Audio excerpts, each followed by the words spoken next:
What's up? What's up? What's up, man? Back at it. Back at it. We got ChudTheBuilder. We got on June 1st, the Carmelo Anthony case begins, and that is going to be a walk down the rabbit hole. Man, the country's Trump's divided the country so much. And now we're going to have to go through more pain, more trauma. Courtesy of Donald Trump, his racism, his hatred of his fellow Americans. We're going to experience that because this Carmelo guy, can he even get a fair trial?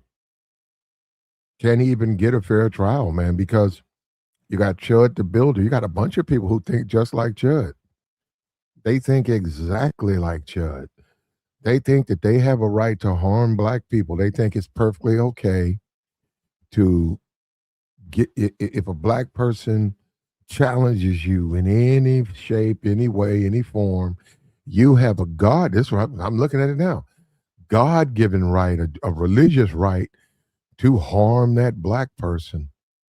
It's been ordained by God. I'm saying this is that's what they're saying. Trump's having a bunch of pastors at the church. You got these weirdo pastors dealing with the GOP, and they're taking scripture and they're saying, and Chud was saying that he wants to teach blacks a lesson. He wants to teach them a lesson. And if he harms one of them, if he verbally assaults one, he doesn't look at it as verbal assault. He looks at it as free speech. If he practices his free speech, his brand, the ChudTheBuilder free speech, verbally harass, verbally assault, and they just get upset, he'll render justice upon them via his weapon. And he says he's trying to teach these Negroes a lesson. Now, in his case will come up, we'll see, but maybe a year from now, he's got $1 million bond. His GoFundMe's getting up there. For all I know, he'll be out by August. He'll have his bond. He'll take that money and use it. I think. I don't know. He's in prison. Now, in there, he's probably dealing with black people, whether he likes it or not. He's got to go to the yard. He's got to go out and about. This is what I'm saying this. They don't really care. As long as he's there as a prisoner and he's involved, he's doing the prison things. They don't care about for something like that. The brother's got to GoFundMe. He's trying to get up 300,000.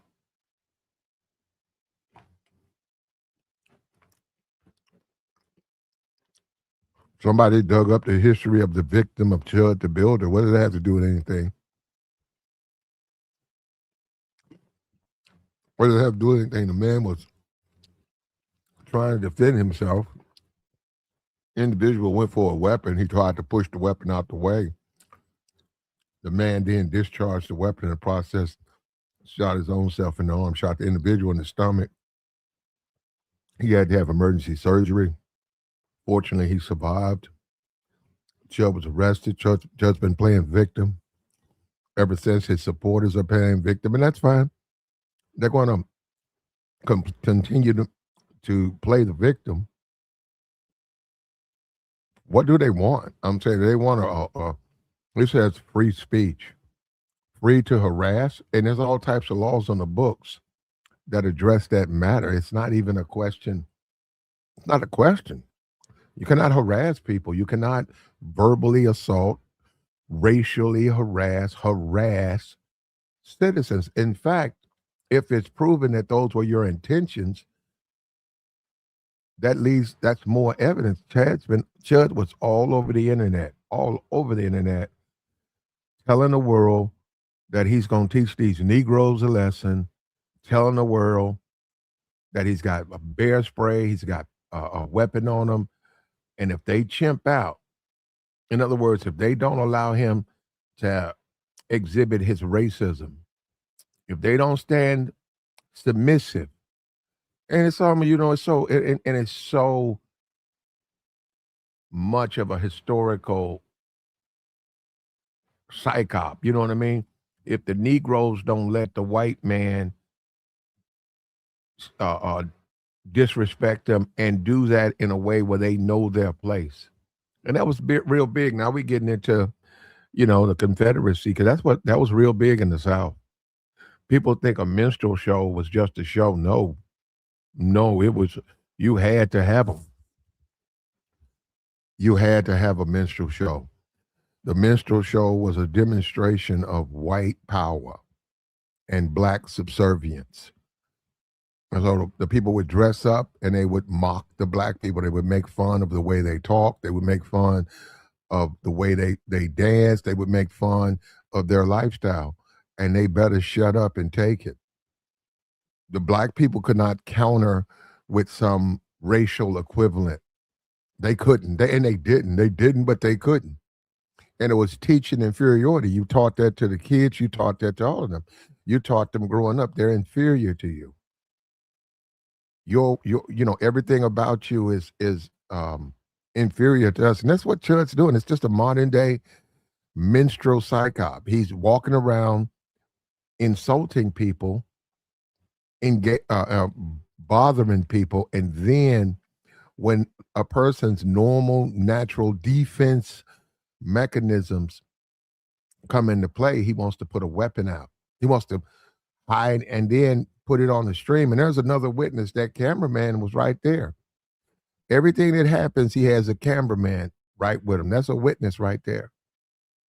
That's a witness for him to lie, for him to say you were the aggressor, for him to say you hit him first, for him to say he didn't do anything. He has a walking witness. That's why I was saying, anybody come around this guy, keep on walking, man. This guy's a troublemaker, man. We don't even live, we don't live 200 years. We don't live a long time. Don't waste your time around. It's always going to be, look, in the future, it's going to be 1,000 people just like him. When you go to the fair, when you go to the mall, your kids, when they go to college, you tell them, if there's a fool talking like that, just get away from them, because in the end, they're trying to use the system. And this is what this is about. They were saying black privilege, right?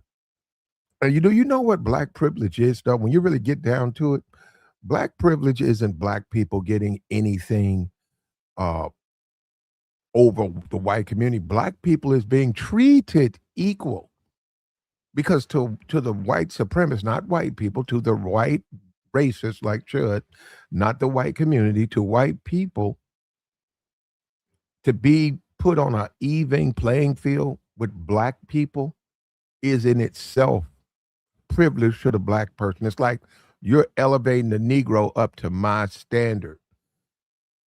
The Negro is beneath me. Why are you elevating these Negroes? What do you mean the system applies to both of us the same way at all times? No, that's black privilege. That's black privilege. You're giving privilege to the blacks. And this is the world we live in now, man. This is the new normal for us. ChudTheBuilder is claiming self-defense, even though he was looking for trouble. And man, now we're talking about laws. Right now, for me, there's all types of laws. If I'm looking for trouble, if my intentions is to cause trouble, if I'm looking for trouble, if I see a group of white bikers and they're doing what white bikers do, and I'm a black man, I walk into the middle of them, and I've already put on I've already told the world that I'm looking for trouble, man. I'm looking for trouble. And I got free speech. And I'm tired of these people thinking that they can tell me what to say, when to say. I'm going to say anything I want to say. And this is about free speech. And I walk in the middle of the white bikers, they're not saying anything to me. And I start dropping all types of racial bombs. And I think it's sweet. I think it's funny. And I'm pointing them out, calling them names, and say, you chimping out. You chimping out. And I get assaulted all of a sudden. I get to then whine and say that I'm being treated unfair because I'm black. And I should be able to get away with that. And that's what CHUD's doing. It's the same thing. It's like, Why bother people? And then we keep talking about the ghetto. Well, he's in jail. Well, see, this is the thing. And this is the ironic thing. He's going to get along with them in there. I'm telling you, man, that's really his crowd. Jail, because he thinks sort of like they do. They don't believe in, well, he thinks like, I'm not going to get it. He thinks like they do. And he'll find himself probably quite comfortable with them while he awaits his trial. He may even find some sympathy in there. There's a sympathetic ear in jail. Probably a black person. He's probably going to find himself more comfortable with some of the black guys than he are with the whites. He's going to find out. I'm not saying he's going to exhibit that, but he's going to find out. Now we got the Carmelo Anthony trial. What's up with the Great Pretender? I got you, Nicole. These cases not even similar, but people think they are. People think, yeah. Look, Nicole, there are people out there right now, I mean, who think that this guy got black privilege. They're saying the bonds are higher. Why aren't the bonds the same? They're saying that CHUD was assaulted and he defended himself. And when you even suggest that Carmelo warned them not to touch him, it was raining. I think we've agreed that it wasn't his tent to sit in. Now, we got to get a little bit more evidence in the Carmelo Anthony trial. That'll begin in another week. We got to get just a little bit more evidence, exactly, another 2 weeks, a little bit more evidence, because we need to know, was there some type of history between them? We need to know, did Carmelo warn the Metcalfs? Did he warn the brothers, the Metcalf brothers, not to touch him? Was he touched? Why was he carrying the weapon? Was there some type of prior history? Normally when you're around, we're talking about high school, you're around bullies, the school knows who the bullies are. And if you're around them, you're going to see them bully people. You're going to see them exercise their bullying on other people. You're just going to see it. And unfortunately, because they're doing things like that, bullying people, they wind up, in many cases, getting deleted. You're talking about a young man. Another thing, man's running track. Carmelo's out there running track. He's a young man. And you think somebody, look, we got to stop playing this game. We got to stop playing this game. We do this a lot. We do this a lot in America. We got to stop playing this game, man. Your kids, you're going to teach your kids, don't let nobody punk you. Do not let anybody punk you. You're just going to teach them that. You're going to teach them that. Say, yeah, bad people out there.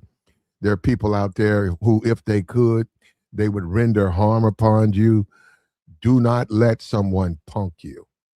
Now, I'm going to talk about the hip-hop community and all that. No, they just, in matter of fact, since I brought up the hip-hop community, that's like one of the leading causes of homicide between, I think, 15 and 24. That's a big deal amongst black men or black boys growing into manhood. And yeah, listen, should they walk away? Should they be the bigger man? Listen, yes, but the perceptions, sometimes you're dominated by how things are perceived. You're dominated by the way things look, and you get into peer pressure. You also have to go back amongst them again, and the other person may gain some belief that because they punked you, that they've established themselves, and that creates another situation where you feel, no, I was the better man. My parents told me to walk away, but now you're over there thinking it's funny, you're thinking it's sweet, you think you got me, and then people come in and then they get rendered again. They get dealt with, and that happens, man. That's a big deal. When you saw CHUD's a 29-year-old man walking around with an attitude, trying to punk out black kids, trying to punk out black men, and you think this wasn't going to happen, man, what you talking about? If I'm walking to the liquor store and there's a guy asking for $3 or $2, and what I do is I go in, and then when I come out, I give him a shot. I don't give him money. I'll leave a shot or whatever. I tell the guy behind the counter, give him a shot. Now it just depends on if they conduct themselves appropriately, right? If it's some aggressive panhandling, they get nothing. But if it's a dude, man, look like he going through it. His wife, he divorced, he homeless, he just down and out, and he don't know what he gonna do. I said, man, the guy in there said he got you. He'll give you something, right?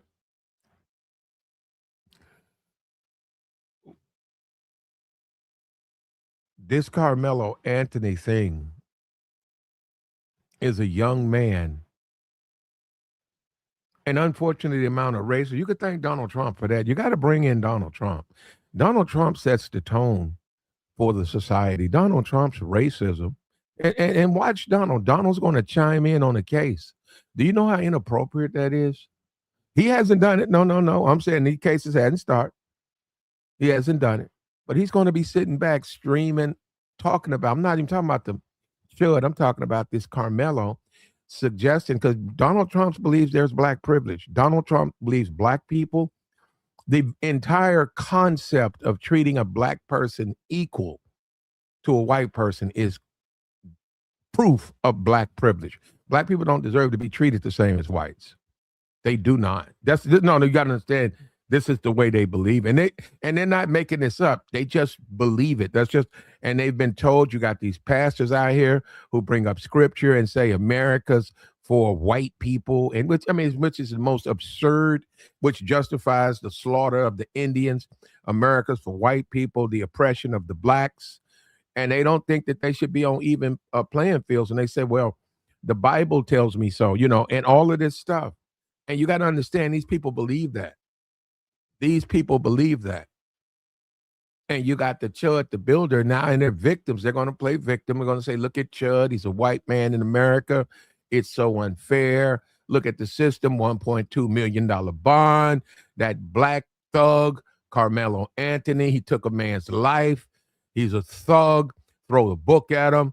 And we should get, let's get our money up, and let's get CHUD out of jail, because that's the type of guy I want in my neighborhood. Let's get CHUD out of jail. That's the type of guy I want walking around downtown, around my family, around my kids.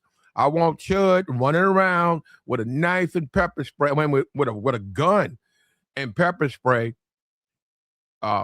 Because, let's get them out. And this is what you see, man. And this is what you see. The black community is more than prepared to accept the verdict of the Carmelo Anthony trial. What you don't understand, because what they don't understand about black people, we just want the man to get a fair. See, we're still at that point. We just want the man to get a fair trial. It's an assumption that CHUD will get one. They assume, that's the least he'll get. We want the black person, if they get a fair trial and they're found guilty, that's just the way things go. They were given a fair trial, and we understand the system we live in is not that fair to blacks. We get that. We get that part, right? We get to see, they want me to say, you're saying the same thing. Well, man, come on. For the last 400 years, have blacks been on even playing field? Have blacks really ever been on the even? And when you start talking about slavery, right? Were black people on the even playing field? They had all, let me tell you something, as a man, look, we get it, slavery's out bad for everybody. But can you imagine what a black man with slavery like? I'm saying you're a man. We get into these masculinity conversations. Can you imagine a man? You're a man. You're a slave. But you're a man, and you got to sit here and submit to some plantation owner by threat of beating your back open. Your natural, normal desires as a man, you have come of age, you're ready to mate. Your natural, normal desires are suppressed because of the white man's whip. Can you imagine that? And you had to do that to live. You had to teach your kids. When Missy come down, you don't look at Missy, boy. But daddy, Missy's my friend. Boy, let me give me. Boy, you don't look at Missy. Them's white folks. What's wrong with you? And you had to brainwash your kids. You had to do that. And this white supremacist right here, he thinks everything's been fair. All black people have privilege. Look at the difference in the bonds. And what is this cry for a lower bond? You guys want this guy out? Is this the type of person you want to have a Saturday night event with your kids? One person, individual, walking around with a bear spray. You got a birthday party for 12-year-olds. You're out downtown, you got a birthday party. About 14, 15, 12-year-olds. You want somebody to be walking around with fucking bear spray? Bear spray. Why would you need bear spray? Come on, man. This is a guy, that's what I'm saying. This is when racism, really, when you get down to it, it just defies logic. It just defies logic. It's unlogical. Rosie said, you are so wrong. Blame Trump. But Trump's the one who sets the tone. You don't think this Trump's behind all the Trump sets the tone? What is up with you guys? Why you guys keep trying to sell Trump? Hey, man, why don't he act like a president? How about that? Why don't Trump say, I'm going to act like a president from now on out? Why don't he say, I'm going to conduct myself like the president of the United States? All of the tweets. Good Lord, bro. They had some brainwashed people. Brainwashed. Yep, there you go, Ebo. What's up with you? He said, imagine being called a boy by some plantation dude. Yep, you had to. Hey, you know what? If you're going to look at the civil rights, it's actually in the, if you're going to look at civil, I think, is it to confess one, if you're going after the Civil War, Reconstruction after the Civil War, go and look at, I'm trying to think of it, whatever, it was some type of paperwork saying that you had to, if you were black, you had to address all whites with Miss and Mr. And you know what? I'm from the South. I fortunately did not experience that, but I did. I became familiar with that as I became older because I then started to see people refer to white women with Miss all the time. Older black men and older black women. And did you know you even had to call their children Mr. and Miss? Little boy about 3, even when they were being a nanny. Even as a nanny, go and look at the older films. If you were raising the kids or you were sharecropping and one of the man who owned the property, he had 2 kids and they would play with your kids and it was allowed, you had to address his kids with sir and Mr. My boy, Tom, he was playing with Mr. So-and-so and sir, you had to. You had to. That's just the way things were. Well, more so Mr. More so Mr. That's a little bit different. But more so, you certainly use the Mr. and Mrs. And you can go and look at our older films and you can see that. And I didn't know that, but see, that's why they were doing it. I didn't know. I just thought that was the ways of the South. I thought that was the ways of the South. He said, continue to blame Trump. Trump is why we're divided, brother. Why? How you gonna sit here with a straight face and say it's not Trump's fault when the country is racially divided? It's polarized. The country's racially divided. You think it's okay? I can't believe this, man. This guy thinks that shit's okay. So let me get this. So, and I get where you're going. The way for us to have harmony, right, is for us to shut up. It's black folks to shut up. Stop complaining. Ain't no racism to see here. If anything, you're the victim of racism. Shut up. So that's what I'm saying. It's basically what you're saying when you say Trump. Yeah, all of that stuff they've thrown, that's racism, man. What's good about Trump, thank you, Trump, is you're showing the true racism of America. You're showing it because your accusations about your sexual endeavors with Jeffrey Epstein, The white supremacists, the people who vote for you, they ignored that. We see with the looting of the American treasury, they ignore that, right? We see that. We see the bribery in office. Give me a plane, I'll give you a deal. You know, all of this stuff is ignored. You know why? Because the CHUD, the Butler, which is a 100% MAGA man, the CHUD, the Butler types would rather try to keep the foot on the black man's neck than deal with a corrupt politician. They don't care. Long as we keep our foot on this black man's neck. And did you see all the states who couldn't wait? The ink wasn't even dry when they did the redistricts of the maps. The states, they're just some racists, bro. They're just some racists. And ideally, I'm gonna be for real. Ideally, if you're a black person, you should try to get out of the South.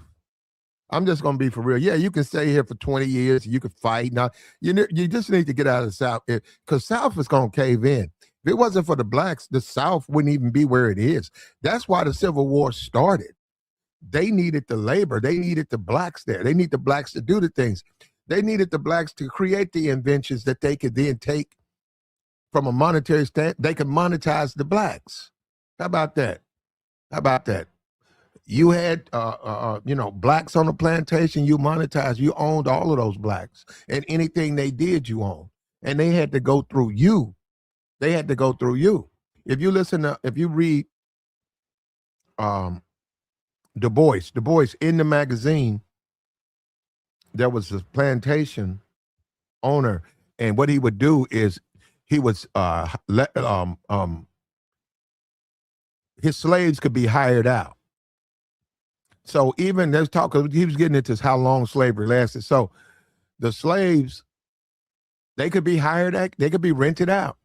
You needed something done, you needed some crops pulled, you needed something done. Here are 3 slaves. And he paid you. The slaves were just simply brought back. The slaves also were given, he gave the guy who took them permission to discipline them. Now, you couldn't discipline them so bad they couldn't keep working, right? Then there would be issues, then, that was still that man's property. But they could hire you out. Now, if you're a slave, you could work all day and did what? Go back and eat the corn cob, sleep in the horse pen, and that was considered life. And they played country music. That was supposed to be this is the land that we want. And that's what ChudTheBuilder, that's what he pushes. And the people who support him, that's what they push. I want to slave you out. I want to dog you out, and you got to stay up under my thumb. That's what they push. That's why I hope these athletes get away from that and jump into the portal and go public with why they're transferring from Alabama, from Tennessee, from Arkansas, from Mississippi. Let them, whatever they can do, cobble together football. And I'm gonna tell you something. I keep up with the football. If they lose those top recruits, it'll be like watching HBCU. It'll be like watching MAC football. I'm saying the talent just won't be there. It'll be like watching the MAC. And that's not going to get the ratings. That's not going to get the money. That's just the way things are.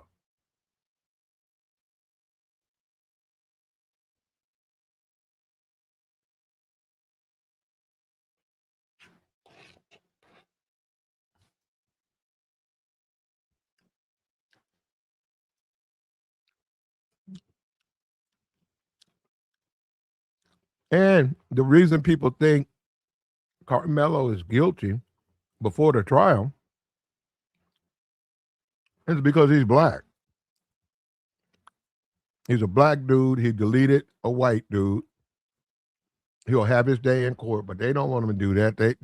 They say that that's black privilege, that he has a right to a fair trial. And you really listen to him, if you really listen to the people who think that, they're already telling you anything that's close to equality is privilege. That's black privilege for blacks.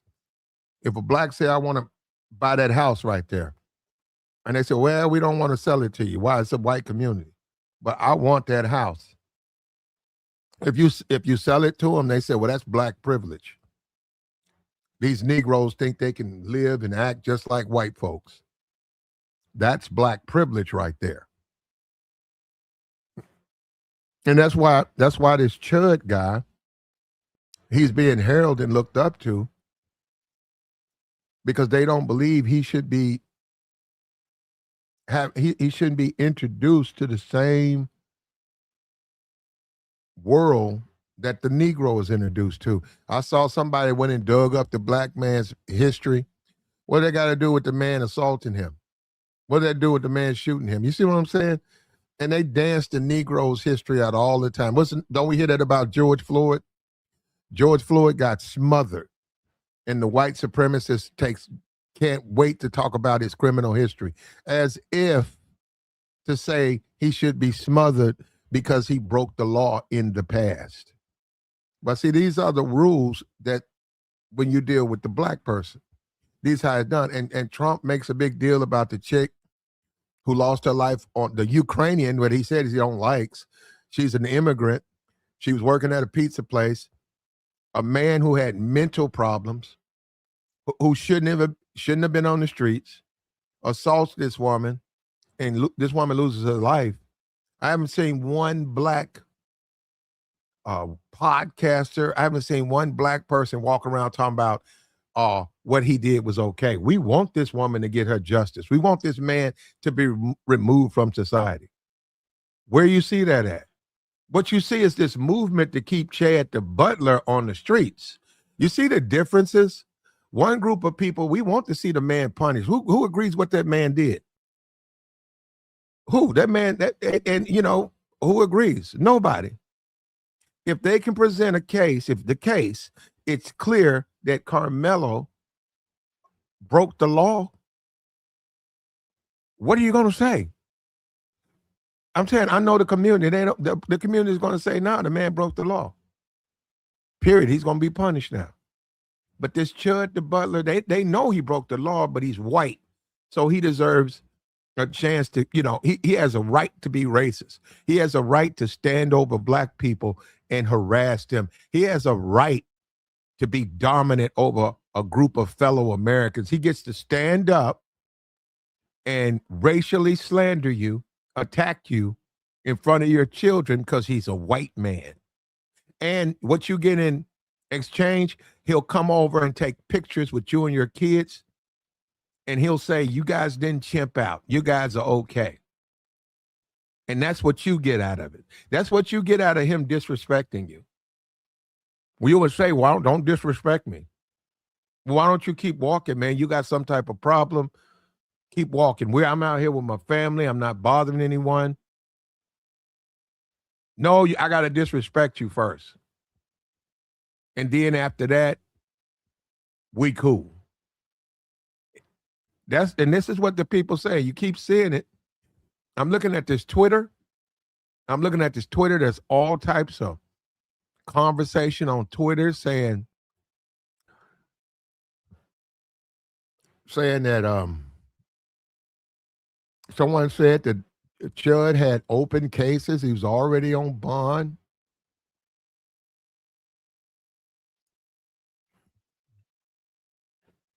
The bail differences, when you consider the amount of violent crimes that blacks demonstrate on a daily basis, the bail disparity between Carmelo and CHUD are racially wrong. And this is what guy calls himself Devil Dog. I think he's in the military.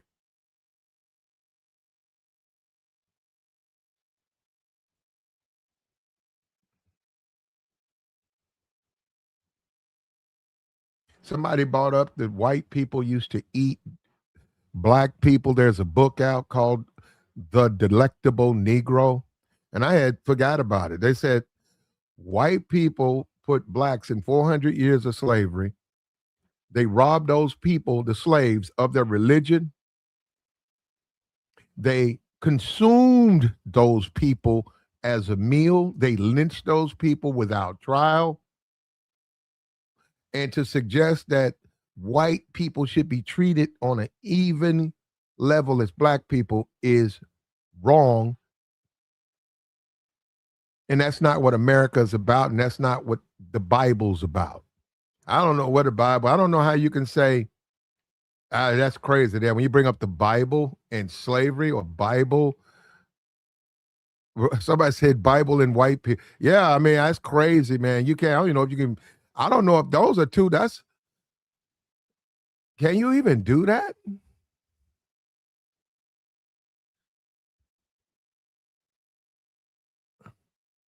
They said one of the big problems is Carmelo instigated the fight, and then he pulled out a blade.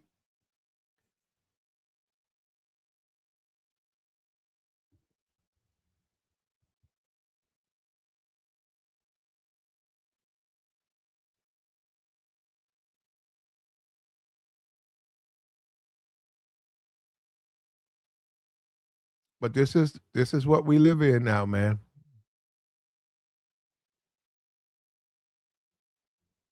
This is what this is.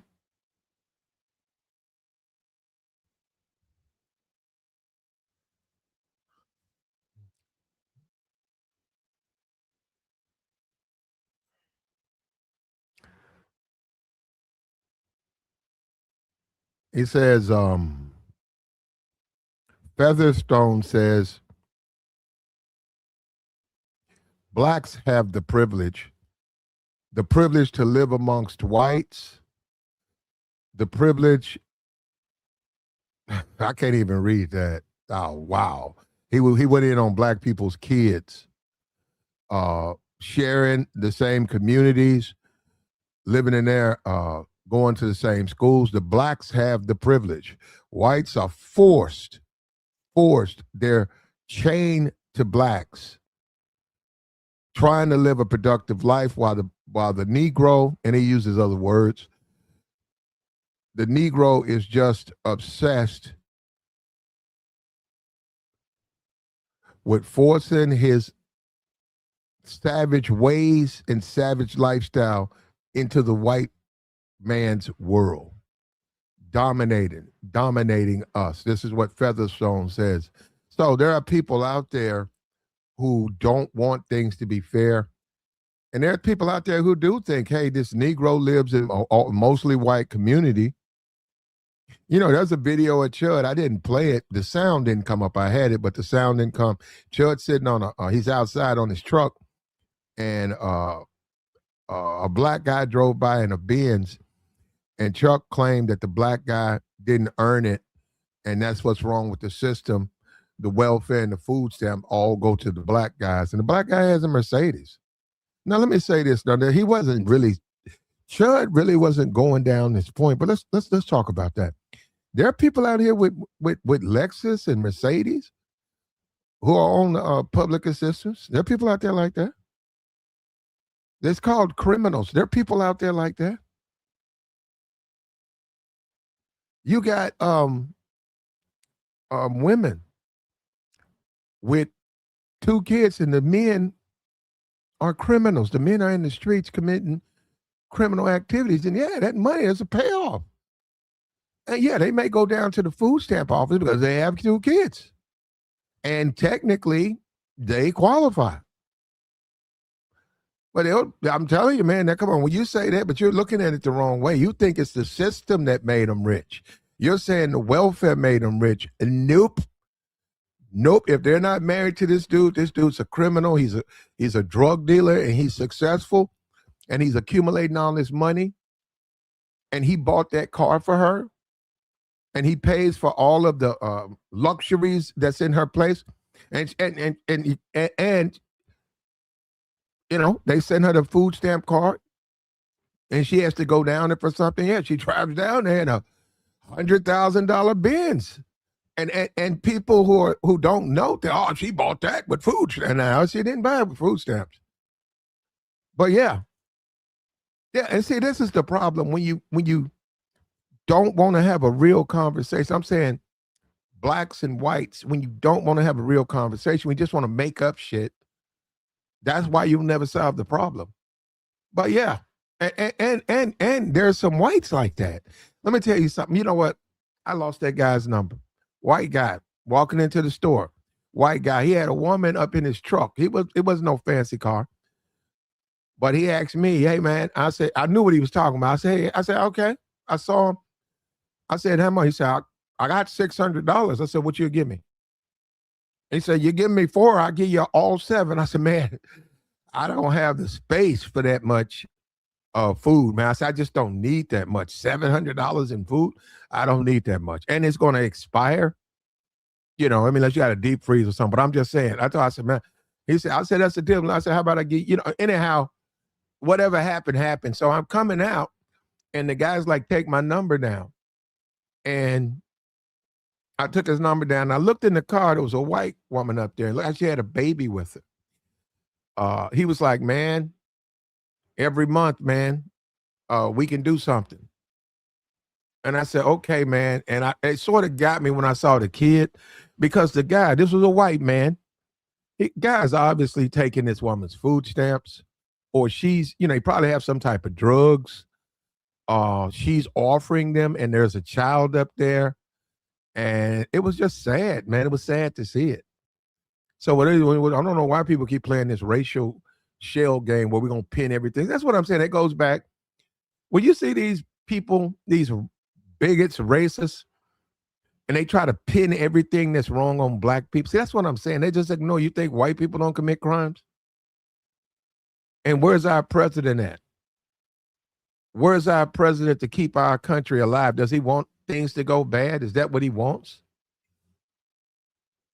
Does he care? Is he going to be in it? He's going to be interfering. He's going to be putting his thumb on the scale. He's not supposed to do that. And that's the president we have. And many people long for Obama, but the Democratic Party did it to themselves. I'm sorry, they did it to themselves. You did it to yourself. All of this. I have to live. I got to learn pronouns. Now because of the Democratic Party, I got to go and be re-educated on what a woman is. I mean, come on, man. You guys did that to yourself. I know what a woman is. All right? I don't need to have another refresher course. You know what I'm saying? And then you wonder why you got no power. You did to yourself. Now, as far as the Trump thing, I don't care for the Trump, but there are Republican presidents who are more calm. They won't go over there and kiss Xi Jinping's ass. They won't kiss Putin's ass. I don't think Rubio would do it. I think Rubio is forced to have to deal with Trump. Now, I think Rubio's an ultra neocon. I don't care for that, right? But I'm just saying all of them are not like Trump. And I don't know what Rubio would do in a situation of trying to heal a nation. I don't, because he's Cuban. He's 2 feet tall. Somebody wrote Ricky Ricardo. Man, I do. So a little bit. I love Lucy.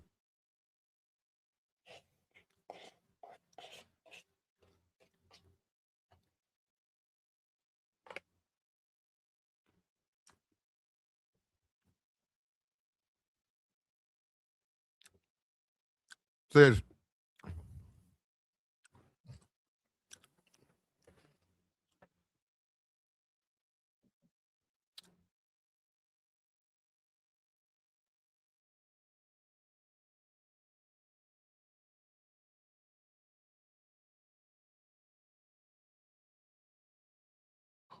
somebody said Wonder Woman. Is that what the Democratic? Is that what the Democratic went into? We went from women to a Wonder Woman. A Wonder Woman. Is that what you guys? That's what you guys doing when you go out to date? You find a Wonder Woman. Is that what you call them? Man, that's nutso right there, bro. That is nutso. Man, that's crazy when you think about it, bro. But you know what? Chud ain't wondering. I mean, Chud, stop fighting it, man. Chud, Chud, stop fighting it. You stop fighting. So Chud, I don't even think Chud likes women. You find these dudes, I'm serious now, you find these dudes, they're extremely harsh toward women. They go to places, they want to start trouble. Everything about Chud, whether you like it or not, is stereotypical Negro. Everything about Chud, just take a look at him. He's the stereotype. He claims he don't like black people. He says people. But look at Chud. Let's take a look at Chud. Let's look at a stereotype of a black. Let's talk about right now. They call them YNs. Let's talk about a black male, ages 25, ages 28 to 20. What is the stereotype? Right?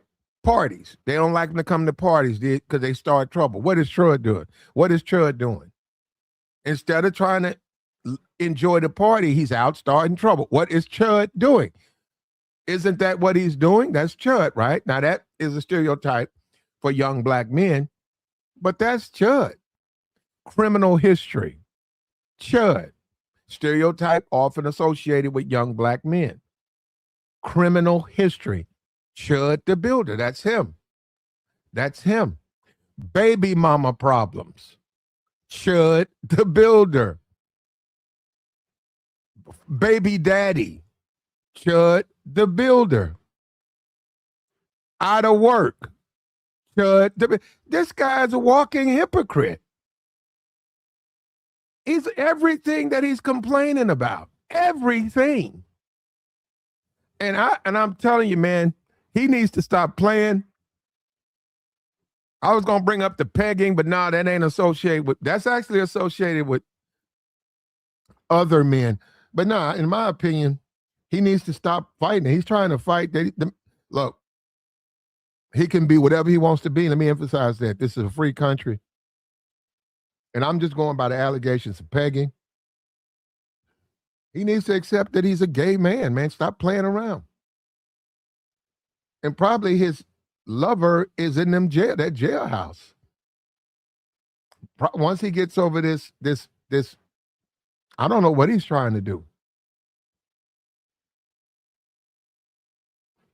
Isn't that something, man? You know, you fighting it. You can't fight that, man.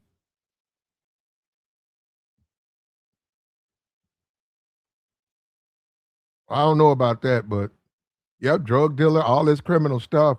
Now you got Carmelo Anthony. You say it's the case is the same. Carmelo Anthony, he doesn't have a criminal history.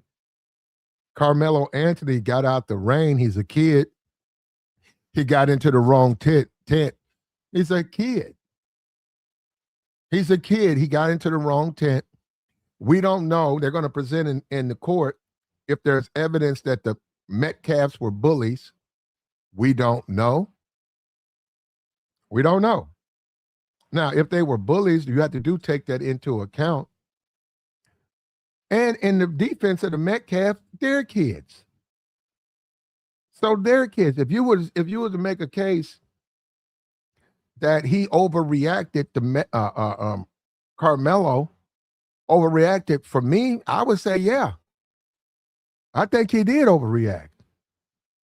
I think he did. I think kids, this is a case where two kids get in a fight. One falls down, hits his head. Was his intention to do that to him? No, they were tangling. But they slipped and bam, somebody hit their head. Now they lose their life. And then they're looking at that person.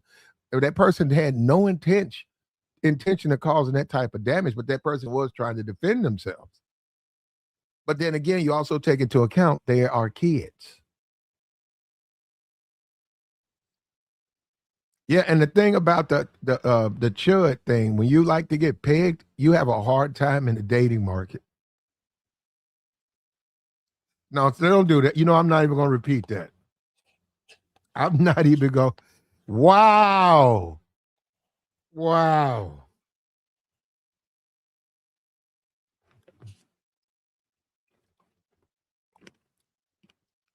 He said, unless you're dating, I'm not going to put, you know what they're going to say. CHUD, the woman that was pegging CHUD,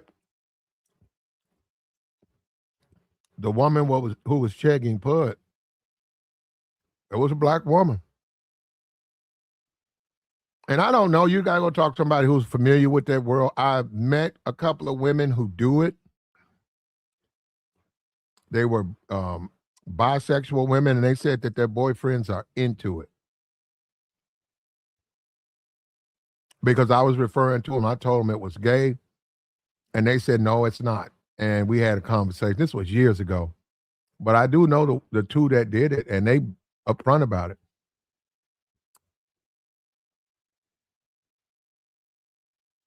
And we're trying to figure this thing out with Trump. What is Trump going to do to heal the country? What's he going to do to heal us as a people? Is he going to bring us together? We had the divisive president, Barack Obama. He tore us apart with Trayvon Martin. He tore a nation apart. What is Trump going to do different?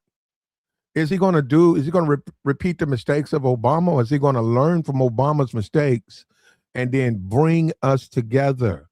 Is he going to say, hey, people, we need to come together? The courts, let's let the courts decide. Let's let the courts decide. Is he going to do that? That's a question, because they said they blamed Obama for all of that. Trayvon Martin, they blamed everything on Obama. It was Obama's fault. It was Obama's fault. It was Obama's fault. I saw that the guy came out, George Zimmerman's daddy said Obama was full of hate. You know, all of that stuff. It was always Obama. Trump, they're not going to let Trump be blamed for any of this. It's not Trump. Trump's up here telling the states to redistrict the black vote. And they're saying that Donald Trump, he's a uniter. How are we uniting? Did Trump take your voting rights from you? I mean, did Obama? And even black, we all have to admit Obama's first priority was the white community. Obama, his first priority out the gate was to find out what his white constituents needed, his gay constituents needed. Black communities was once again regulated to the back of the room, back of the bus. And now you have a CHUD, and you're going to have a president that breaks his neck. We just saw that with the Jordan Neely. We just saw that. That man's got a job working for Trump. That man who choked that man out on the subway, he has a good job for Trump. Good job, high-paying job. High-paying job.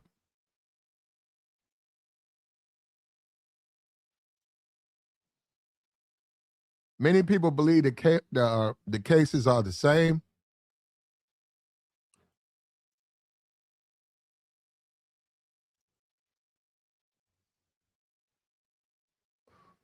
When white people break the law,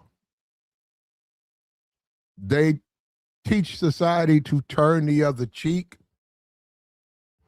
When a black person breaks the law, it's followed with racial scolding, racial hatred, and accusations of black privilege. Welcome to America, man. Is there a difference between the cases? And is there some privilege being proven here? I don't know. Is there some privilege being shown in these cases?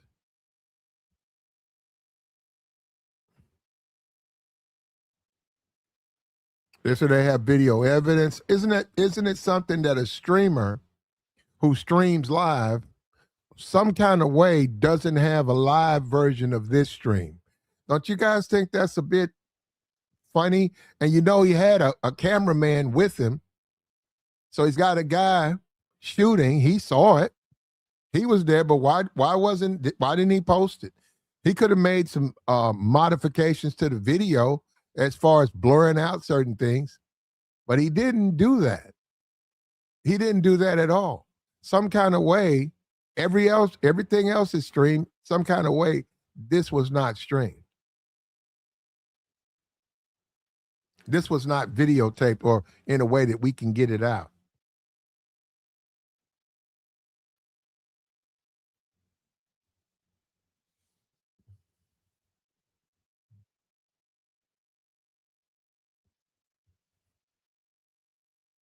And I think Chud's gonna get off, man. I just think this is the country. I think under Trump, I think with the amount of racism that Donald Trump exhibits on a daily basis, his stupidity, his hatred for Obama, his hatred for black people at that, I think this Carmelo guy is going to get off. I think it's going to be racially polarizing. I think this nation is in for a time within the next what June 1st, and then what maybe February you'll have the start of CHUD's trial, and they're going to conflate the two. They're going to base the verdict. They're going to watch this CHUD guy walk, and then you're going to see. I mean, you're going to watch this CHUD guy walk. We're going to see Carmelo with evidence that he was defending himself go to jail, and we're going to see this CHUD guy with a video of him assaulting a man before he touched the pistol get set free. And they're going to tell the Negro that they're fair, what you're upset about, and then you're going to see, unfortunately, you'll see riots, and then Trump will use that to justify his further execution of Jim Crow. He'll say mission accomplished. We need to separate because of this and that. And in these cases seem to be the beginning of it.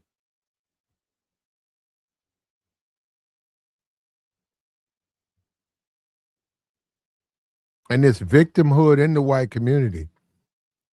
You got people who call black people stop playing victim, and every 15 minutes they call themselves victims. Walking hypocrites. And when you say victim, see, you got to understand it's not about who's right, who's wrong. The whole victimhood perspective, if you can be a victim, that means that the blame falls on something else. So when black people are victims, when black people say that they're victimized, like in American stuff, the white supremacist gets mad because he wants to pretend the bigotry, the hate, the racism doesn't exist. And he doesn't want you to say you're a victim, because then that would mean he's wrong. He's wrong. And yeah, you got these Negroes. Look, you got these clown Negroes. I'm a victor. I'm not a victim. These people are buffoons, and don't come up here with this religion stuff, because they don't practice that. Once again, all of the Christian talk, the same thing with Trump, and they walk around talking about they're Christians. They're not Christians. They do not practice what they preach. They don't practice. Hell yeah, they'll stand and lecture and talk about all of these pastors. We've seen this. Trump had some type of religious rally with a bunch of clowns, absolute clowns. None of them knew anything about the Bible. Each idiot after idiot was drug out there talking about Christian values. None of them practice Christian values. Trump doesn't practice Christian values. How are you going to say you're a Christian and you're hanging out with Jeffrey Epstein? I see you. The rhythm is a dancer. That thing you're dancing, a rhythm. You got your suit on, and you're hanging out with him. And there's video. You're suppressing the Epstein files. You're suppressing those. There's, who knows what's in that. And you're talking about being a Christian. How you gonna say you're a Christian? You held the Bible. The way you held that Bible up last time you were president, you held up a Bible. It looked like you were selling insurance. That you don't even touch Bibles. And you say you're Jewish, so that's what I'm saying. That's what I mean. So I get that. And that's a hustle.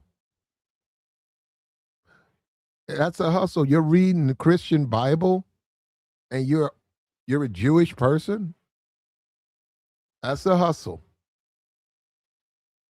You can't serve two masters. You see what I'm saying? And these stupid meth head MAGA morons, they support this clown, this buffoon. And this is why we're having the CHUD. Now we got a ChudTheBuilder, and this is why we're going to be racially polarized. This is the country we live in. This is the country we live in, man. It's what it's become.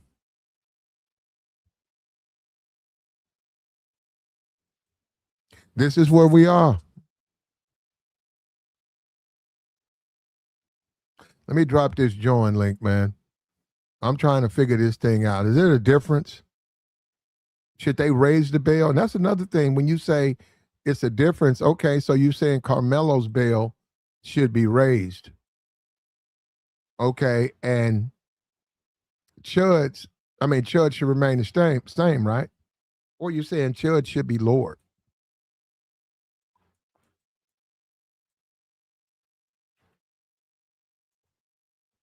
What's the difference? What's the difference? Is there a difference? Like the stream, man. Is there a difference? Should CHUD's bail be the same as Carmelo?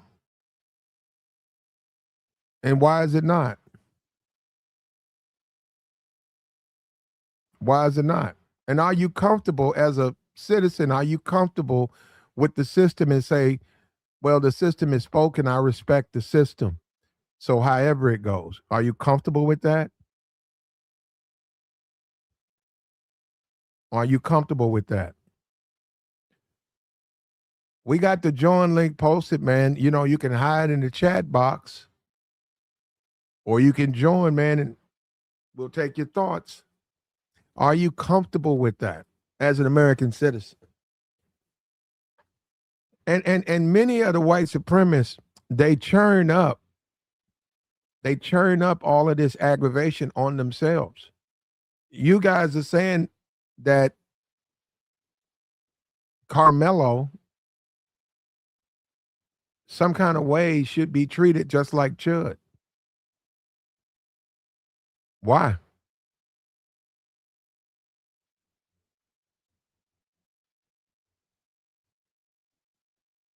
Are the cases the same, and are there differences?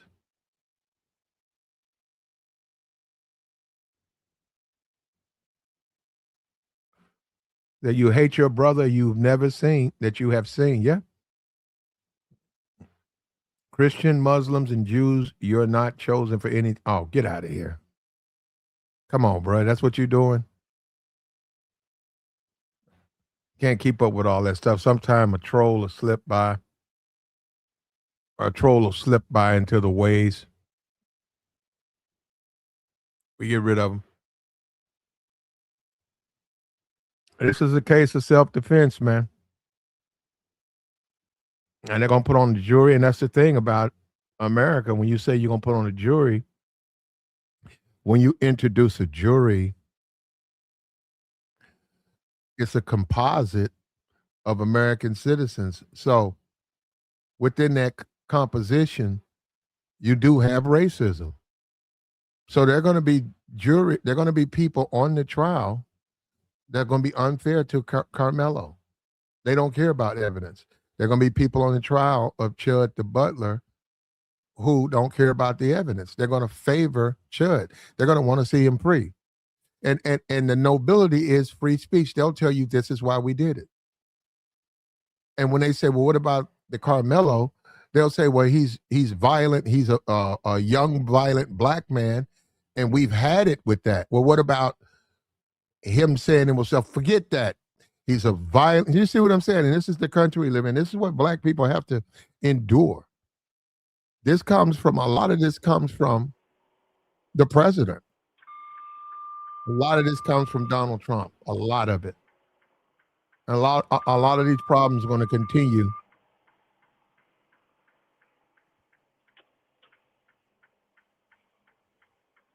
They're going to continue coming from Donald Trump. All right. You out of here. What's up with your Platt?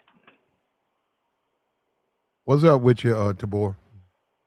Man, listening to your conversation about this situation, I'm glad you brought Chud back up because I seen you did a video on it last week, but I wasn't there for it. Tragedy. Um, I would say, man, these cases ain't the same, bro.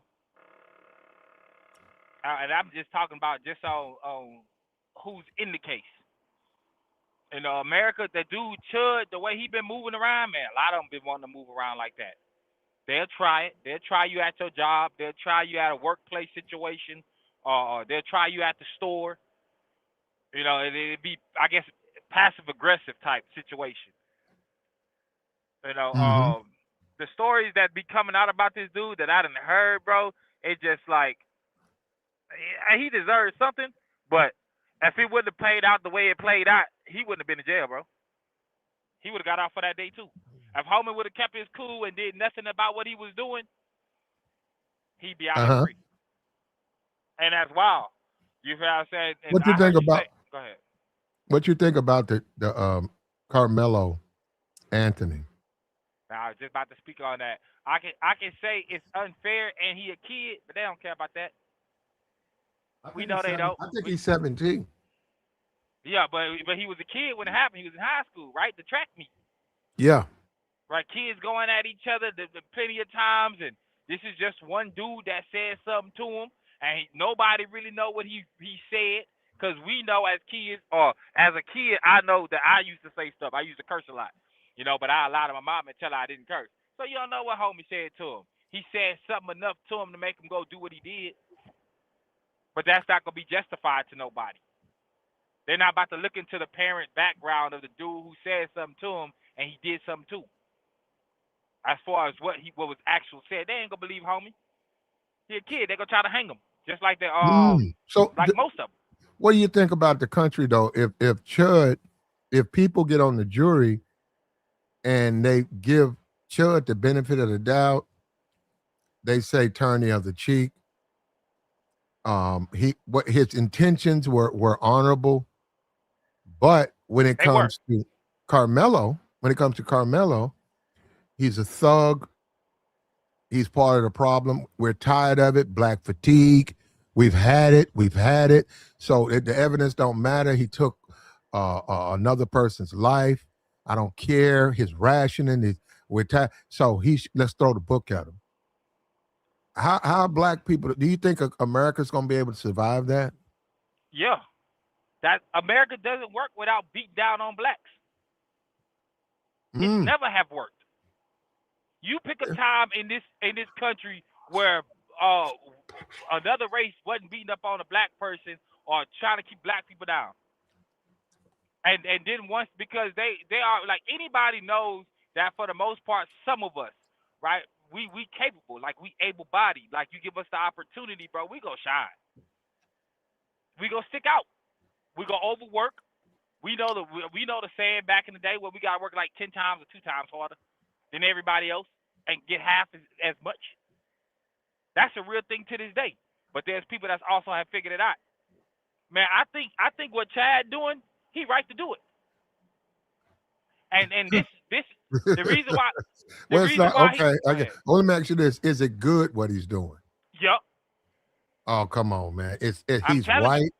Wait a minute, Tabor. He's right, and it's good for him to. So on a Saturday night, you got your 13-year-old's having a birthday party, and she's invited friends, and yeah, you guys are downtown. Everybody's down there. You think it's okay for a man to be walking around with bear spray? You said it's good. Come on, man. Come on. Carmelo, that's ridiculous. Carmelo, bear spray? What if that stuff gets on the kid? No, I'm not saying. I'm saying your kid's just out there.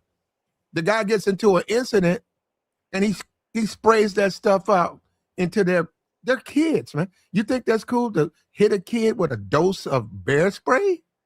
Yep. Oh man, it's well, you know what? Go ahead. Boy, what I need you to do, I need you to contact the state of Tennessee and tell them you want to be on that jury. You want to be able to be a jury for CHUD. You sound like somebody else say, yeah, we'll take him. We'll put him on the jury box. Let me let me cook, G. Let me tell you why it's a good thing. Because our kids need to see it. They All need that what? stuff that They need what? our kids, black kids, need to see that. They need to see how grown adults are out here moving, so they can deal with the world accordingly. Because it's one thing for our parents to tell us a story, and we hope we don't go down that road, no matter what that story is. But it's another thing to see it in real time, and they can ask their parent why certain things is happening, and all our parents can tell us is we don't know, because that's America. But they got to experience it. They had to see it. As bad as it may sound, they gotta see it, big dog. This is the me seeing back in the day. I guess civics class or whatever we was in back in middle school, and they had the sitting down at the restaurants, and they was beating up on black people and fought out the dogs and the photos. I mean, there was still images in our books that we seen. We was never there. We never get to see it play out live. The George Floyd, right? The Trayvon Martins, Tamir Rice, like them little black kids need to see that. This is what you got to deal with, homie. Now y'all can keep growing up, right? I mean, in our case, for at least for millennials, right? We kind of was on the end, but the beginning on some things, right? So we really got to play it how we got to play it. But them, they came up in the internet age. The information is right there. They're getting rich while they're younger. They need to see that, bro. They need to see how America would treat you as an adult. Let me ask you this, Tabor. You're a married man. You got 3 kids. It's not the perfect job. You got a good job. Area you move in, it's got great schools. What you both need. Would you want one of these individuals to be your neighbor? Would you want Carmelo to be on the other side? He's your neighbor. CHUD, the builder, on the one side, he's your neighbor. Would you want one of them? And if not, which one? Or both? You don't want both of them to be on there? To be honest with you, bro, I'll take them both. Because there you go. Because the little black kid is who I see at the store, who can get jumped by some other kids, right? You can randomly see him at a corner store. CHUD is a real person, bro. Not because we see him, but there are really people like him. I'm from the South. I'm from Louisiana. I'm from Texas. They move away, right? We can complain about it, but my neighbors, let me say this. I had a chick that I used to rock with, white girl, right? Blonde hair, blue eye, whatever. Or brunette, blue eyes, whatever. She took me to this dude house, Confederate flag wearing, I'm talking about racist, bro. The first, when I got on his land, mind you, I'm the only black person. We going to like this little party, little get together he got. I'm the only black person there, bro. He told me when he looked me in my face and I first met him and shook his hand, he was the only black man to ever be on my land. I would never allow a black man on my land. This is a white man saying it to me. I got a photo with the homie. Both shirts off. He brought out his guns. We was drinking, smoking, and he liked that, bro. I can bear that. I can bear what's in my face. But me not knowing nothing, nah. No. Go ahead. You make a good point, and this is what I'm saying. Because people really think, they look at these movies, they think prison is so racially polarized. Yeah, they got the prison gangs. But I'm telling you, man, I know this prediction. CHUD's going to be more comfortable with the black inmates because he's more like them. He just don't want to admit that. He's trying to force himself into the white community.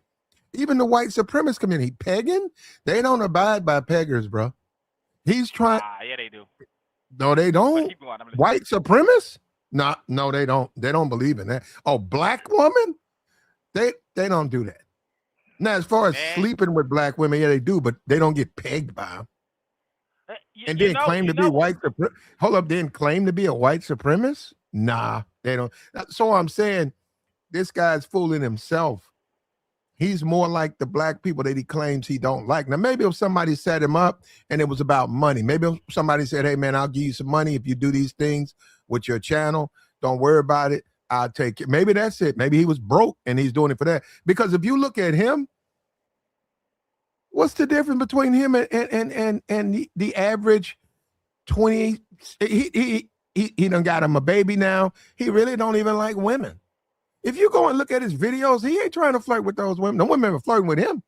He ignored them. It's most 90% white women, but I'm just saying he ain't thinking of. He's not down there for that. He's down there to get content, racial content. What kind of 28-year-old man would spend a Saturday night running behind men, trying to get those men to fight with him? That's not what. That you see what I'm saying? That's more your thuggery stuff. That's more down that thug. That's that thug rabbit hole. It's that youngster that got online that was like, bro, you came to the party, you bypassed 100 females, all this A's, these A's and titties sticking out, and this is what you decide to go do, is go get at another man. Like, I get it, bro. But what I'm saying about him overall, like, they do accept that in that situation. Bro, I don't know no black man that want to be dominated in the bedroom. I've never heard of it. I've never seen a TV show. I'm not suggesting that I'm not suggesting that black men want that either. Oh, that's how it came. No, I didn't say that. But pegging is a thing, right? So, but I'm saying it. Look, the only reason I said white supremacy, that's not that's about being the perfect man. So when you say what's the perfect man, I'm talking about the definition. I'm not suggesting they are. I'm saying white supremacists, they are suggesting they are the perfect man, the Aryan male, the perfect man. Actually, there's a difference between, but I'm not going to get into that. But that male, one of the components of their perfection is not being banged out by black women. That's what I'm saying. So just by him having that, he's trying to associate with a white supremacist club. He can't get through with it because he's got too many habits that's more like the men that he claims he don't like. Yeah, but he know he can't, as a grown white male that look away, like he ain't got no tattoos on his neck, he ain't got no swag about him, so he can only rock with black people for so long, bro. It's only for so long. He can drink some beers and go fishing, but they're not inviting him out to go do other things. Chud is going to be comfortable in prison, and he's going to be mostly comfortable with the black men. And I'm telling you, the things he's going through, they're going through. They're going to have conversations about their baby mama. They're going I'm telling you, when you start talking about criminals, black criminals, they don't really get into politics. Many of them don't vote. So that area where he's running around talking about free speech, they don't care about. Now, if he's running around bringing it up, you're right, it would be a problem. But if he comes in there, plays cards, shoots the shit, and a lot of them, now let's be for real, in prison and out, but a lot of them, if you're a white dude and you constantly hanging around with black people, a lot of them do refer to him as a nigga. They'll be calling him a nigga. And he don't have no problem with him calling them nigga. Now, that's what I'm saying. America, we just don't understand each other. I'm telling you right now, he's gonna be comfortable in prison. I mean, and he's maybe he'll reflect on the mistakes he's made, but he's gonna say, "Damn, man." He's gonna get more resistance hanging out with white supremacists than he will hanging out with the black inmates. And I'm not talking about no black brotherhood. I'm talking about black inmates. He'll get more acceptance from them than he'll ever get from the white supremacists. You'll see. I can't believe that one. I can't, because he's too high profile. Everybody know who he is. Whatever tank he's sitting in. I ain't gonna say he gonna get into it with a black man, but as far as who go accept him more, I mean, bro, they got people in jail that been wanting to do that to black people. They got people in the free world that want to do that to black people on the daily. He did it. Man, they'll raise him up like Charlie Kirk, bro. But the other side of it, they rock with that, bro. I be trying to give America the benefit of the doubt, but man, America done lied about too much. Like, you know what I'm saying? For me to be naive and think that it won't play out a certain way, like just because they gave that man a $25 million bond don't mean he won't walk with a court-appointed lawyer. Or you know what? somebody will probably buy him a lawyer just so he can have it. That's what they're gonna end up doing. If they find out that 100K or that is at about 250K now. If they find out that 250K can't be used towards this case, somebody gonna get that man a lawyer, and he ain't gonna be any lawyer. Do you think it's that America, right? We're all together, right? Do you think we should be should we be looking at these cases with the same lens of saying that they're exactly the same? So whatever outcome it is, one group is going to say it's unfair.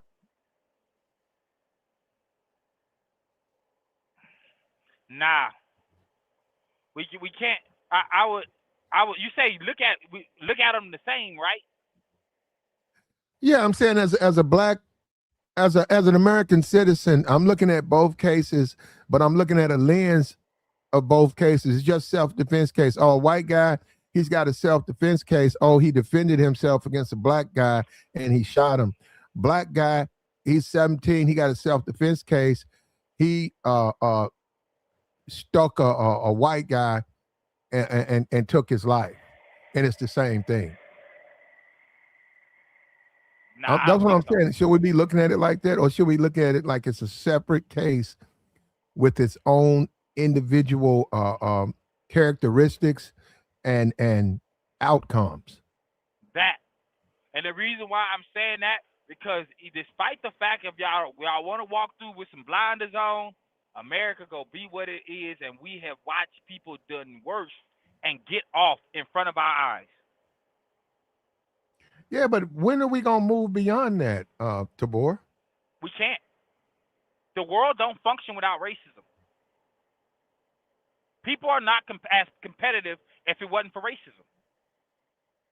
There's a reason why they kept us out of basketball for so long and any other sport. Because once we came in, physically, you can't beat us. Without racism, bro, the world don't work. I'm telling you. I don't care what industry you in. That's just what it is. I watched the other day. I was watching this thing about Kevin Hart say his company was failing or whatever, and the dude made it a point to be like his whole company was staffed like full of white people. They probably had a couple blacks in there, but the overall content or the overall business was ran by white people. Same thing with Jay-Z with the title situation. And there's a photo of him standing around a whole bunch of white people. There's a reason for that. There's a reason, bro. It makes sense to me marketing-wise. It makes sense to me for marketing. It makes sense for ads. Go ahead. No. So do you think, when are we going to get past this whole racism thing, though? Are you saying we need it? What do we need that for? I'm saying, isn't that ruining our country? Nah. Racism has made our situation better. I strongly believe that. Well, man, come on.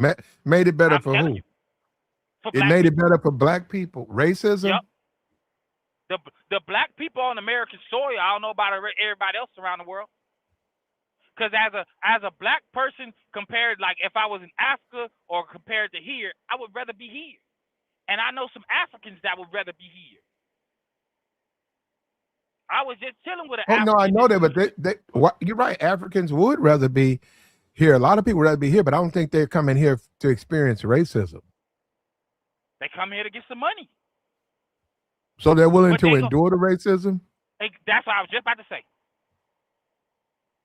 No matter what, they're willing to deal with whatever it is, no matter what they're willing to. I think it was the Idris Elba, he just came out, he was talking about the Juicy situation, that he didn't like the thing because of the British actors or whatever. You know what I'm saying? He know that there's racism here. He ain't in Britain doing movies. He over here. Not saying he can't do it over there, but he over here, bro. America, no matter what, racism,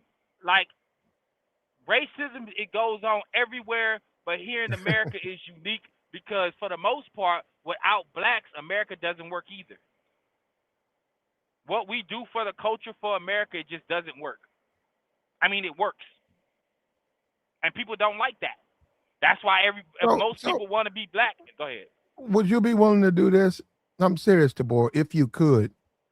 Would you be willing to sacrifice Carmelo in the interest of race relations? Even if he's was defending himself, it's better for to calm down the whites and the white who think it's black privilege. Sacrifice him and free Chud and say it was just something we had to do because, like you said, racism is it's a part of our country. Would you be willing to do that? I'm not saying you can. I'm saying if you could wave a magic wand, would you be willing to do that? I would say no, and the reason why is because why waste my magic wand when I know how this about to play out? Oh, it's gonna happen like that anyhow.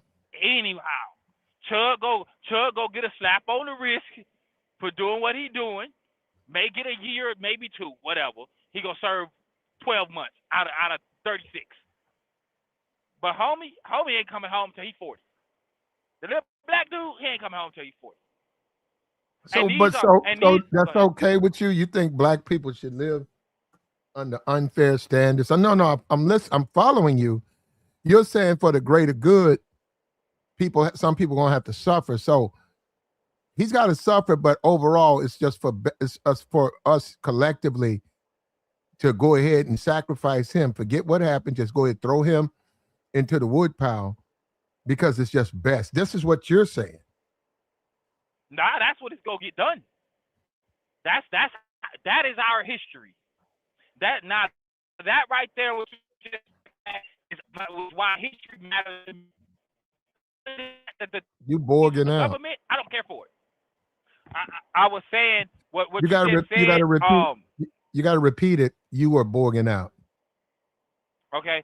What I'm saying is that the history with Carmelo or whoever the little dude is, that's the history I pay attention to. I can show my kid that history with some backstory to it. I can pull up his Facebook, his Instagram, how he a regular kid and how he spazzed out for 30 seconds and it cost him his life. You can walk into school and use that as an example for high school. Chud is a grown man.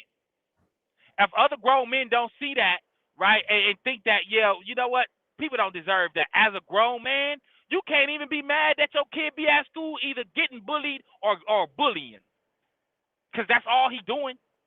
And then there's other grown men and women backing him up. But Chud, I mean, I hear what you're saying, but Chud, even if that is right, even if you say it's best that Carmelo gets found guilty and goes to jail and Chud gets probation or something like that, because you say it's just for the greater good of the society. How do you get black people to accept that, though? I'm just saying, you're saying, hey, it's just best for us. You guys don't really have any power. It's just best. How do you sell that to a black family? This man's got a family. They want their kid. Hey, you know what, Pat? I ain't got to sell black folks nothing. This is what's happening. And it's going to happen in front of your face. I'm going to have a couple people that's in that jury that look like you. I may even have a judge that look like you. But it don't matter. This is going to happen. I don't have to explain anything. America don't explain nothing like that, bro. They never have. This is why they can come out 20, 30 years later and be like, yeah, we lied. Now, Tabor, we know you have young children. You're telling me that you would accept that one of your children, something bad happens, you would accept unfair treatment because it's for the greater good of the country? Oh, I'm crashing out. Oh, come on. This guy.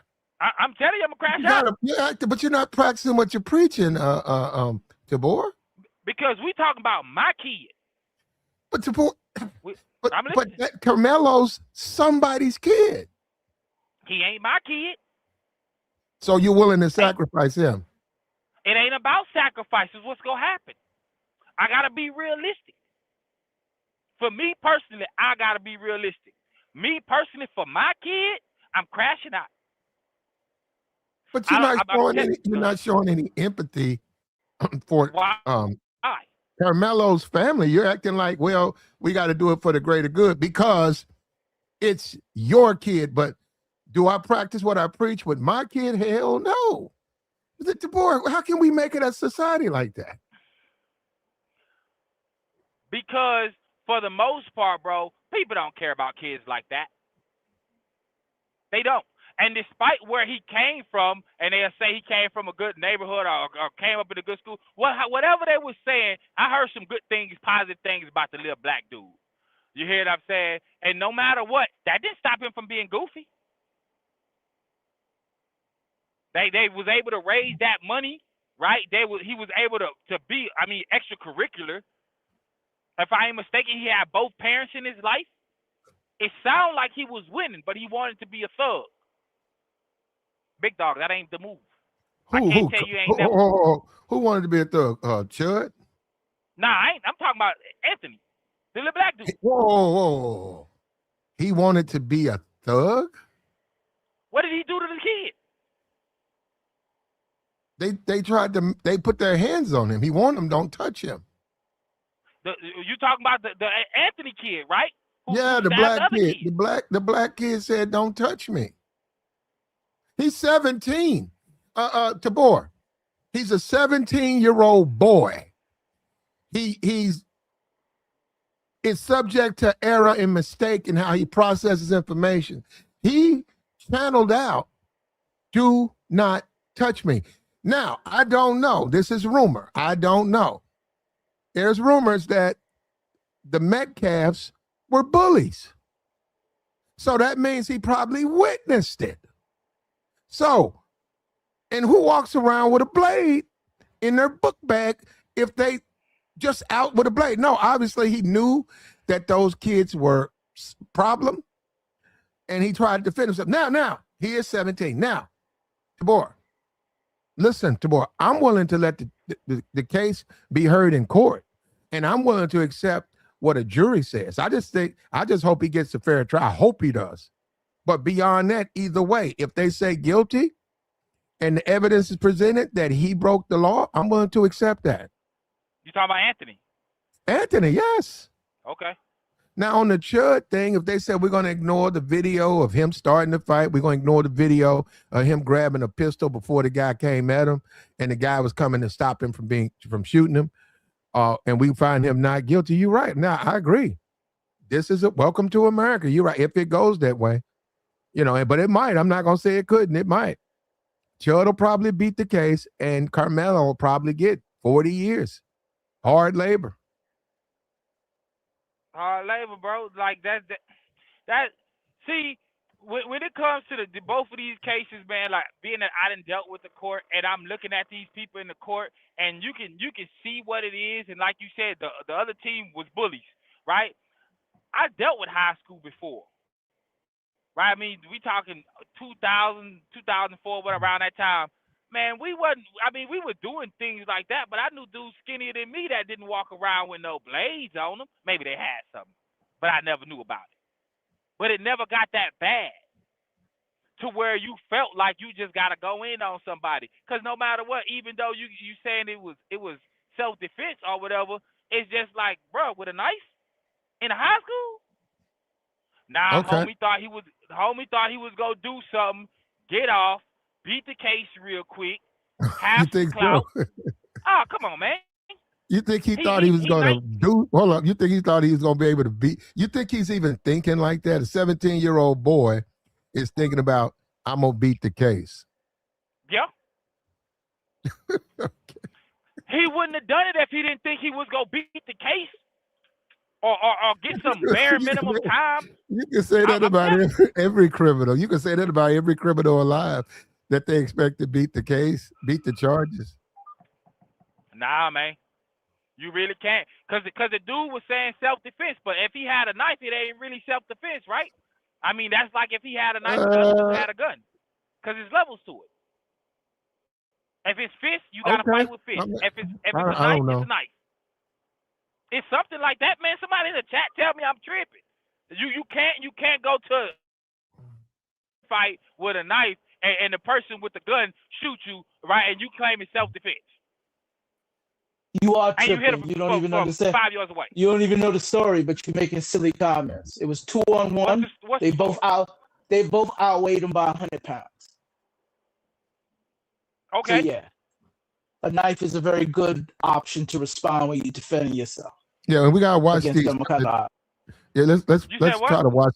let's try to watch the terminology. We know what happened, but The you know weapon, this. sorry. You're not YouTube. Yeah. You're not YouTube. Go ahead, Tabor. He said that the individuals outweighed him by over 100 pounds. Together, they're about 70 pounds each. 220, the twins. They were taller than him and bigger than him. So that Both still football justifies a knife? players. Or am I If you're being assaulted by somebody, yes. Yeah, I don't think it works like that, bro. It works like that. It exactly works that way. Yeah, it does. How you gonna do hand-to-hand with people? How you gonna do a hand-to-hand fight against more than one person and both are bigger than you? Hey, and you're right. The logic makes no sense, but based on past court cases, they lose every time. No, they don't. What's you the don't court even case? know what you're talking about. So what's the court case, bro? I'm in Florida, and Texas and Florida has similar defense rules. Hold on, let me just say this. Hold up. Let's and look, we got truth. I know you. Yeah. Don't let you just be saying some crazy stuff. I got you. I got you. Truth. Come on, man. Come on, Truth. You disagree with him, but Truth, we're listening, but you don't have to elevate like you're getting upset. Just come on. Well, I'm not upset. I'm just he's just saying crazy stuff, and I'm just clarifying. He actually believes that. I don't know why you say he actually believes what he's saying. Just because he believes it doesn't mean it's not uninsane. His belief doesn't. So if somebody's defending themselves against two people who are both bigger than them, responding with a weapon is within legal means of self-defense. With the same weapon? I didn't say. What do you mean with the same weapon? Well, I don't know. I missed the last part. What you said? I said if you're defending yourself against two people who are bigger than you, and there's multiples of them, defending yourself with a weapon is legal. That's the whole point of having it. That's why it's legal to have that kind of weapon within a certain inch spectrum. Nah. It's legal to have it for self-defense. You think you need to cut up boxes or something? So that's why you get to walk around with that kind of thing? It's for defense. That's what it's for. There's cases online that we know about that has been on TV or this, that, and the third by way of time that we know that if a person get in a fight and gets stabbed by the other person, it ain't self-defense, bro. Name it. If one person got hands and they about to fight you and you pull out a knife, bro, that's not self-defense, bro. But that's it not don't matter if it's two people. But that's not what we're talking about, is it? Why are you bringing up a scenario that has nothing to do with what we're talking about? What are you talking about? I'm talking about the same scenario. I'm talking about fighting in a knife. Right. Two people who are bigger than you are about to fight you. Not one-on-one. So what are you talking about? You sound like you scary. That's why you looking at the knife situation. It don't matter, bro. It could be it could be. Listen, there's a dude. I'm gonna bring it up. Another situation. I can't do nothing with this, man. There's a dude, bro. He was a football player, bro. That's why you got a weapon to defend yourself. You're scared of getting hurt. That's why people bring protection, sir. Yeah, but just because you got a gun don't mean you can just shoot anybody. Nobody and claim said that. Self-defense. Well, it doesn't matter, bro. It's a weapon, bro. If you're being attacked by two people who are bigger and stronger than you, that's self-defense, sir. No, it's not, bro. You think it's self-defense. That's not the way the law works, bro. How does the law work? You can't show up to a fist fight with a knife, stab somebody, and claim self-defense. It don't matter if it was two people. Hold on. Yeah, Tabor, we can't use those terms. We know what happened. It was a weapon used, but just refer to them as weapons. Go ahead. Yeah, weapon. Okay. So you can't show up to a fight. Who showed up to a fight? It was a track meet. Who shows up to fight at a track meet? I said who said it was a fight? It was a track meet. I know what it was. Right, they attacked him at a track meet. How did he show up to a fight armed? He didn't know there was going to be a fight. Bro, I'm not, and for the most part, bro, I'm not even talking about, I didn't even bring up the track meet because being at school, that's a whole different conversation. We talking about, well, I understand. But you said, people, hold on. You said he showed up to the fight armed and ready. And I'm like, what fight? They went to a track meet. There was no predisposition of a fight that was going to happen. He didn't show up to a rumble ready to roll. It was a track meet. Did you just tell me it was 2 people that attacked him? Yeah. Yeah, the track meet doesn't matter anymore. Of course it does, because that means there was no plan for a fight. It was a sporting event.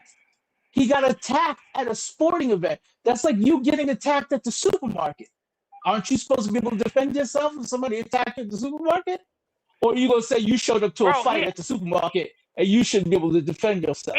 It's not the same because he was at school and we're making a point to call it the track meet.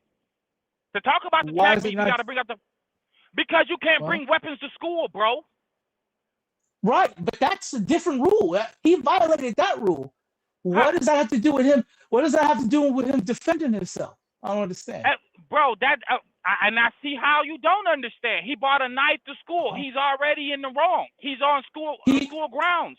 You can't do that, that's bro. Illegal. That's illegal, by the way. He can't bring that weapon on school grounds. You're absolutely right. How does that change that he was defending himself? I'm sorry, you're confusing me. Because he got in a fight, bro. This wasn't a knife fight, bro. Right, he got attacked. Somebody attacked him. 2 people actually attacked him. And there's plenty of people they actually assaulted him. It wasn't just, hey, we're gonna fight. They literally put their hands on him. That's assault, sir. And he could have played it a totally different way. So you saying he shouldn't have defended himself? He should have just took it? I'm telling you, he shouldn't have used the weapon, bro. I understand you saying he shouldn't have used the weapon, but that don't change the fact that he was defending himself, correct? He wasn't defending himself, not by way of law. So that's not the way it is, bro. So what's the law to defend yourself? You just got to take that L. Wait. What's the law to defend yourself? I already said it. If it's you bringing fist to a fist fight, then it's fist. It's not a fist fight. Right, it's a track meet. So what are you saying? You keep bringing up the track meet. I'm talking about the fight. You just said he assaulted him. So how do you bring up stuff and then take it back? Yeah, hold on. Truth. What we have to accept, all of us, is that Tabor. There are going to be some Tabors on that jury, and I get it. Yeah. You think things should be clear cut, but there are going to be some people out there who are just like Tabor, who say that's overkill. That was too many. That you don't need to take that. Why did you have it? We don't agree with bullying. Okay, these guys were bullies, but they shouldn't have got that. True. No, I mean, but the question is. Well, no, go ahead. Well, I'm not saying it's wrong. You're absolutely right. But what I'm trying to establish is, first off, was it or was it not self-defense? Then we can move into discussing was what he did to defend himself within the means of the situation. Tabor saying it's not even self-defense. Well, actually, he kind of did. He first said he should have just took it. Well, one, he should have just fought with his hands against 2 people that are bigger than him by quite a bit. Almost 200 pounds in total together, more than him. He would have been free. And then he said he should have just took it, right? He should have just took it. Then he said it can't be self-defense because he brought the weapon to school and it's illegal to bring it to school. And I'm just like, I just need you to clarify what you determine self-defense is. I am clarifying it. You just not listening to me, and I'm being cut and dry about it, bro. No. What is self-defense? What is self-defense for you? I just said, bro, this is like the 5th time, bro. If it's fist, if the dudes are assaulting him and they using fist, then he had to use his hands. He can't use a weapon, bro. So then why do people walk around with firearms? Because we can. That's not the same thing, bro. For what reason can you walk around with firearms? Listen. First off, let's do this, bro. Either we gonna be on the Wait, track. I just asked you. Hold on, before you go this route, I asked you a specific question. Yeah, what is you the keep reason asking you go me up questions, and as I'm but you're not answering, answering you're them not because listening. you Yes, I am. I'm just not giving you the answer you want to hear, bro. No, I said, what's the reason we are able to carry firearms in this country? I asked you a very clear question. Go ahead. And and I just said you keep asking me questions. They got questions 2 questions ago. I ain't even finished answering. Listen, bro. So we're just gonna keep this on school property at a track meet. We're not gonna overlook that. That's the basis, bro. We can't overlook it. Now, I'm sorry. I did just ask you a question. Are you gonna answer my question before you move forward? I'm answering your question. This is what I mean, bro. Have you My stopped question? talking? No. You already answered the question, bro. No, I bro, didn't. Did my you hear what I just said to you, Tabor, I asked you a very specific question about why we're able to carry firearms in this country. What's that reason? Because we can, bro. I answered that. It's my second time telling you the same answer. I didn't ask you if we can. I said, what's the reason why we can? I just told you because we can, bro. Just accept it as my answer. That's my answer to your question, bro. But I didn't ask you if we can. I asked you why we can. I just told you that's my answer to your question, bro. You hear me out, DeBoer. You're not listening. I'm telling you, I agree with you. We can. That's part of my question. We can. I'm asking you, what is the reason why we can? Because we have the right to bear arms, bro.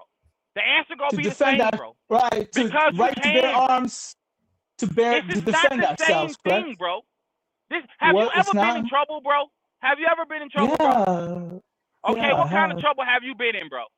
A lot of trouble, Tabor. Has it have anything to do with weapons, bro? Yes, Tabor. Have you ever brought a weapon to school, bro?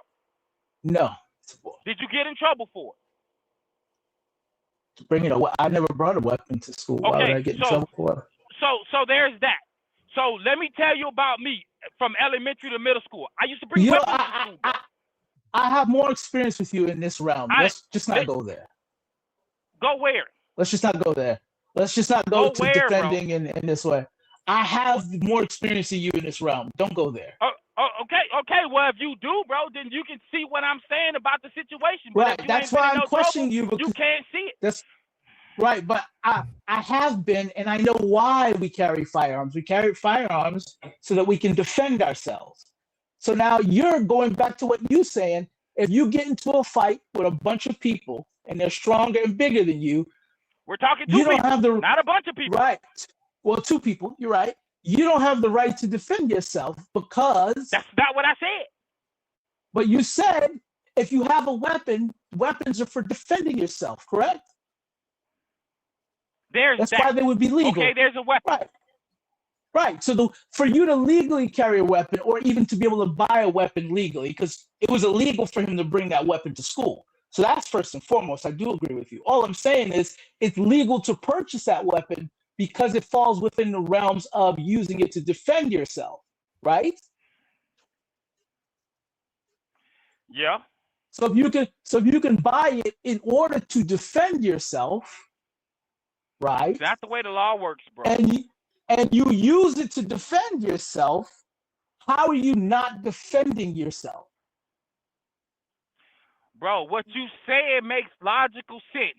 But unfortunately, in America, when it comes to being black, logic does not coincide with the law, bro. They don't go together.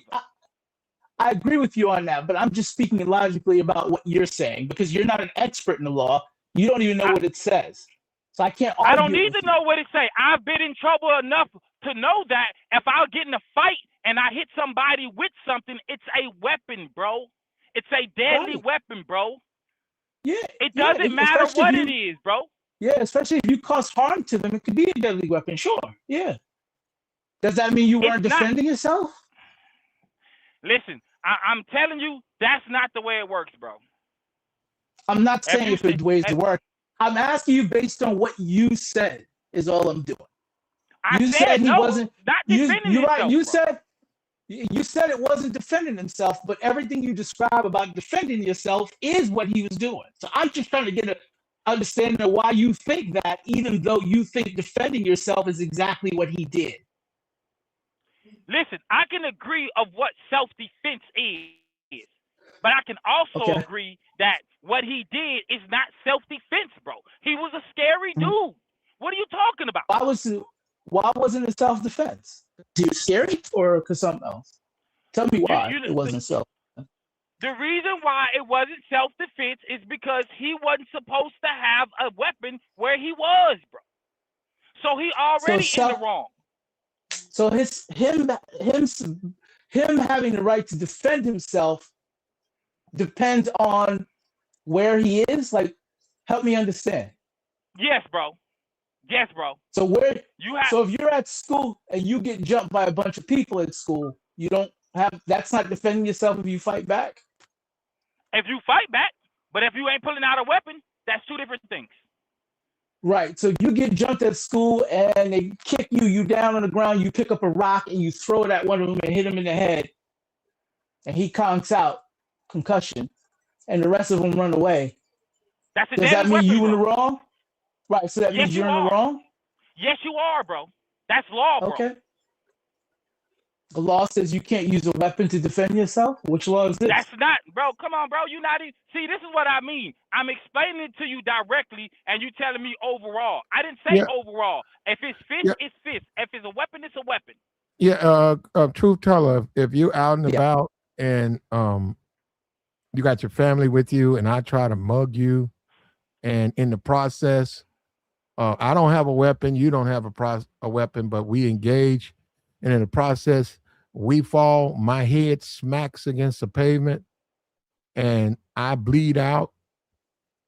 There will be people saying that you need to be punished as you used more excessive force. Now, that's what I'm saying. This is, you could talk about how liberal, society is or whatever, but they are going to take a look at that. They're not going to say, oh, he was assaulting you, you guys gauged, and he just happened to slip, and you certainly had no intentions. They're going to take a look at what was your intentions.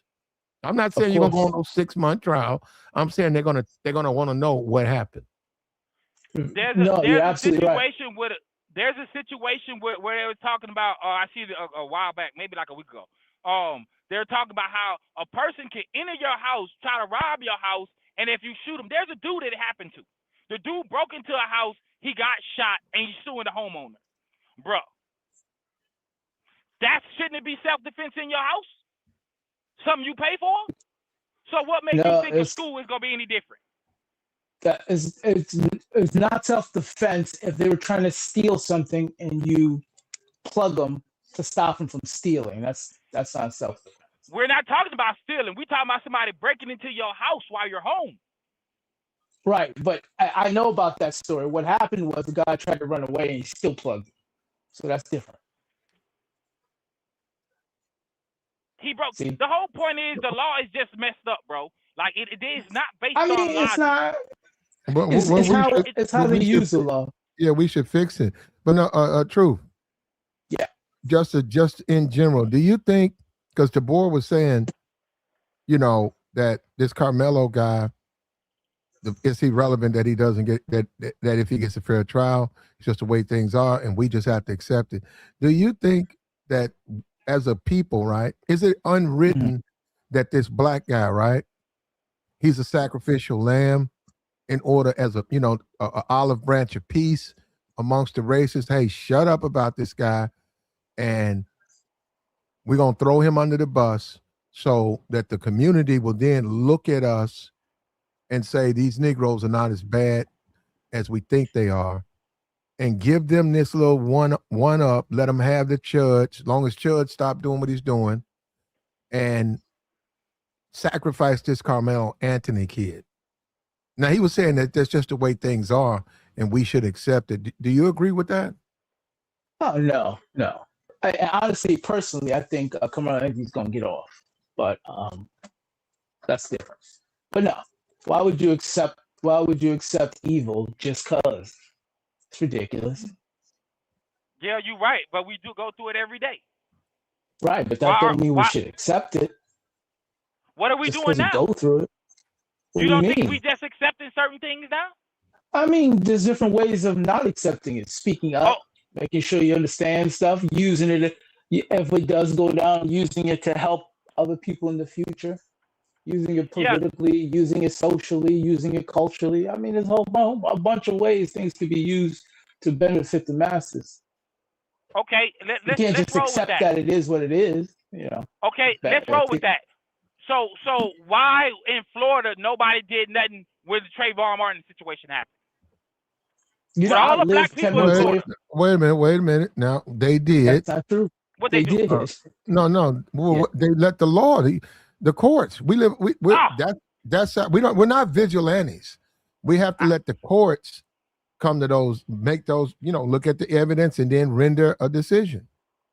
And not only that city is Sanford. Sanford changed their rules about how those people can function within the communities of that city, right? So, but I mean, he got off, but there were certain things that were changed because of it, right? The mother got into office. It doesn't matter. It goes back to what you said. People sit around, bro. Hold up. True. Yeah. Do you think even if we said, hey, we're going to sacrifice Carmelo, and the next time this situation show up, a black guy did something, throw the book at the black guy, we don't care about evidence. It looks like he's guilty, so he's guilty. Do you think that would help race relations in the sense that they wouldn't be like they are now? Yeah, that's what I'm saying. I mean, it's been done before. How did it help now? It helps go.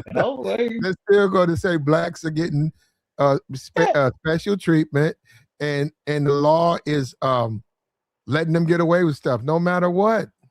Yeah, they're gonna run for office and say, "Hey, we need to thing near the law." They improve the law and be more strict with the law, and basically that just means we need to treat black people worse. That's all. So the people who are saying, the black people are just stirring up trouble when they say, "I want the man to have a fair trial." You guys just trying to justify criminals, and you guys are just stirring up trouble. Look at what he did. Black people know he's guilty. I saw Officer Tatum said he was guilty. I said, well, he hadn't had a trial. Officer Tatum said, this guy's guilty. I don't know why black people are lying. How would we lie? How would we know? Right. We're not the one doing the trial. How are we lying? Yeah. It's weird. And as far as wanting to see him, he said black people want to see him get off because he's black. All I want to see is the guy get a fair trial. That's up to Texas. That's down there in Texas. Those are their citizens. If they don't give a damn about the law, I think it's fucked up, but I don't think it's good for the community if you're practicing blatant racism. That's what I believe, but then again, who cares what I think? But I don't want to see this guy get off. And hold up, real quick, let me just add this. I do have a problem with him with a knife in his bag. I don't know what he was going through, but 17 with a blade? What are you going through? Function. Yeah, at school. That's exactly. What is he going through? What was he seeing? Why did he think that was a good idea to do? He was working. He was a straight A student. What was happening to him where he thought that was a good idea to roll with that? Because you was at school thugging. How you thugging if you got like a 4-point-something GPA? You didn't even got time to thug, player. What are you talking about? He got a charge with a knife in his bag, bro. What are you talking about? You don't know what he does. You can, bro. Listen, bro. You can make straight A's and still be outside, bro.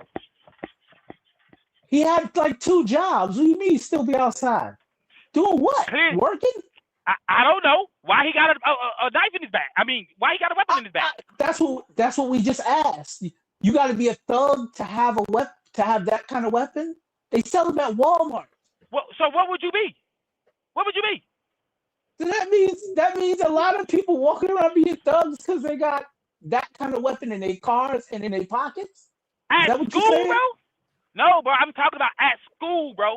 Clearly, there were some things going on at school or around that time.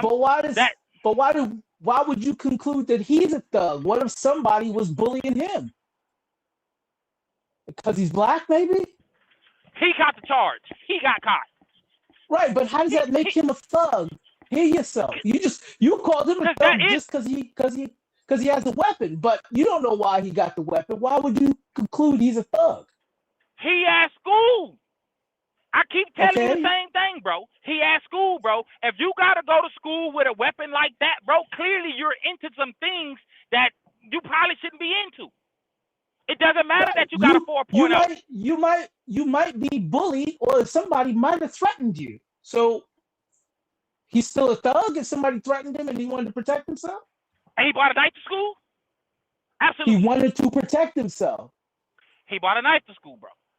So I know you've already said this. You walk around with a weapon, don't you? No. For what? You don't have protection when you go outside? Ain't nobody pressing me, bro. And I go from state to state. When you drive in your truck, you don't have nothing in there to defend yourself. You don't have I go state to state. Ain't nobody pressing me. But he's fine. I mean, everybody don't feel like they need that type of stuff. I know he has something in his truck. Most truck drivers do. Yeah, I don't know nothing about what do I have? What do you think I have?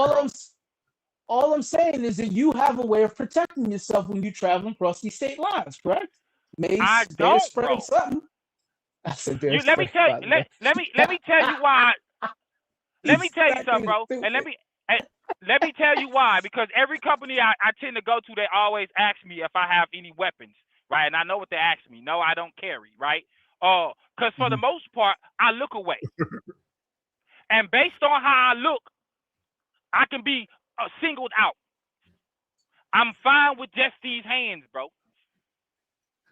I'm cool with that. I'm confident. And we accept that. Plus, I don't drive truck, but I think there could be some issues with transporting federal laws. Over into different state lines and stuff. It's like a lot of that stuff they got to already have a paperwork. No, I don't even mean arms like that. I mean like I have truck drivers in my family. They usually have some kind of stick or staff. The whatchamacallit that the thing that you whip out, the long stick that you can whip out, protect yourself with. Cell phone. You got a cell phone. You got a cell phones can't really help you if you're in a situation. Good luck. Good luck with that. You can call for help. Yeah, while somebody punches you in your mouth, for sure. I'd be more concerned with the bears and the mountain lions and all of that stuff than I would somebody if I'm driving the truck. Because if you break down, you're gonna be out there, and coyotes and all that stuff's out there. They got them here in Florida and Texas, man. There was a coyote in my neighborhood last year.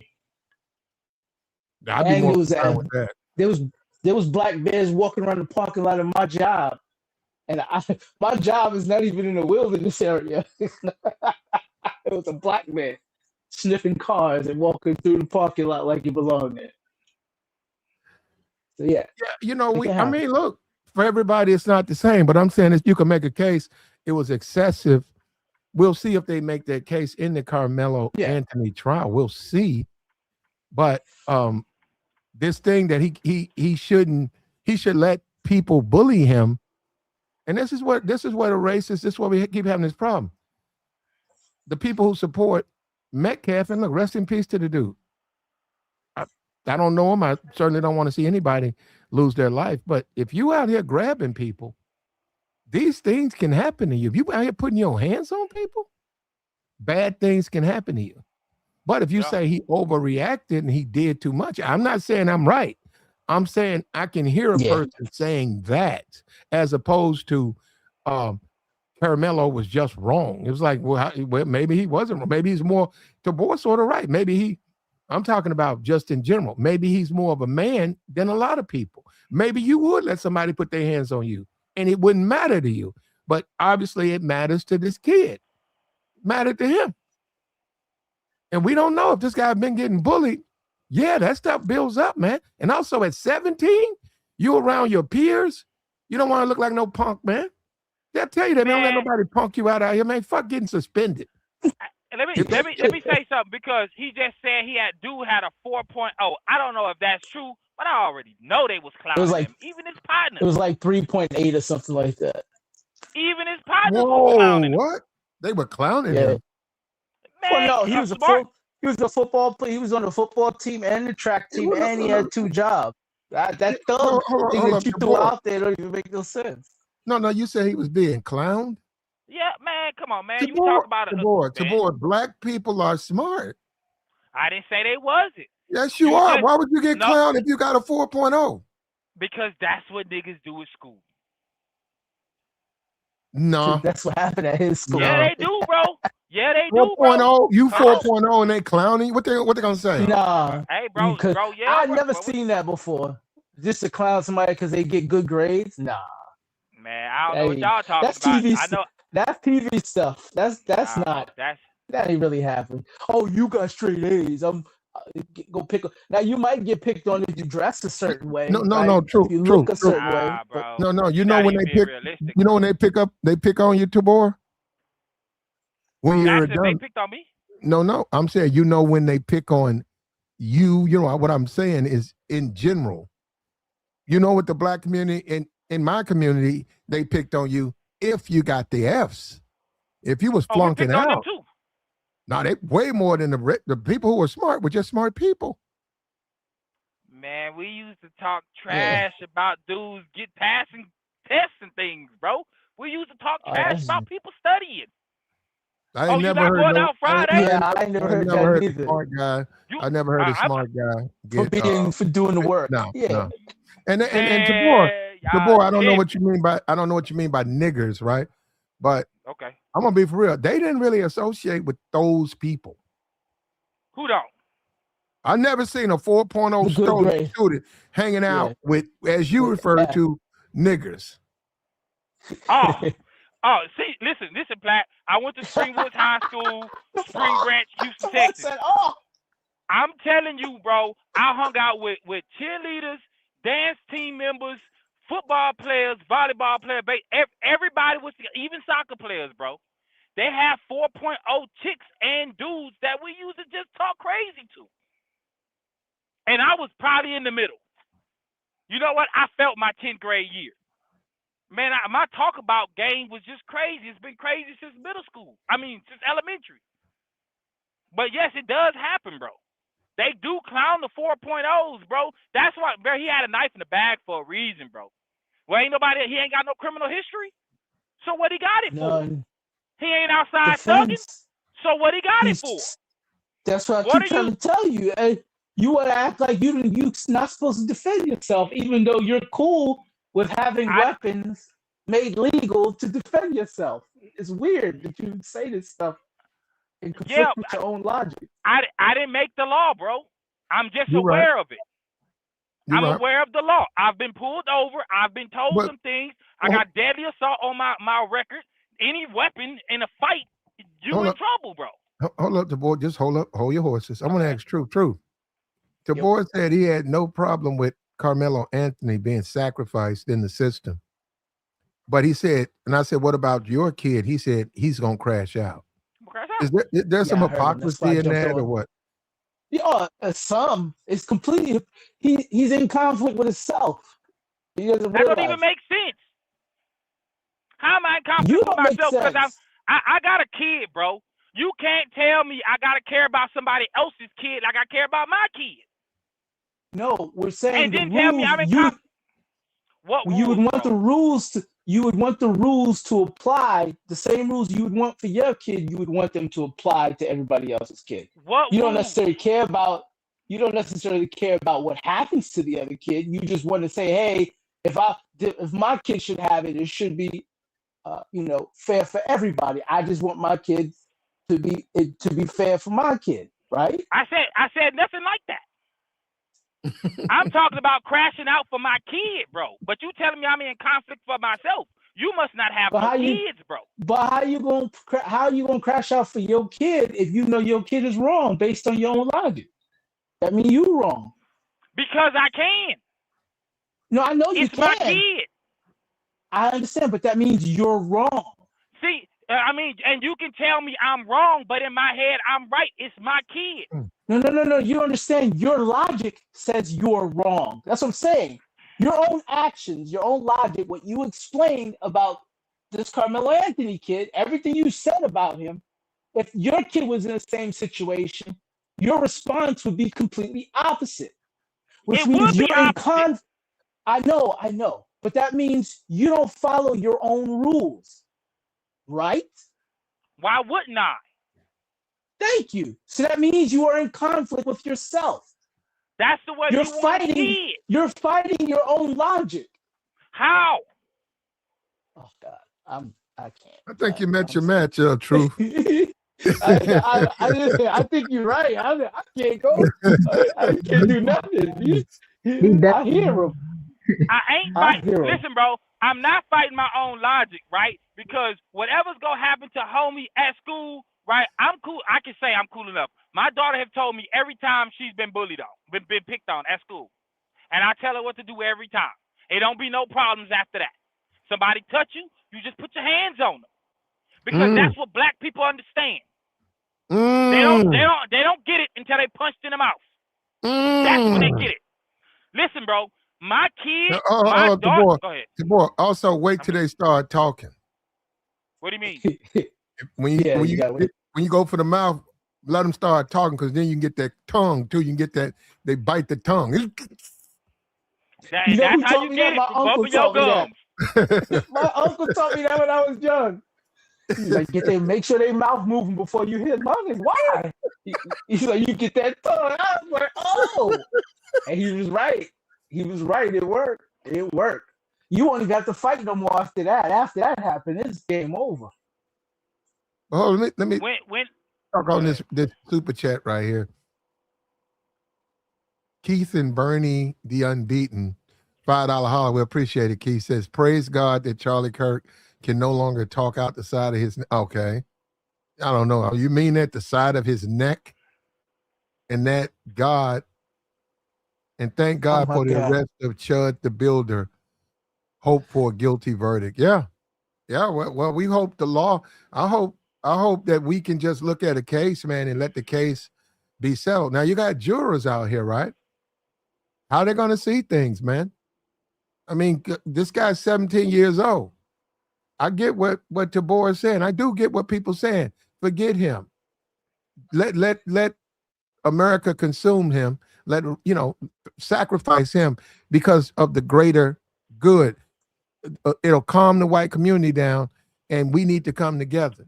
But see, the problem with that is I'm not even talking about sacrificing, bro. Well, it's never. Well, that's what you said. Nah, that's a sacrifice. Tabor, you say, Tabor, the man needs to have a fair trial. You said America's going to find him guilty, and it's okay. You said that. That's a sacrifice. He should know that. He's 17. Why would he know that? Why would a minor know that? Why wouldn't you know that as a little black kid? That means his parents was failing him, bro. How he's not seeing what's happening out here to the kids his age? But because he's a kid. He's a kid. Okay, so in your eyes, he's a kid, but in that court, he's a grown man. No, I understand, but I'm just saying, your eyes, he's a grown man because you expect him to understand grown man logic. No, it's not, bro. Right? I'm talking about what's going on in the real world that you can actually see on TV. But they're kids. Hold on, bro. Kids won't know that. Bro, listen, bro. We're not talking about a 5-year-old. We're talking about a 17-year-old with a 3.8. There's plenty of things on the internet that he has seen going on that he can make himself aware of. Now, for the most part, his 3.8 and whatever track situation he was going through, maybe a scholarship or something, he threw that away because he couldn't control his emotions. That's all that is, bro. He was being attacked and he responded, so he couldn't control his emotions? He responded with a weapon, bro. So? And see, even that right there, this is not knowing the law. So wait, hold on. So what if he responded with a weapon? So what? Well, that's what happened. That's why what happened. What do you mean? That's why what happened? That's why he used the weapon on Buddy. Right, because he was defending himself. I get it. Yeah. You keep saying he's defending himself, but that's not the law, bro. That's not the way it works, bro. It is the way it works. That's why you are able to legally buy weapons, even as a kid. You know, in Florida, you could buy firearms like when you're 15. And if they take it to school, it's gonna be a problem. Hold up, That's hold up, true, but you hold could up, buy it. hold up. George Tinker says he's all over the place and just being hypocritical with his arguments. I feel for truth trying to cover both sides of the argument. Yeah, well, I mean, some people would say that, you know, and we and Tabor, these are your thoughts, these are your opinions. I pretty much understand the way you see the world. That's fine, but then again, we do have to have some stuff in concrete, right and wrong. You know, there needs to be some lines drawn in the sand so people do know right from wrong. But who's right and who's wrong? If there's proof that those kids put their hands on him, it's going to be interesting how that case plays out. I mean, there's going to be mitigating factors. They're going to say, "Hey, he used excessive force." He's excessive force, right? We'll see. We'll see. He is 17, though. That's the whole point. Is he's 17? He's not an adult. So what do? You say guilty. He does 6 months, and someone comes along like Trump, like Trump hired that dude from the subway and give him a high-paying job, which Trump did. So that's what I'm saying. He is a young man. So yeah, he's subject. He's a juvenile. Mm-hmm. And not only that, he's a juvenile from a good family background and accreditations from school, right? And you say that, but that didn't stop him from doing what he did.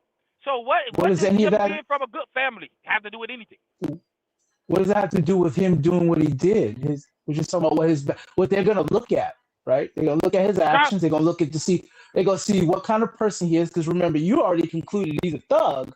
But if they look at his history, he don't look like no thug. That's not what his backpack said with his weapon.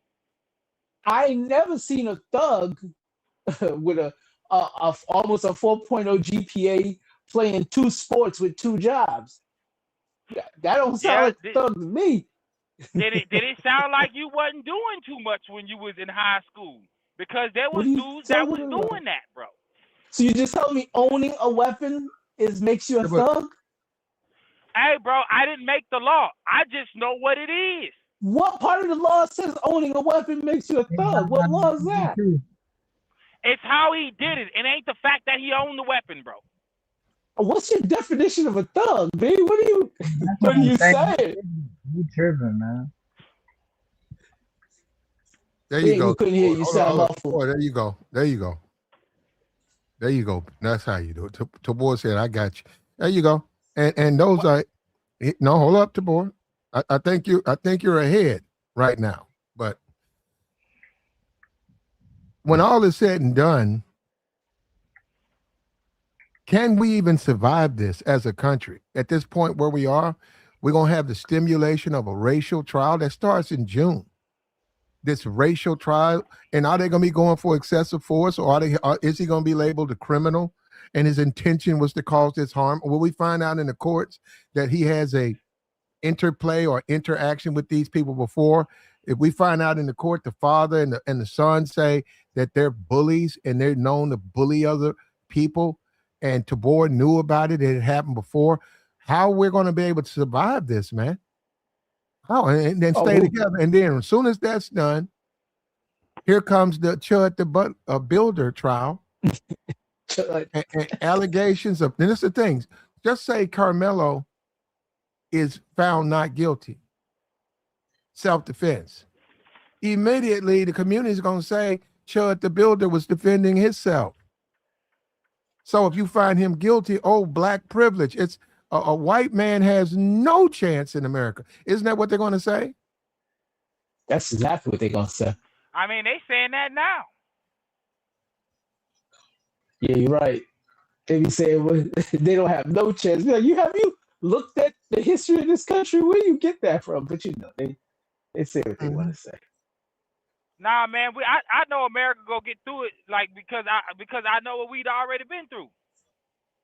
There's grown people out here, right? There's 2 different situations with kids. They got one with some files, right? And then there's other situation with kids that go on. Look at the Cynthia Brown situation. They tried to lock her up. and she was getting assaulted. Where's the logic in that, bro? Yeah, I don't know. I'm not familiar with that. Which one was that? Cynthia Brown. Yeah, I'm the not little familiar girl. with that. Well, it's probably like 15 years ago. Oh, girl the little black girl. Oh. There was no logic behind that, bro. Even though she was getting done wrong and she was a kid, it was grown people on that jewelry that decided to put that kid who was getting violated in jail, bro. That's the law. That's America, bro. So but I'm saying that you say that, Tabor, when people are talking about changing it, you're almost suggesting that we should just accept it. I'm telling you to maneuver through it. And don't be stupid about it. I don't know. I have no idea what that means. I mean, no matter where you going, bro, you can get into something with somebody. Okay. In a random spot. That's why I don't carry no weapon, because if I'm in another state and a cop wanted to be a D, I can go to jail, get charged, lose my license. I can lose a lot, bro, and then be locked up somewhere in Idaho or Montana. Because I wanted to walk around with a weapon. Would it matter, Tabor? Would it matter? What matter? Where you get locked up? Yeah. Montana about 2,000 miles from Houston, bro. Ain't nobody coming to me, but you locked up. It don't matter. He got a point, but ain't nobody coming to visit him in no Montana. He gonna find out. Ain't too many people gonna come visit him in Houston. Look, we have a problem with that, but I'm just saying, come on, man. You know what? He said Montana. Other than, man, you might have, man, you know what? I'd rather be locked up in Montana than Houston. It really is peaceful, though. I ain't gonna hold you. Hey, man. They got coyotes out there. You could have a coyote program. You can grow food. You got that winter's wind, to tickle your neck when you go outside, man. Fuck all that. No. That's how you feel, Black? No, you're talking about being locked up. You said Montana, Utah, and I'm like, well, I don't want to be locked up anywhere, but you almost making it seem like it's a difference. Where? I said the wind tickle. It's a difference. It is a difference, bro. No, it's not. Boy, it's not a difference. It's a difference. Yeah, hey, bro, when you far away from people and you locked up, I can only listen. That makes it worse. I go out one night, right? I'm in Indiana. I get in some trouble at the club. They put me out. They call a paddy wagon. They put me in the back and take me to jail. You hear what I'm saying? I'm in jail for probably like 18 hours, almost 24 hours, before I was able to get a phone call, and my sister was gonna bail me out, but she didn't have to. Right? I'm in Indianapolis, bro. Ain't nobody coming up there, bro. What was you doing? Why did they lock you up? Because I was talking trash to everybody. Oh, you were? So you was out there to come Hold up, Truth. Imagine that. You were, Tabor? Yeah, bro, I had to. Listen, hey, there was a whole lot of hate going on in the club, bro, and they put me out on a fraudulent reason, bro. I swear it was. Yeah, well, hold on. Let me tell this guy.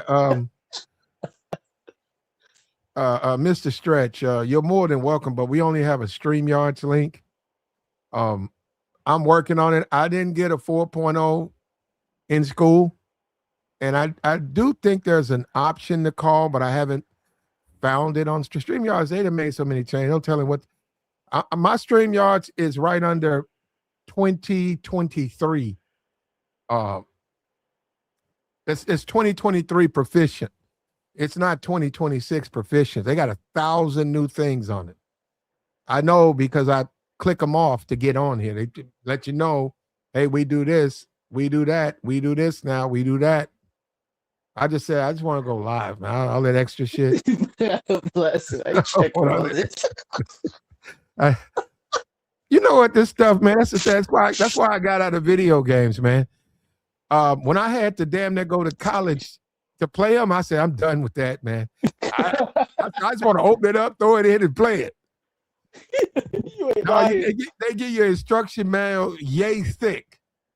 It's like, man, that thick ass manual to learn how to play. You got to hit this button when you go here, and then do this when you go here, and then 2 clicks to the right, move to the left. I said, man, no, it's too much. So all we got is a StreamYard link, man. Here you go, right here, if you want it. But at the end of the day, we have to live together, man, and we got to be fair to each other. That's not good for us. No, Tabor, it's not good. No, I get it. These are your thoughts, your opinions, but it's not good for us to think it's okay for some of us to be treated unfair for the greater good. That's not good for us collectively. I'm glad you said that, because if you look right before your link, somebody in the comments says America was beautiful before your kind came here. Why'd they bring us here? Ain't nobody brought my family here. We was already here. Why did they bring black people here? Take yourself out of it, just in general. What, the free labor? Okay, well, then there you go. So what are they complaining to say? We were fine without you. Well, why'd you bring us here? So I'm saying that would then once again be your fault. It would be you're talking to the wrong people. You should be complaining to the people who brought Negroes here. You know how you know what he said is silly? Because if it was so great, why would you have to bring us here? Yeah. It was so great before we came here. Why did you bring us here? Because it wasn't great. They were dying. Yeah, somebody said America has never been great, bro. It ain't never been great. Not for black people, bro. Not for black people. That ain't true. When it was? Don't fall into that. We have had many accomplishments. Man, we ain't talking about accomplishments, bro. It's 2026 and we watch what they're doing. And with the difficulties that have been placed on us, we've accomplished quite a bit. Yeah, and a lot of times, to me, black people suffer from almost like an abusive relationship with America, right, or the white community. It almost like a husband, a woman in an abusive relationship with her husband, because black people get blamed for. I'm talking about listen to me. A abusive relationship. All right. I'm not talking about a regular relationship. Abusive. And I'm saying it's an analogy.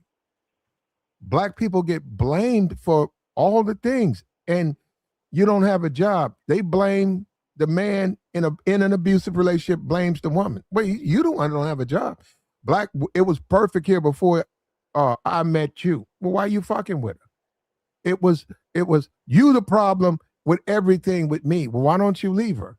And that's the thing. These guys, when you talk about redistricting the black vote, they're not saying black people leave. They're just saying we're going to take your political power. They never said they should leave. And it's like an abusive relationship. Like, how come black people can't vote for who they want to vote for? If they want to vote for Ronald fucking McDonald, they're free citizens, right? Well, no, we got to take that from them because they don't know who to vote for. Well, what if they had a mass migration? It would bankrupt your state. The South cannot sustain itself without black participation. United States can't sustain itself without black participation. Well, I didn't say go out of America. I'm just saying if they left the South.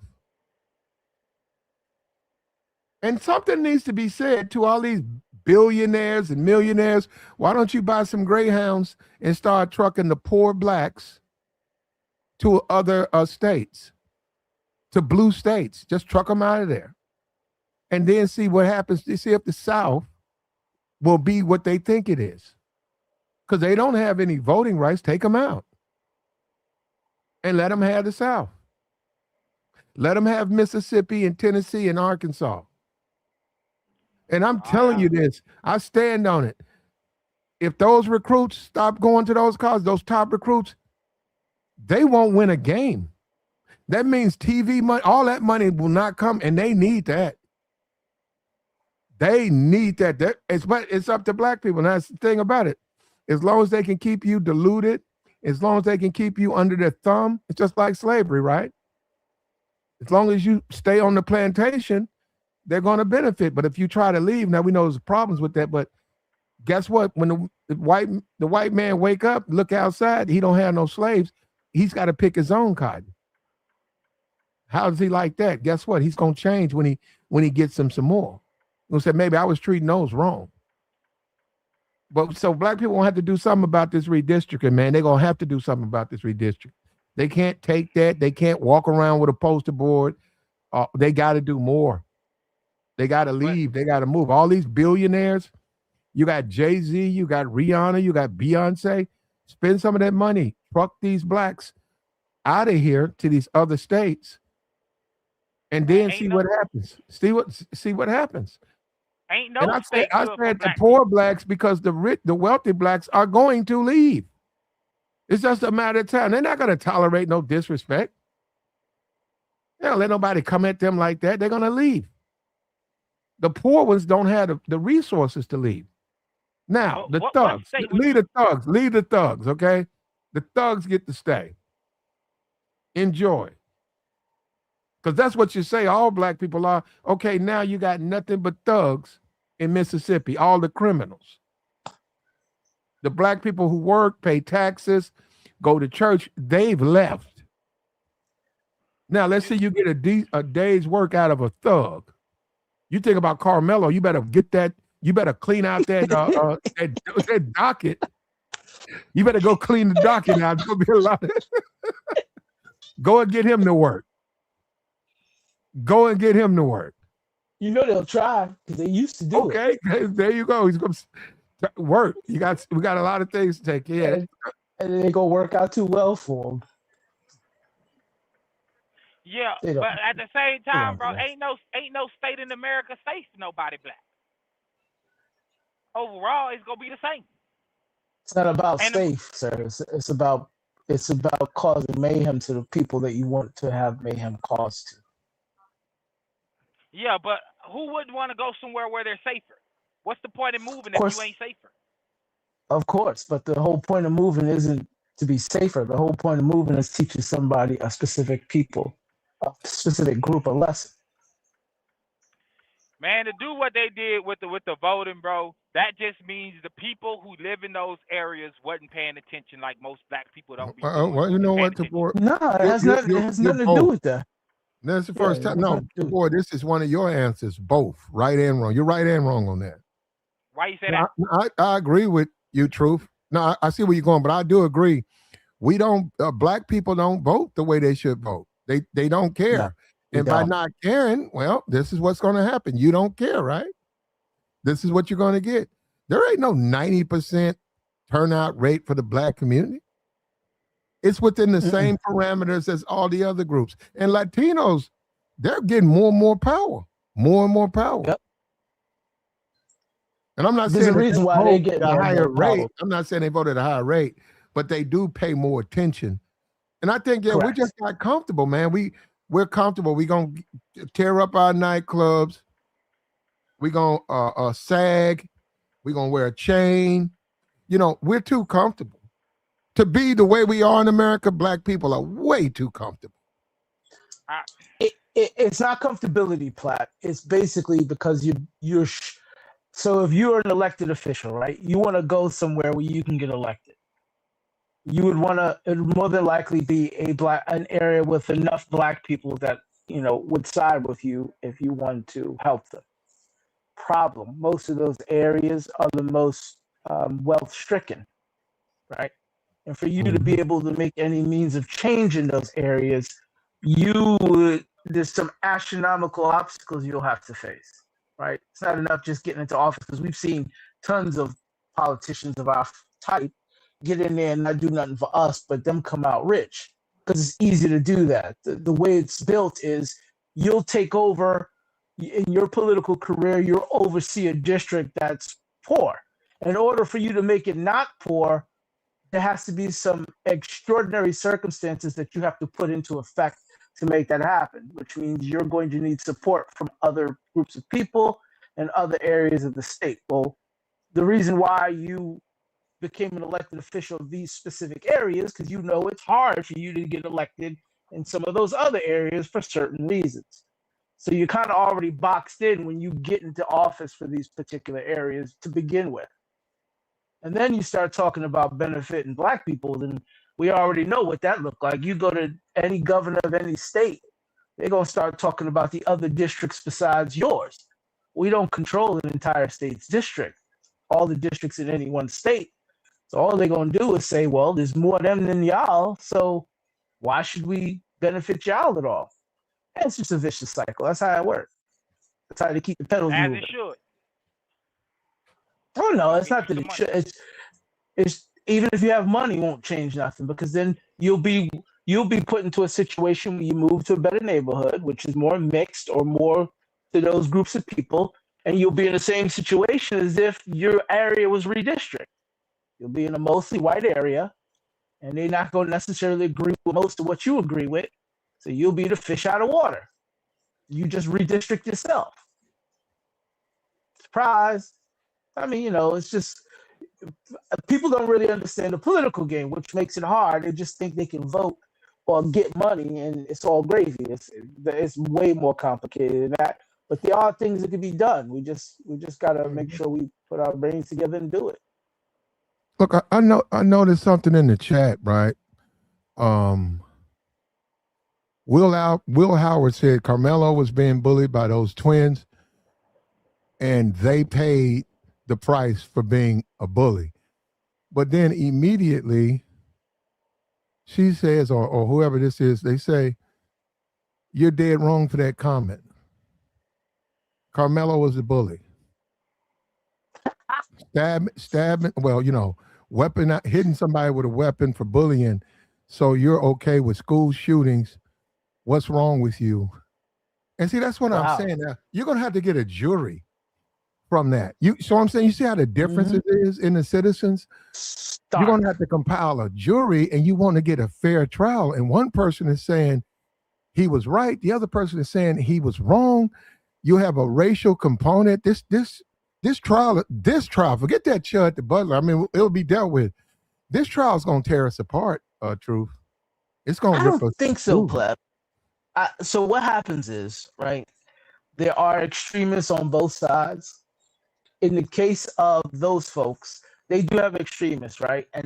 But they have more people in the middle ground that's willing to say, nah, yeah, we're not going to go that route. So what's happening with this particular case is it's more public, right? They know his background, but what they don't know are those other two boys, the twins' background. And what's going to start to happen is the background going to start to come out, and they're not going to look as good as people want them to look to be able to make the decision they want to make.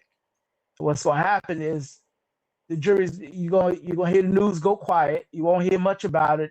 Suddenly it's going to come down. They're going to say, hey, he's not guilty of the, what they want to charge him for the guy, but that he's guilty of bringing a weapon to school. You know, they'll get him with the smallest stuff. And because bringing it to another school campus. Right, and then because he's a good student and excellent this and excellent that and a good family, time served, or he's on probation for 3-5 years, kind of thing. Well, let me ask Tabor. Tabor, let me ask you this, and be serious, man. Are black people, in your opinion, too violent?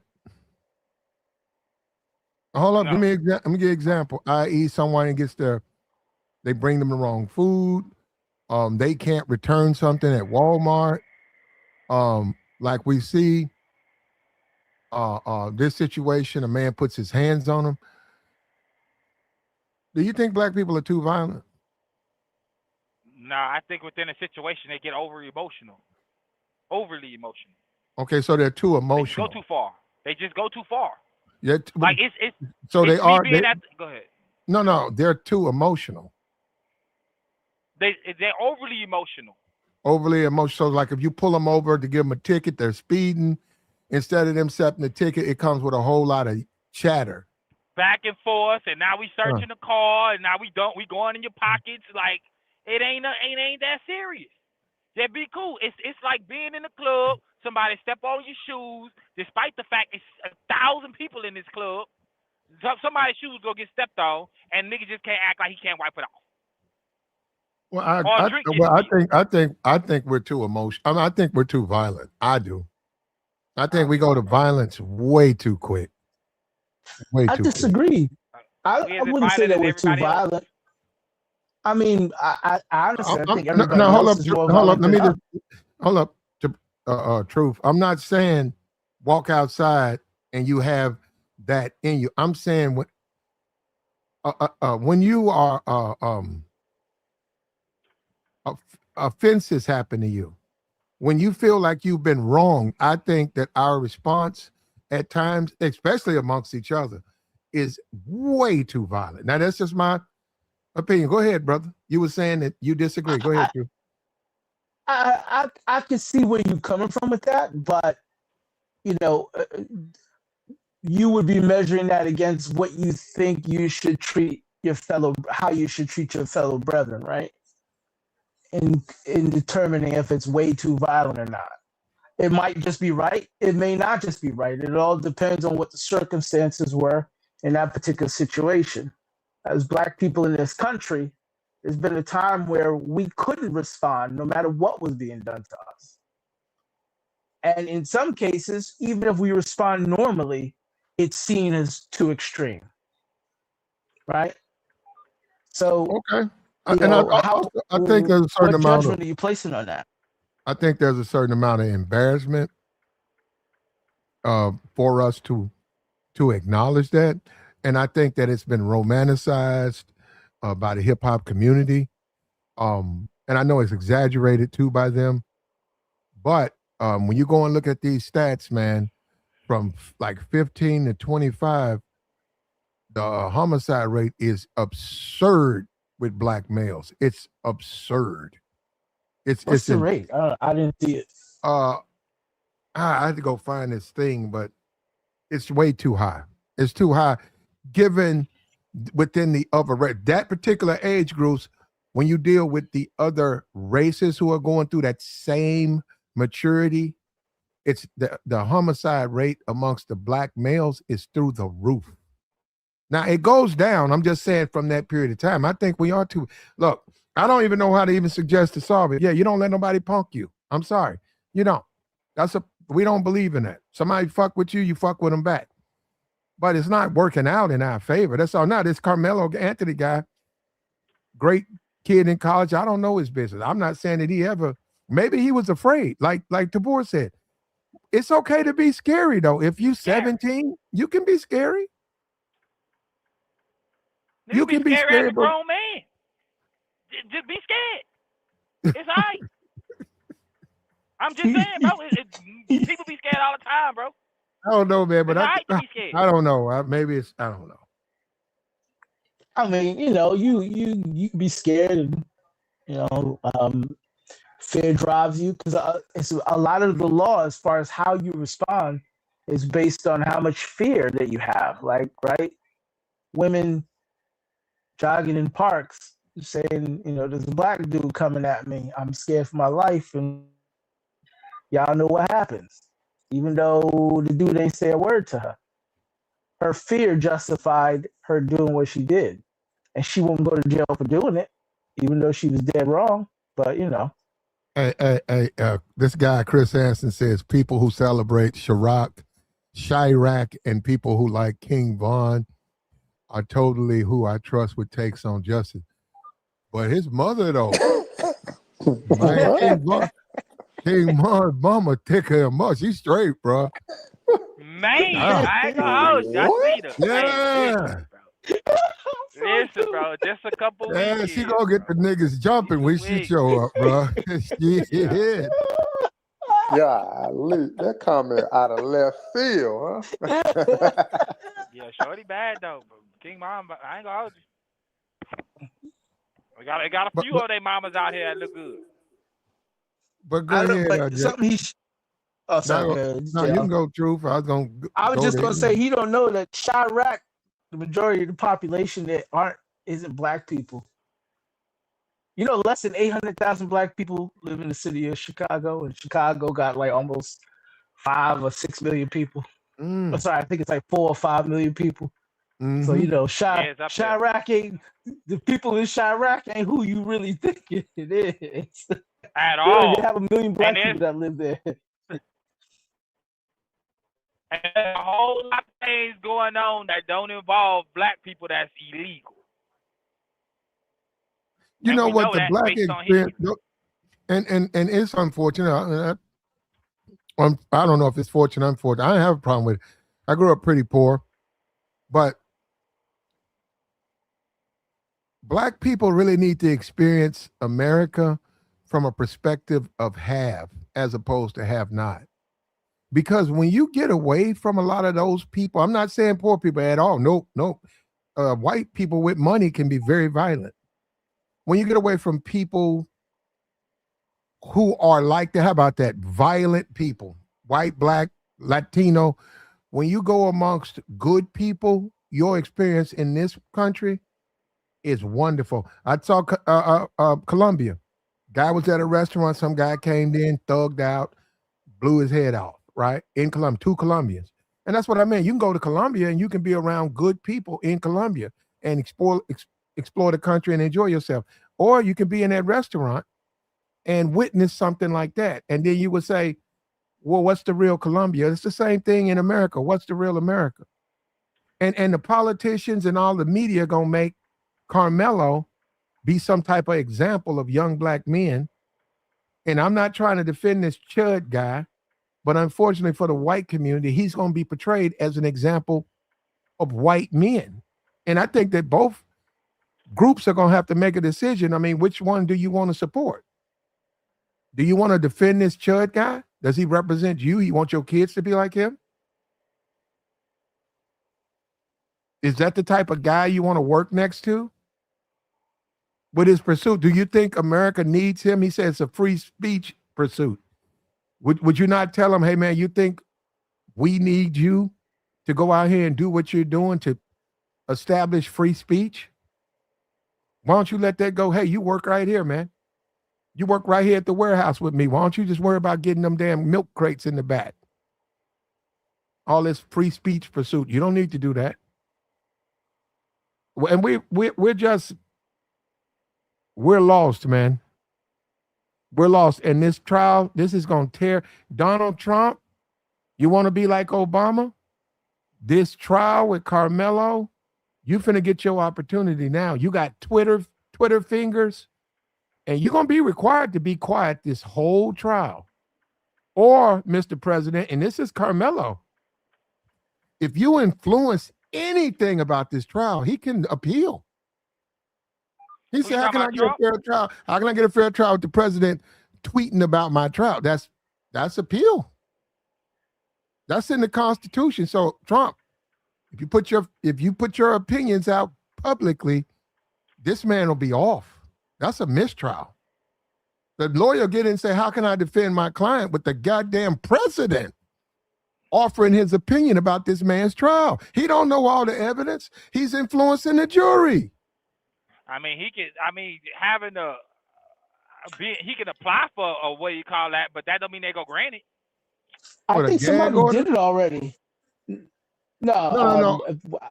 I think somebody did that already, Platt, where he was tweeting about their case. I forgot who it was though. Thought that that white dude. Yeah, but he wasn't the president, was it?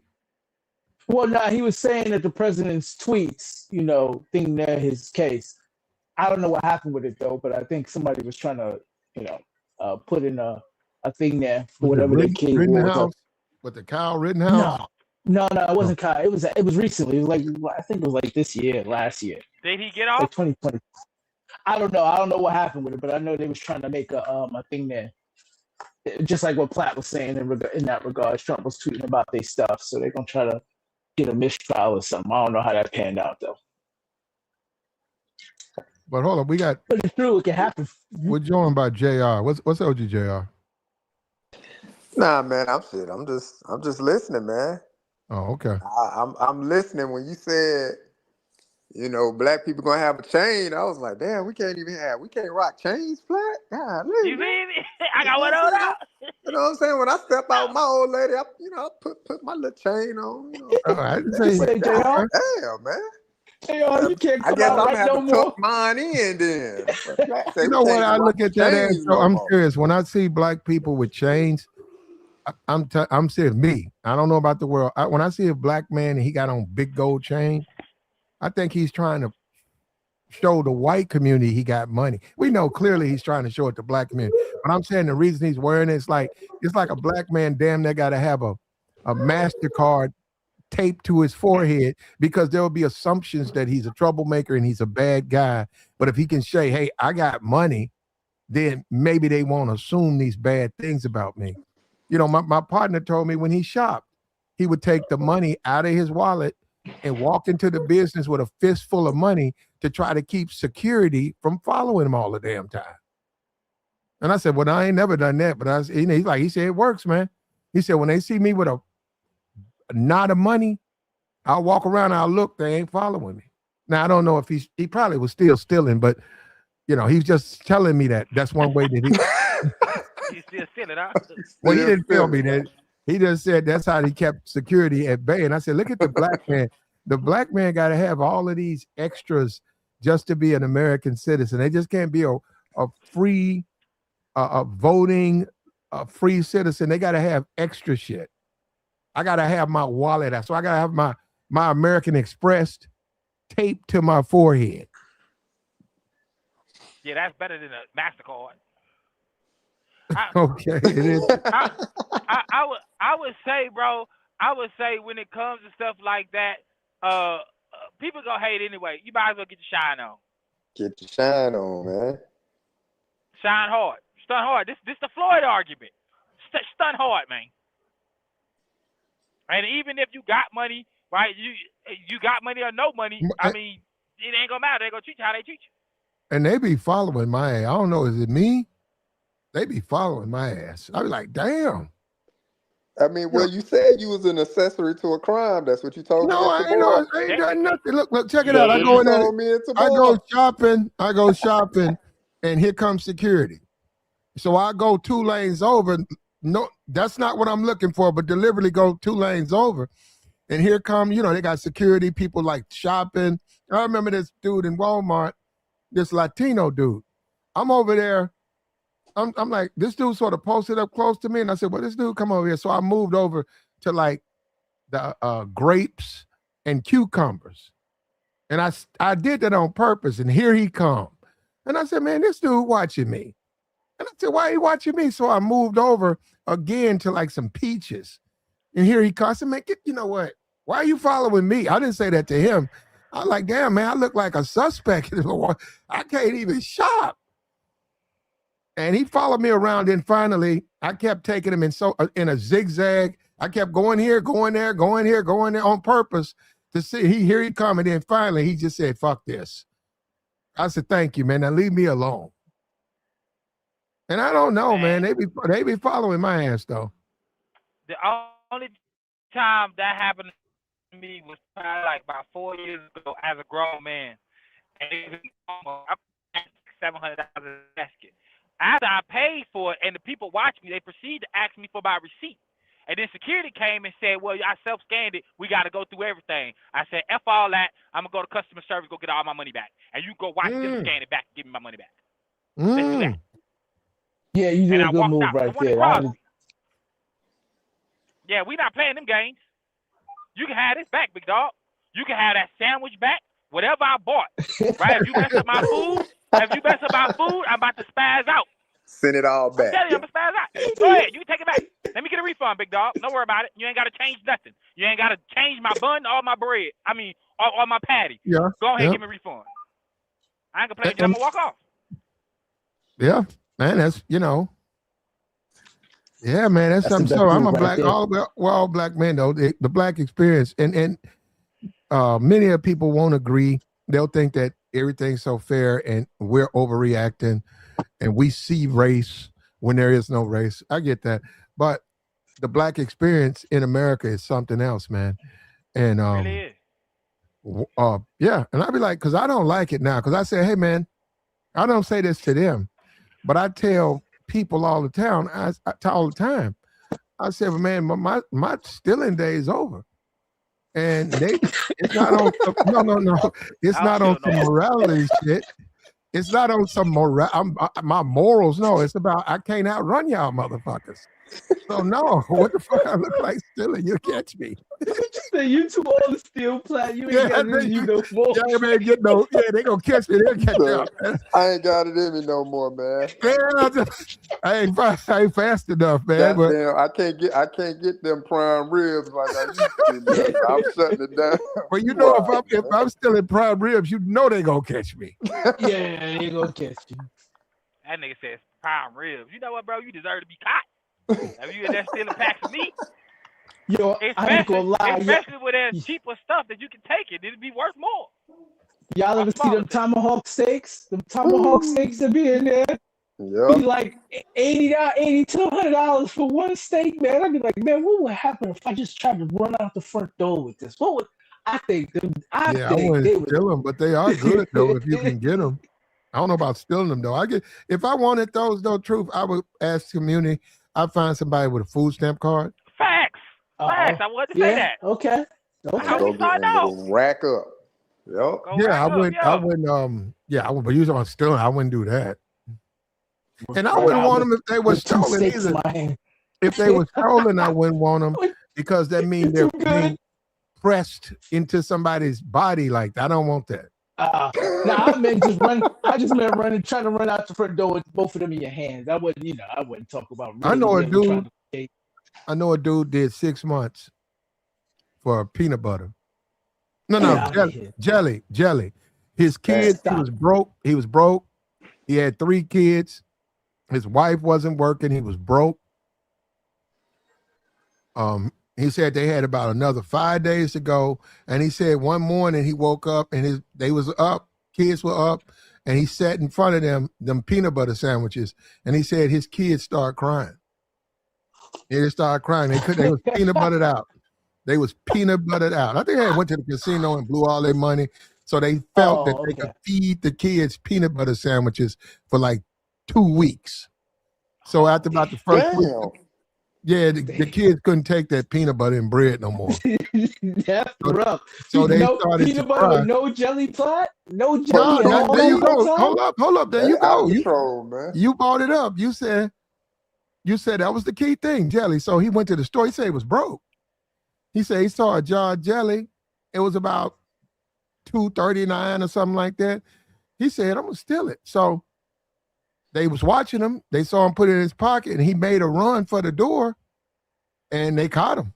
And the judge gave him 6 months. For jelly? Was they even supposed to arrest him for that? Like, that was jelly. That ain't they can, they arrest you. They will arrest you for that. Certain amount. Well, he and it sounds bad, but he said he was doing it for his kids. Man, he said his kids broke his heart by crying over them peanut butter sandwiches. But then he broke his kid's heart by taking 6 months. You know, yeah, right. What did they eat during that whole time? Was it something else? Like what? That's crazy. Yeah, some of the logic, bro. Some of the logic is nuts. It's like what? I ain't gonna lie. You know, back in the day. Blew the money at the casino and did a 6-month bid. Like, that's crazy. Listen, man, it's worse because who knows what they was eating if they was down to peanut butter and he locked up. What was they eating after that? Them food stamps hit. It took them a while. Oh, the food stamps hit. Okay. Yeah, and then they didn't go back in the day. My parents, listen, man, we would have mixed up that Kool-Aid and a little bit of water, extra Kool-Aid, and then it would have been on that bread. We would have made do. You just can't eat that peanut. Yeah, we can't just eat peanut butter by itself. That's horrible. I done tried it. That's terrible. Put some honey on it or something. Something. Yeah, but honey's expensive. I thought about that too. That honey's expensive.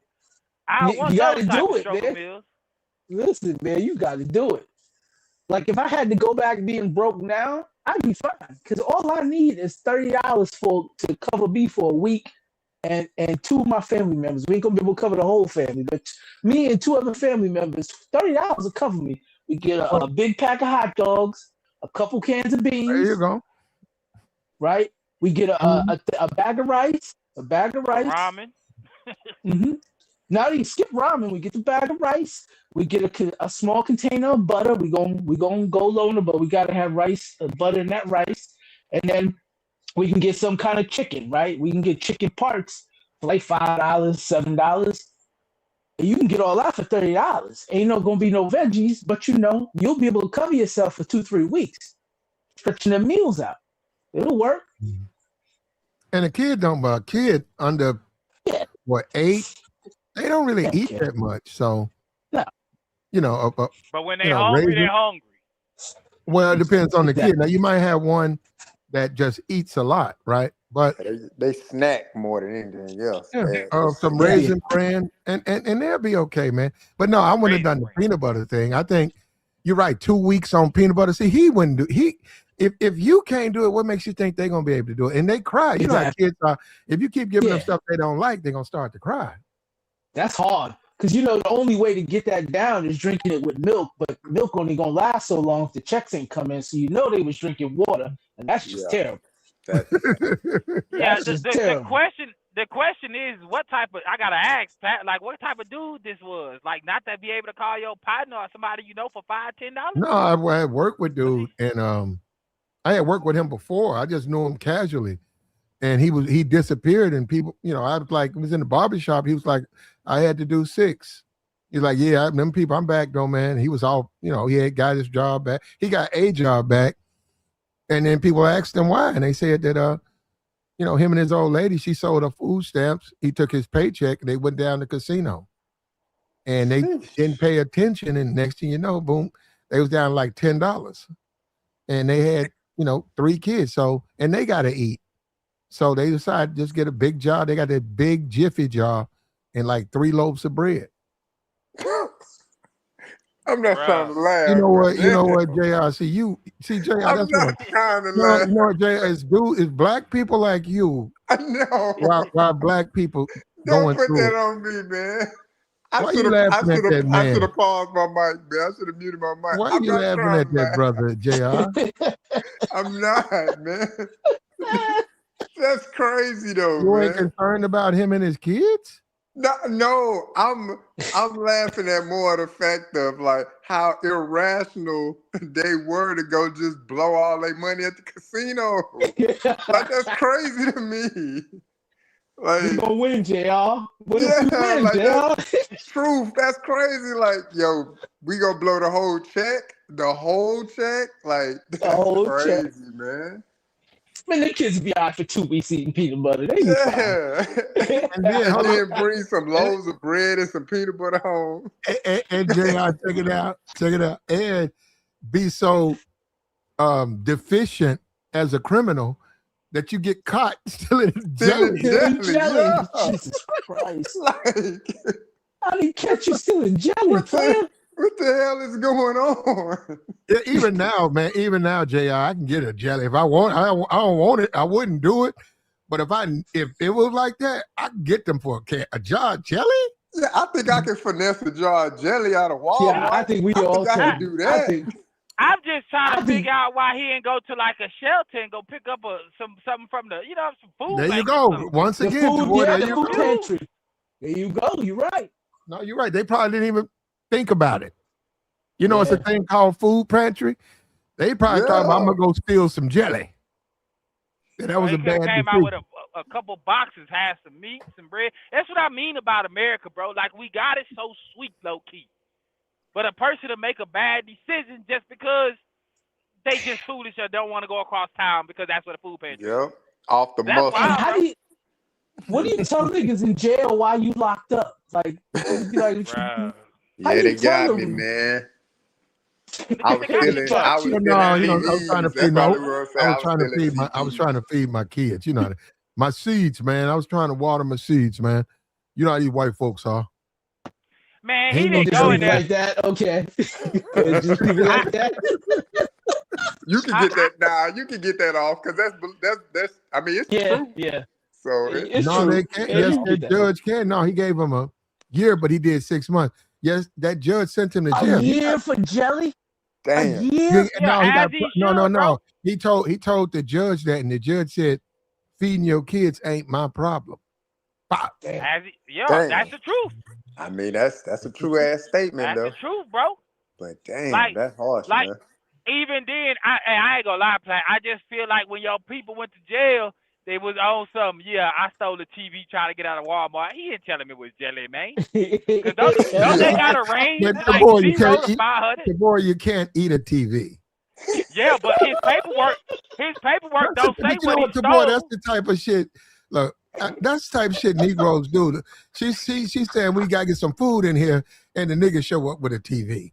She's like, no, I'm talking about what he went to the store. I mean, when he got locked up, what he was telling everybody. Oh, I tried to run out with a TV. you know what? You should sell.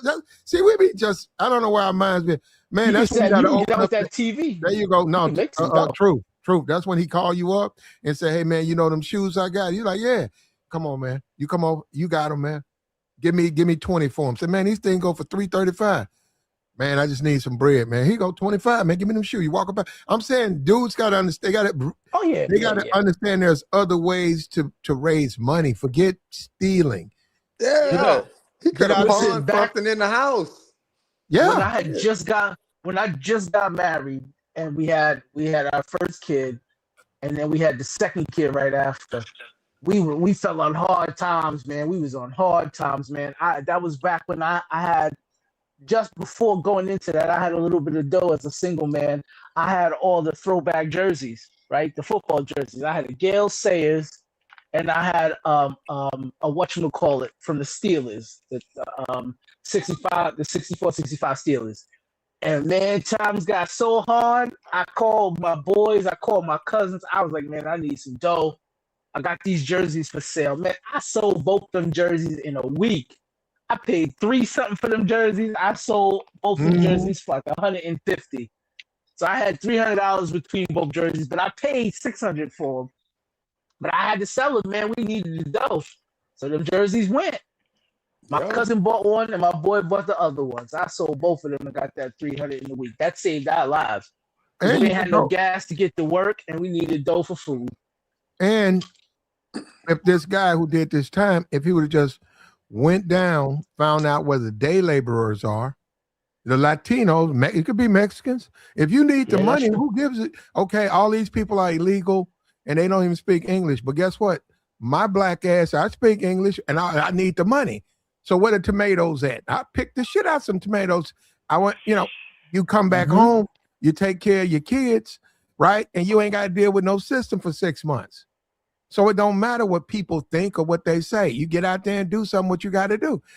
And we, we are grown men, but I'm saying we're pushed toward doing that when we shouldn't be doing that. There's other ways to come up with resources. And this dude, he was getting the chop, man. But you can tell he didn't even think about anything like that. He thought he could just walk in there, and he wasn't even a good thief, and walk off with the jelly. And there you go. That's why he got caught. He thought he could just walk in there and put that shit in his pocket, and they're gonna let him walk out of it. They don't do that. Yeah, man. Yeah, he was saying he's better off running in, grabbing it, and trying to run out. Like literally just run. Yeah. I mean, if they got a self-checkout, you better ring that up like it's some chewing gum or something. And walk up out of it. He had a better chance of trying that at the dollar store, man. You get one of them dollar jellies. They'd be like, man, what up? Oh, you took a jelly. Man, I gotta say, Platt, I hope I'm never that stressed in life, bro, to where I gotta go. That's crazy. Go steal something I know I can get for free somewhere in my city. Cause Houston got food pantries. It's all over the city. North side, east side, west side, south side, community centers, churches, free meals. But you got paperwork with that. No, it's paperwork with that. With what? For all of those, to get in there. It's minimal though, but when I was there in 2013, bro, there was no paperwork. Just stand in line early enough to get something. Okay. This is how we had to get our beds at the Star Hope for a meal. Do you need a car? Do you need a car? No, you just need an ID. How do you get it back though? You just put it on like a backpack or something? What you mean? The food. Where do you put the food at? Yeah, in a backpack. Okay. You and your wife, you can leave it. You can leave. Well, you really can't do that. But I'm just saying, you and your wife, y'all can, leave your kids with the mom or the grandma. And you're right, you and her. But you know what? What about your woman? What if she don't want to do it? Well, you said we got to ride 2 buses, and we're gonna put all the food in these backpacks. What if she says she don't want to do it? And what if she said you ain't shit? You're supposed to be a provider. and you ain't shit. So then you probably gonna run in there and try to get that jelly job, bro. Nah, big dog. On some G-ish, Platt, what I'll probably do, I'm gonna hop on a couple buses and I'm gonna hit food pantries all day. No. Ain't no way you say you gonna probably like that to me, jelly. Yeah, Shorty ain't about to make me crash out for no $3, big dog. Ain't no way. Ain't no way you say no shit court to get that off. Nah, the court fees gonna be crazy. She might not want to go. She might not want. Y'all tripping, but well, it depends on your baby. She might not want to. Oh man, I'm done. You know what? She might. Ain't no way, Platt, she getting that off. She was at the casino spending the money too. You can't get that off. She's at the casino losing the money. I'll be like, you at the fucking casino too, spending money. No. Yeah, but she gonna blame him though. With me. Ain't no way. I said, yeah, she said she gonna tell you you're supposed to be providing. You gonna go ahead and get jelly. Hey, you know what, Platt? I think he stole a jelly so he could go to jail to get away from his girl. Probably. Yeah. I mean, that seems more logical. She was stressed out. You mean his kids, right? Not his girl, because it can't be that. His kids too. They stressed him out. No, you can't do that, man. You can't do that. Man, hey, man. Hey, that was the better spaces opposed to him robbing somebody. Nah, somebody. Big Mama at the house always got something in the pantry, man. He could have went to just Big Mama house and got something out there. Well, somebody else. No, I don't know about that. Yeah, I don't know about that one. No, I'm saying that that seems like the obvious thing, but there's a lot of people they got less than you. They don't have nothing to give. Man, that's people being bad people, bro. Like, I'm not gonna hold you. Tabor, a person. Bro. No, Tabor, you look. You can't go up to somebody that you cool with and start asking them for food items. You don't know what they're going, because they don't have the gift to give. I'm with the boy. You can ask the question. What you can ask? The most I can tell you is no. No, yeah, you can ask. Why you can't? Come on, dog.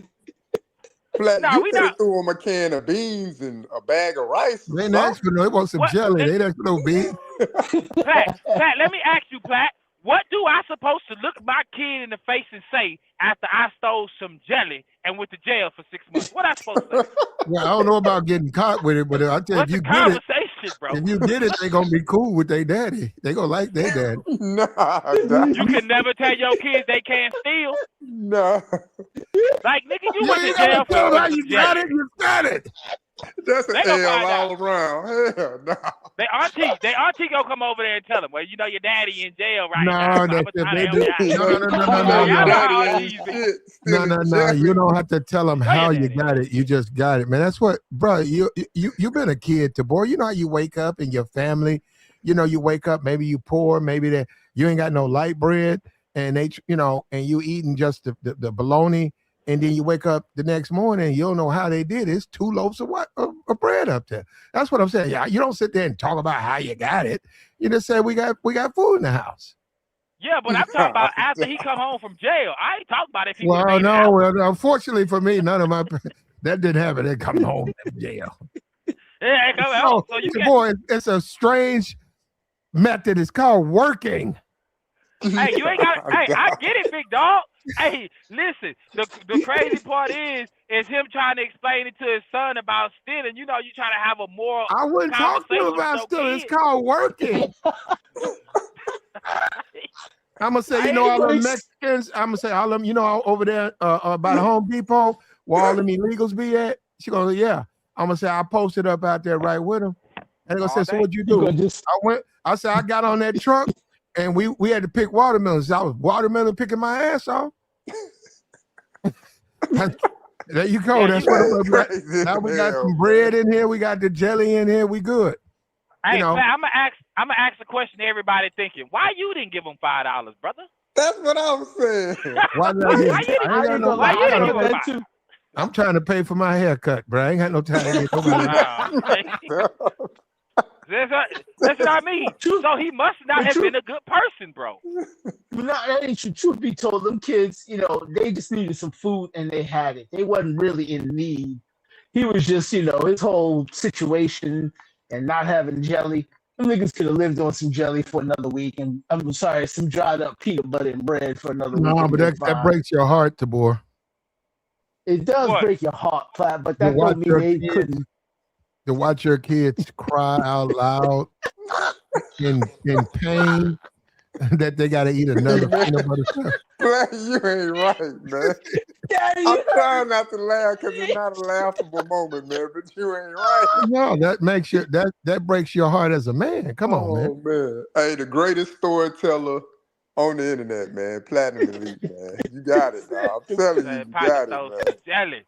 I couldn't even loan them $5. I needed a haircut. Crazy, man. Man, they don't nothing. Well, if you You a get hell it, of a- you you a will hell of a eat friend, peanut butter Pat. sandwiches depending on Negroes to come through. They ain't gonna do that for you, man. They got their own problems. Platt said it the same way like the judge. Hey, them kids ain't my problem. Cold-blooded, man. I'm trying to keep this clean fade, man. Crazy, man.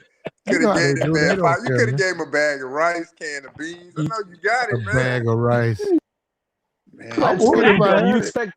expect my Platt, shape why- up to fall apart? Nigga, you bag crazy. of rice, bag For of $5? sugar, and a tub That's of another butter. thing. We Man, don't they buy could the have been right eating thing. good We with don't sugar rice. know how to buy the right thing. You're right. You can get a bag of rice, what, about $4? About Yeah. 6 pounds? Man, Yep. hey, Platt, I ain't gonna even hold you, bro. When I get home, I'm going to hit up pantries just on GP. Well, Tabor, You we ain't right, Tabor, Tabor. I'm telling man.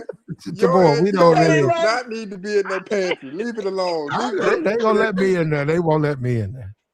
Listen, I'm going there, gonna put on my old shoes and some old clothes and act like I'm struggling while I'm looking ashy.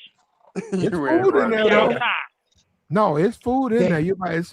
People donate food. It's all. Some good Grocery stuff at the stores pantry. donate food. Man, you can fill up a refrigerator with a pantry. Yeah, And you hit all of it in one day. unfortunately, some of us, we're dishonest. So we have money in our pocket and we be down there. Why would that be dishonest though? That's Because using it's your not, resources.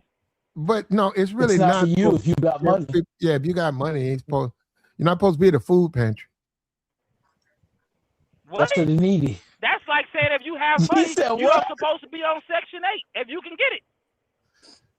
Or get food Nah, stamps. that's not the intent of it though, man. Come on, Tabor. But that's what That's they not the doing, man. We intent, gotta be man. honest out here. Listen, I'm telling y'all right Yeah, now, what? when I get home, We have to I'm be listening. honest. Do we know? Tabor, we have to be honest. Do we know? I'm trying, bro. Tabor, I'm to trying, do that is dishonest. To go To if I go went get a couple bags of rice. if I went to a food pantry and I have money to feed myself, I'm being dishonest. How? Yeah, you can't do that, Tabor. Come on, man. That's why y'all not trying to save no money in this That's not economy. the intent, man. That's not the intent of the food pantry, man. Hey, listen, bro. If you go to a food pantry, there are some people with some nice cars that pull up, bro. What make me different? Oh, I know. We know that. Yeah, we know. I don't know all their situations, but So now if they being y'all want to be dishonest, my that's moral not police the today. intent, man. Hey, Tabor, man, listen. Tabor, we have dishonest people in our society. But Tabor, we also got to acknowledge we know right from wrong. Look, they can do what they want to do. And if I'm at the food pantry and the guy behind me got a Benz, I'll notice it, but I'm trying to get my food. Once I get my food, he can do whatever he wants to. I'll be like, damn, Benz, but I see what you're doing. But no, we don't approve of that. We don't say, no, that shit ain't cool. You look at this, man, that shit, look at what you're doing, man. You got plenty of money. Why you want to come over here and get this? And Platt, listen, Platt, I'm not even just talking about going stand in line. Listen, I will be there early to help out. So that way, when I stack my bag up before I go home, I'm going to get all the good stuff. There you go. No, now you talking. If you're doing that, if you volunteering, okay. If you volunteering, okay. No, you're right. You're right, JR. If you go out there and say, I'll give you 8 hours, what you need me to do? Unload these trucks? You over there unloading trucks? You over there handing out stuff? Sweeping packaging stuff up? You cleaning up. And then, an hour before they close, you say, I think I'm somebody, what's left? I say, what y'all gonna do with this? They said, well, we're gonna wind up throwing that away and saying, okay, I take this. I got a family at the home. I take this. I take that. Yeah, that's different. That's different. You gave them free labor. And in exchange, they gave you food that they probably was going to throw away or what they felt they can afford. But now you don't go in there and you got a Mercedes and you in there getting free food. Man, y'all had, listen, bro. I worked at, well, not worked, right? Because I lived in the Star Hope, the men's shelter in Houston, Texas, bro. There's a large warehouse with clothes, shoes, toys, food. Bro, they got way more than enough. Y'all will be surprised. Look, you know what? You know who do dirty things, bro? Goodwill. Goodwill take your own stuff and resell it. Now that's bad business. It's good business, but it's bad. How is that bad for business? I mean, well, a homeboy. They do. Hits up Goodwill for classic stuff like sport coats and stuff. Because if you go to Goodwills, this is in wealthy neighborhoods, they got better stuff. My man go there for the sports coats, classic suit. Yeah, for classic suits, sweaters. I mean, you find all kind of fire stuff in there. But you guys can sleep on. It's got the stigma, right? That it means you poor or whatever. And I get it. The kids meddle each other, but and I'm glad people do it. People sleep on the Goodwill because they do. I got some good vinyl records out of there. Man, you go to Goodwill and get if you got a family member, say you got a family member, they just got married, but they broke. You can go in there and get them a love seat and a sofa, probably $80 or $150. You just got to get it out of there. You get it out, hand it to them and say, all you got to do is get you some, first of all, clean it off, going through the cushions, make sure it's straight, nothing is in there, and spray it down. Once you spray it down, they got them a love seat and a sofa, and you got it from the Goodwill. So I think people sleep on it. I had a homegirl that worked at Goodwill. I got like a 22-inch Apple computer with a dual screen. Damn. Paid $300. And they couldn't even sell it. But I knew the manager too, because the manager was cool. Yeah, Goodwill is a nice place to go, but the business model, fam, I can't say it's wrong, but it's just like, people donated stuff for you to give away to other people, and y'all selling it. I mean, it makes sense. They didn't donate. No, they don't. You don't donate for them to give it away. I know they don't. You donate for them. You donate for them to have it, and they can sell it. Now, hold up. They sell it to do what? They have a payroll. They have overhead. They got to cut the lights on. Yeah, they got to keep the lights on. And not only that, they give you that receipt, so it's tax deductible for you. You can use it in your tax. Based on what y'all just said, let's keep in mind if it's a 501c3, that it's gonna be able to write off them lights, that water, and probably most of that payroll. You can't write off the payroll. Let me say this right here. And black people, write off the payroll. I think black people don't do this. Because I get it. We black people, we got to show off. We want to look at the world like we rich and we all got money. I get that. But I think what black people make their mistake, because a lot of rich people do this. Man, you got people with money. They hit up a Goodwill once a week. They always looking for a deal. They got nice stuff in Goodwill, bro. You got an Apple computer. They'll go and buy that computer. They'll get that computer straight. They'll put that shit on eBay. They'll triple their money. You got white people coming there, man, Goodwill. And I noticed it. I said, man, black people, they ashamed to go in here. They're ashamed to go in there and find something. Yeah, it's like, man, you know what? I think I took a photo. Last time it's out here by a workouts place. Last time I took a photo, it was a Mercedes sitting right up there in front of the Goodwill. And I've said, I don't know why people think people with money don't be going in here. That shit was clean to a clean ass Benz. Clean. And it's gonna stay clean because they shopping at Goodwill. That's exactly what's gonna happen. I know I'm in there probably twice a year when we donating stuff. Yeah. I go in there. I'm always looking for vinyl records. Every time I go in there, I ain't donating nothing to Goodwill. Oh, come on. I look for I can boots. sell my own stuff or go take it to the church. Yeah, I mean, yeah. It's an organ. Last time I was in there was a piano in there. It was it was one of them church pianos. It wasn't an organ. It was a piano. I don't know anything about pianos, but the price on it was $299. I know Goodwill. I could have got that thing for probably $200. Now, got to get it home. That shit looked. I tried to pick it up. That shit looked heavy, and it was heavy. So probably solid oak. yeah, and in addition, you got to get it tuned up. And I was like, nah, I don't know how to play. So damn, Platt, you was doing a lot that day. No, I don't. No, I just saw a piano in it. I said, man, somebody passed away. Probably a church went out of business, and they donated the piano. But it was heavy, so I got to pay somebody to go get it, and that's gonna be damn near $100. So I might save $100. So that's a nice $300, and I can't even play the motherfucker. So what am I gonna get out of the piano? I just saw a great deal for somebody who was into the piano. He said a piano. You're right. You can get a little digital keyboard. You're right, on the computer. That probably is the equivalent of the piano, and you got to have it tuned. That was the thing. Tuning the piano is not cheap. So what I'm saying, you go in there, you get it, but man, that thing will cost you probably $300-400. You trying to get it tuned, you trying to take care of it, and you don't even play. But it was a good deal if you were someone who was familiar with a piano. There you go, $300 $200 piano sitting right there. The chick that I knew this few years back, she found diamond rings. She found coins. I got some exclusive LeBron James shoes. I forgot the name of them. Funky color though. But Shorty was winning, bro. I'm not gonna hold you. Like what they got access to, and the things that when people pass, they go and clean out their houses and bring all that stuff to Goodwill.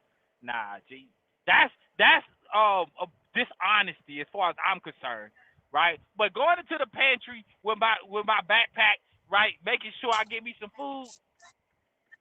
Nah, man. You're gonna see more of this podcast shit in the Goodwill too. Because niggas be biting the dust all the time trying to do these podcasts. They're gonna come in there and clean it up.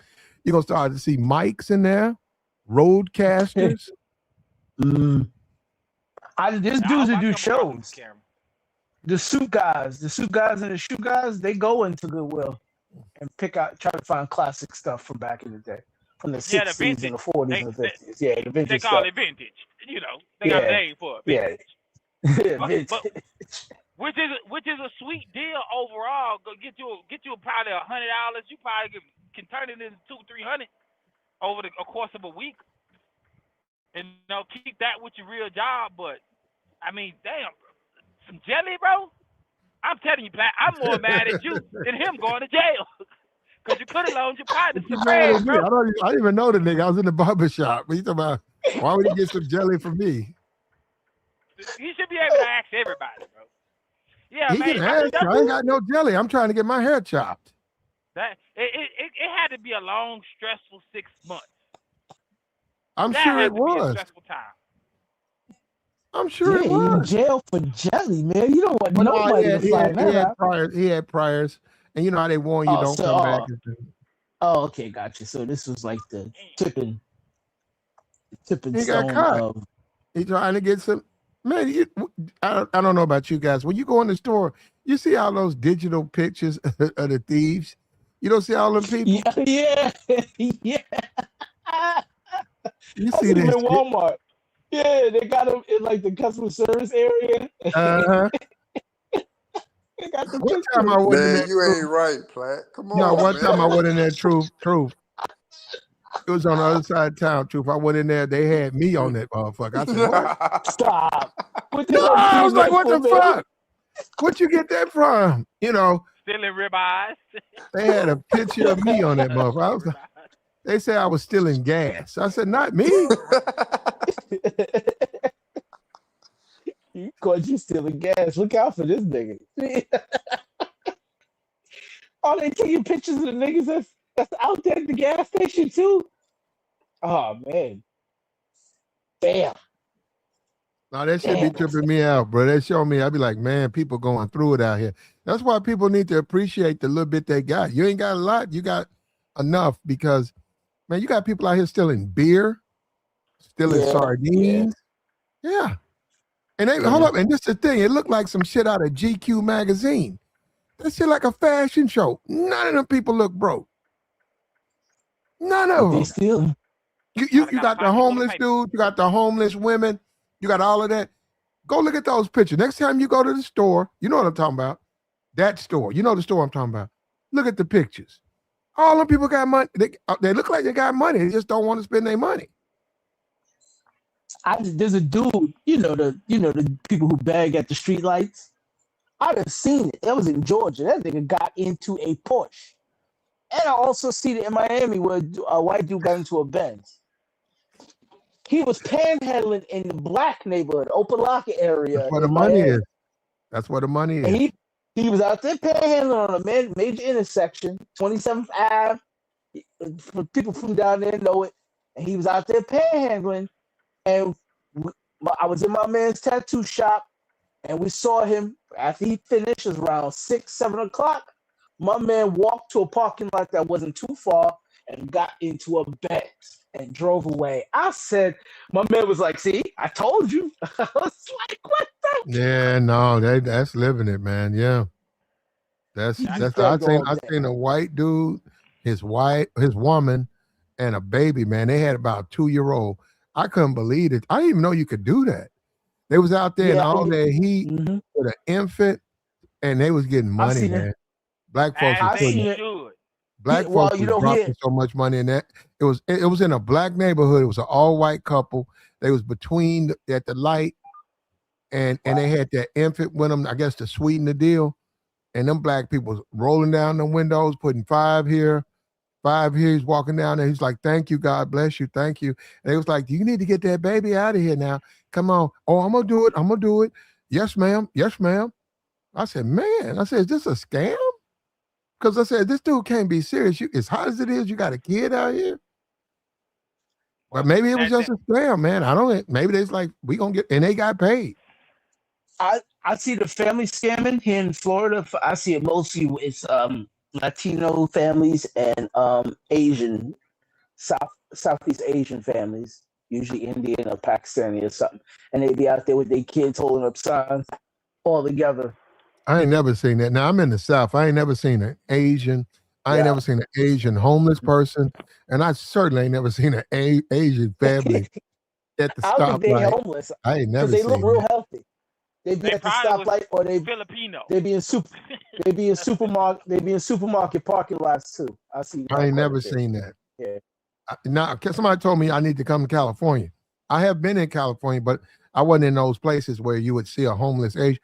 I'm saying, in my community, I think they're out begging. That's all. I ain't seen that. Man, let me tell you something. I'm in the South.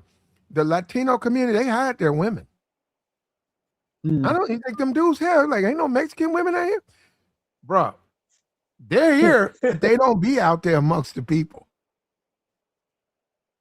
I'm in Florida. They be out in these streets. They be out in these streets with their whole family, or they by themselves. And the Asian women don't be amongst the people. You got to go into that community. You got to go into that community to find those people. You don't see them like that. Like you said, no, I see a homeless black woman, a homeless white woman, homeless black man, homeless white dude all day, every day. But I never seen other. I'm in the South. I never see other ethnic groups homeless ever. Yeah, in Houston, man, you can go around town. In the Spanish neighborhood, I don't know about homeless either. Yeah. I was in Dallas last month. Out there begging. They were collecting cans. I seen Asians out there collecting the cans and recycling them. I seen them do that in New York too. So that's not really a homeless thing. They weren't on the street begging or nothing. You can't really beg in New York. It's different. Like if you live in the South, you got people at the light, panhandling and whatnot. In New York, ain't nobody giving you money like that in New York. So there's no point in panhandling. You can beg if you playing music or something, like in the train station, you playing music or you got some kind of game going, hey, tip me. But ain't nobody in New York just giving you money just because you homeless. They niggas walk past you like you don't exist. There's a dude in Houston a few years back when I was at Star Hope. They explained to us how panhandling downtown Houston, Texas, can get the city sued. So if they see you panhandling, they're gonna give you a ticket. Oh, for real? It can get And you got to go to homeless court. Yeah, the dude sued the city for like $100,000. Yeah, you go to homeless court. What is that? That's what they call it. Well, all the homeless people go, the ones that sleep under bridges and doing illegal stuff that, like jaywalking or something stupid. Yeah, there's a homeless court, bro. Wow. That's crazy. Man, it should be wild out here sometimes, bro. Good. I can imagine. What's the fine for that, Tabor? They're homeless. 25 cents? Nah, bro, they charge you real money. My ticket was I had. What's the address? When you send the bill? Oh, they're gonna pull up your information. I had a bag with me of clothes. I still had a job then. Things was just tough, right? And I was sleeping under a bridge. I forgot. I think it's Buffalo Bayou or something like that. It's downtown. They do like canoes or whatever, right? I was sleeping right there. Man, a cop pulled up on me with a horse, bro. Like when I woke up, the horse was over my face. Like I'm looking at the horse's face, and the dude was like, "You gotta get up. You can't sleep here, man. It's 11 o'clock in the afternoon, big dog. Let me rock out right now."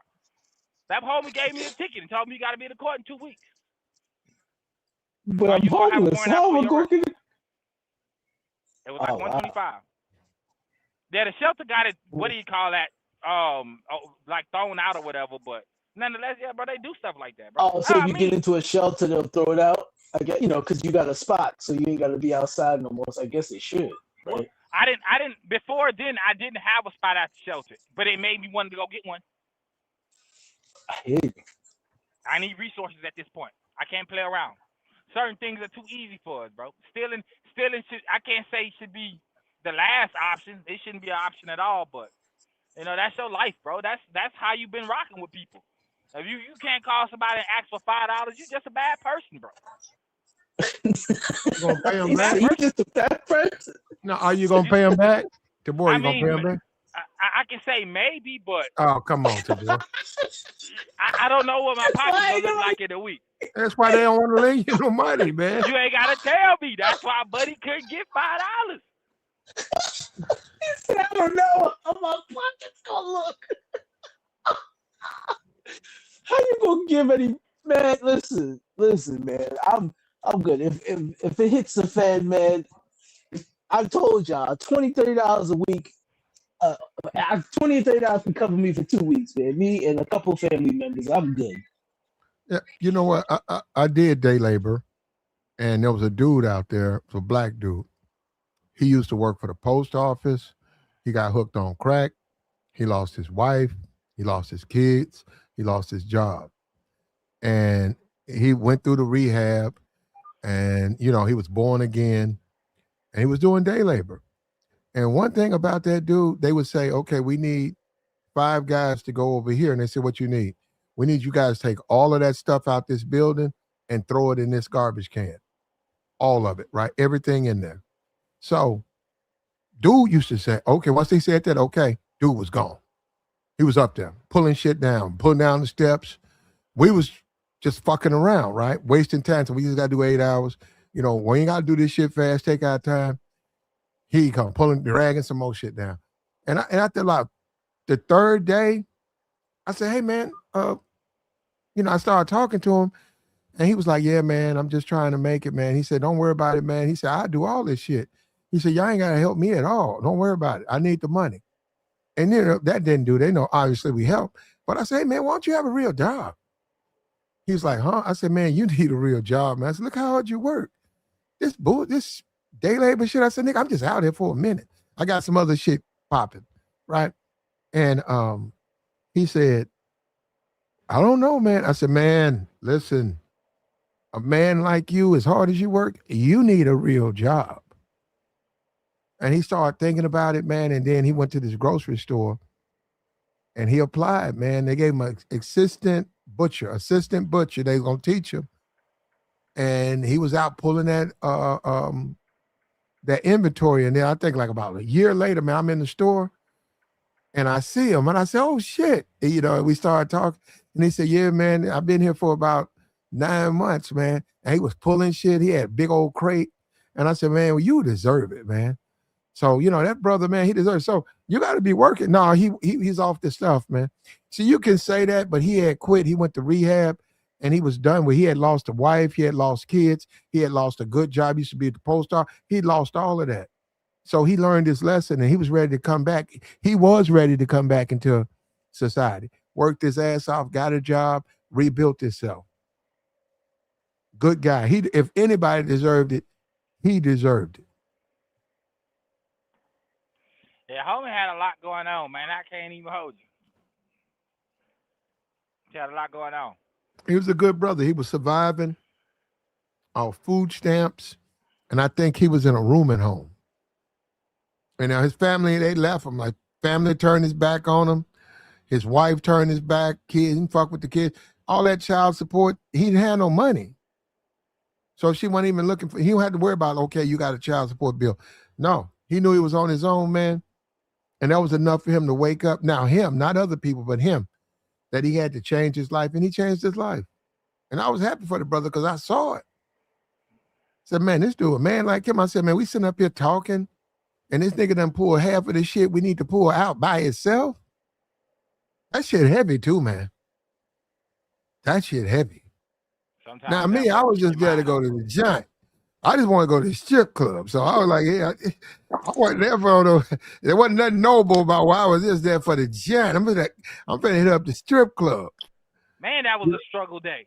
Hey, Flat, you think he would have been able to get that piano out of the Goodwill? You gotta have a truck. No. He said too heavy, huh? You gotta lift it up onto a truck. You probably need 4 or 5 people for that, man. And then you gotta remember, you gotta take it down. That's money. So that means you gotta get them people to come with you, get it from Goodwill, and then they gotta come with you to get it in your house. Hell no. That thing was old. Like you said, that's for like them big doors of a church. Them big doors. Man, I'm going and you got a congregation where you can say outside we got a new piano, and they can go out there and they can get about 5, 6 dudes can get it and bring it in. But no, individual, no way, too heavy, and it's not tuned, and you don't even know how to play. So no. But a piano run you about 15 to 2,500 and higher than that, depending on the one you get. Piano run you about 5,000 and 15. A cheap one, 1,500. And a lot of brothers, especially bachelors, you get it. You're entertaining women. You have a nice, you have a nice piano in the cut. No, you have it dressed up just right. You got it dressed up just right in the cut. And when they come over, they notice that, he looking good. And do you play? You say, oh, yeah, just a little bit. Oh, you play piano. Yeah, it's been a minute, just a little bit. You don't play no goddamn. Yeah, it's not, but it looks good though.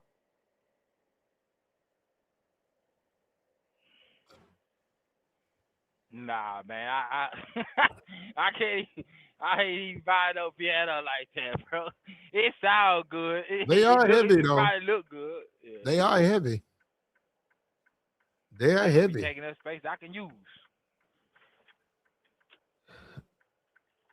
I don't know, man. If a chick came over and if she asked me if I played the piano, I would want a lot to, but.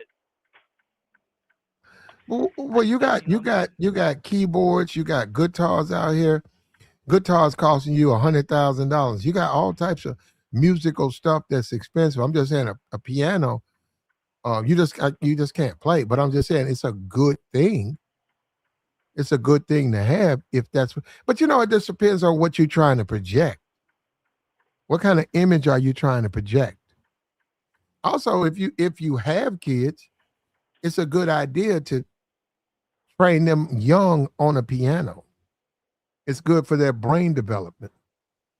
The keys, learning how to play young.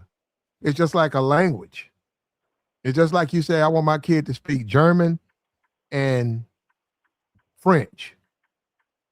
And you do them when they 2 years old, or 1.5.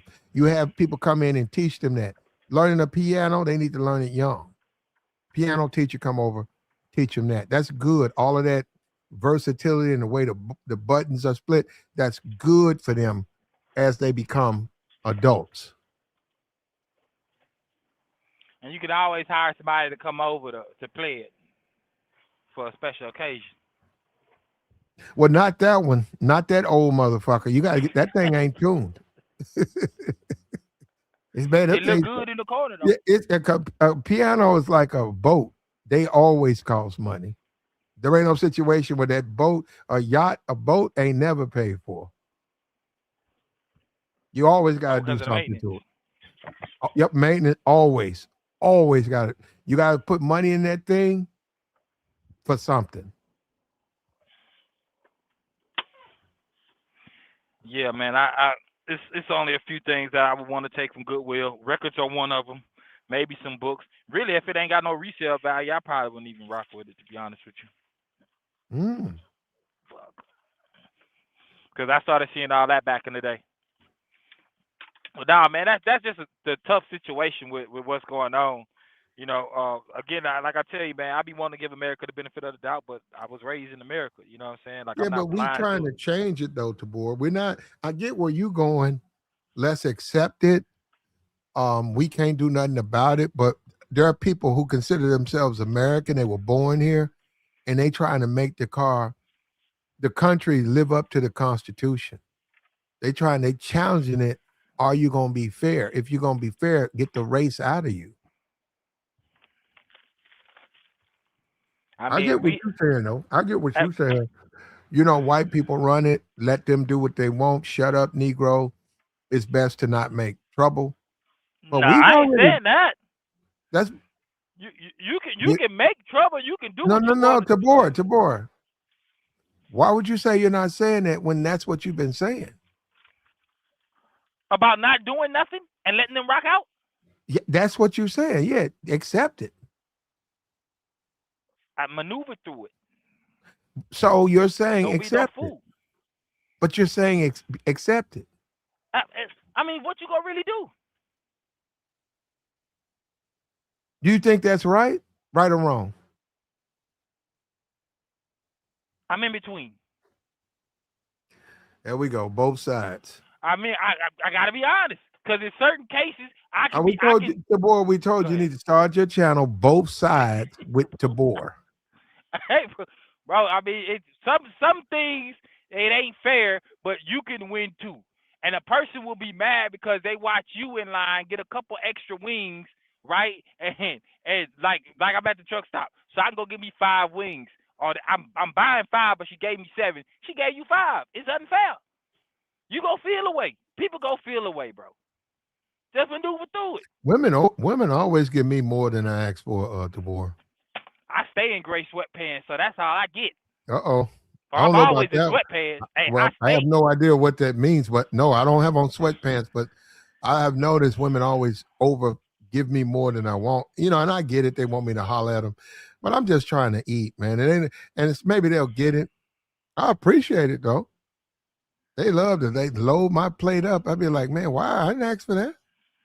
Man, let me tell you something, Platinum. You know what? And I'm gonna do a stream about that too. No, I'm gonna do a stream about I didn't ask for that. I don't understand. Some women, they be doing too much. And I get it, they want you to fuck with them. But that can get annoying after a while. I didn't ask for that. Like, hey, we cool. I ain't mad at you. You looking for a dude. Okay, I'm not him. Can I please just pay for what I asked for? Oh, I'm going to put another thigh on his plate. I'm going to give him a breast and a thigh. And I'm like, wait, I didn't ask for that. So now the woman thinks, that means we can go out. No, we can't go out. Listen, can you just give me what I ordered for? What I ordered, yeah. Yeah, and they do that too. You know, it's like, it's crazy, bro. We live the world is crazy, bro. I mean, that I believe, at least for me, right? Because it happens at truck stops and it happens across the country, right? East Coast, West Coast. When I go into a truck stop, I already look out of place. So the person that is gonna be a certain way with me, bro, the free coffees in the morning, the free slice of pizza, a pastry, You know what I'm saying? A discount at Denny's. Like, I take whatever I can get. Shorty, most chicks ain't got no game like that. I wish it was that predictable though, man. I wish I could. I wish I could get free coffee, a free pizza slice, and that's just a day in my life. No, I ain't on. No, I'm spending money. Now, I ain't got that where they say you can have it for free. I ain't had that.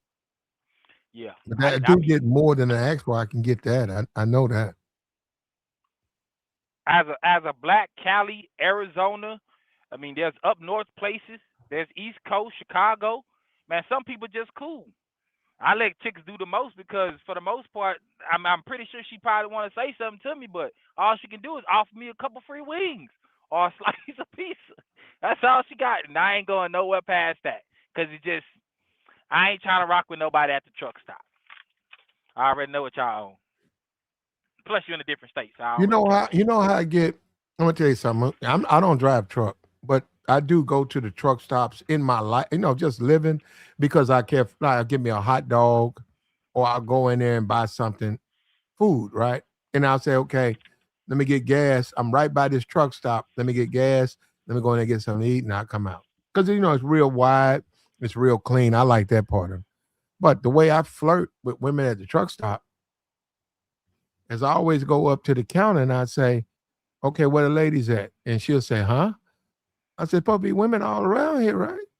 And she'll look at me, oh, you talking about, oh, no, baby, they ain't out right now. I said, well, why did I come here? And then I start messing with her back and forth. She said, I don't know why you came here. I said, man, I thought somebody told me all I had to do was come over here. Come over here for what? Give me a woman. Oh, no, baby, they come back later. I said, what about you? Then I take it from, I clean it up. And I said, well, what about you, though? I'm trying to see what you're talking about. And, and said, now, and then you tell her, hey, now I'm just talking. Now I ain't trying to mess with them. I'm trying to see what you tell. Now, open up the door. That's all I'm saying. And to me, truck stops, the women there are wide open for that. They fall for that every time. Every time, bro. Them old cats be coming into the truck stop. I done watch dudes buy lunches, try to take girls out, of course. They be from out of town. You see white getting at the black getting at the white, so on and so forth. Yeah, man, I already know them chicks getting approached. If your chick work at a truck stop, she get approached more anywhere than anywhere, bro, if that makes sense. How do you handle that, though, Tabor? If my girl work at a truck stop? Yeah, your girl work around a lot of men. Yeah, she wouldn't be my girl. Oh, come on, Tabor. You scared? No. So, but what I know about females, right, is that they'll try to protect their image even if they have to lie to you. Yeah, okay, boom, dang, I need a sound effect. Bam. They'll do that. They'll do that. So if you start talking about jobs, and I didn't work at a warehouse, and the females been outside, so I know what the grabbing on, hugging on, chilling with, kicking it, whatever. I know how it's gonna turn out. So she can tell me shit. Go ahead. How's it gonna turn out? For me, we going home somewhere. We going to do something. I'm gonna apply pressure, especially on somebody that I want. And I know if I got a girl, she gonna get some pressure applied. It don't matter. She can be the ugliest thing in the room. If she one of the only girls there, she's gonna get played, bro. I watched it happen, bro. That's and that's me being locked up well, not locked up for a long time, but like when I did my little time, whatever, and I'm watching the COs and the females, you look at her and be like, I would never. But a nigga, he about to be locked up for 3-4 months or a year, and he on shorty top. He ain't letting it slide. Every time he get in, he on them. You feel what I'm saying? He up all night trying to talk to her at the window. So, and you know what a lot of guys don't understand is if you keep gaming on a woman, you keep gaming, you'll get her. That's what a lot of guys don't understand. They quit. And that's the advanced game. They quit way too early. No, I'm saying especially if she's giving you good feedback. I'm not saying she's sleeping with you, but she's laughing and she's listening. You can get her. You can get. You gotta understand that's the way it are. That's just the way it is. Yeah, the conversation cool, and y'all in one space. If you take her somewhere else, of course you would assume it would be cool. if Tabor, I come up to the truck stop to pick my wife up, and every time I come right around 2, I notice she be talking to you. But also before she don't see me out there, I see she's smiling. She's responding. Yeah. So I pick her up and I say, who's the guy? I seen you a couple of times with him. Oh, he just somebody. He got weekly runs. He stops by the same time. And I'm gonna say, okay. I said, well, I said like you was laughing. Oh, he ain't nobody. Okay, there you go. She'll tell me that, right? Then I go back and she don't see me. I'm coming to pick her up. She's laughing, mouth wide open. You sitting up there, and yeah. Eventually you're gonna smash because it's like if you that receptive to him, you're gonna smash. And guys need to understand that your ego get in the way. Nah, man, your woman shouldn't be even entertaining no shit like that. You all laughing at this nigga. You got the spatula and shit in your hand. You drop, making his plates. And remember, and most likely where you met her is how she moved. So if you met her around a lot of men, then most likely she liked being around a lot of men. What can you say? You don't want somebody in your life that's gonna be, I guess, lying to you or that's untrustworthy. But people do what's best for them, bro. Like you could go do right by people, but that don't mean they gotta do right by you. And a lot of times, what dudes do, unfortunately, they come in and attack the dude. They come in, hey man, talk about my wife, man. They try to beat the dude. Now let me tell you something. We play with that. I agree, it's a simp move. But guess what? If it works, if it works, if you could run a dude off, if your old lady is flirting with him and giving him a lot of attention, if you can run him off, it works. I get it. No, it's the move of a simp, but if you can run him off, it works. You can't flirt with him no more. Yeah, but he only ran off until you gone. No, he's going back. He'll come back. He's coming back. He's gonna come back next week. I'm gonna see your girl next week. Oh, I already got your girl phone number. You don't even know it. I was talking to your girl, and let me tell you something that happened to me. Right, I was rocking with 2 chicks. I met one of them before the other. Right, one of them about a girl, one of them was a dancer. I ended up not talking to him for some time, right, over like 2 years. But one of the chicks that I got at first, when she found out I was talking to, which was her homegirl, and I didn't know it, she was mad about it. And I was just like, well, you should have said something. But come to find out, wasn't you in a relationship? Like, you out here giving out phone numbers, and you got a whole dude. Yeah, man, I'm just not for it, bro. I'm just not for it, bro. Yeah, she can't work at no truck stop, big dog. I know truckers, bro. I know truckers. I'm a trucker. They do a lot of tricking too, don't they? Bro, listen, bro. There's dudes that be out on the road for months, bro, and they be paying bills, and they can't get in touch with their girl, and then you hear about their girl, and they stressed out, and it's just like, bro, you knew better. These old heads showing you what it is out here.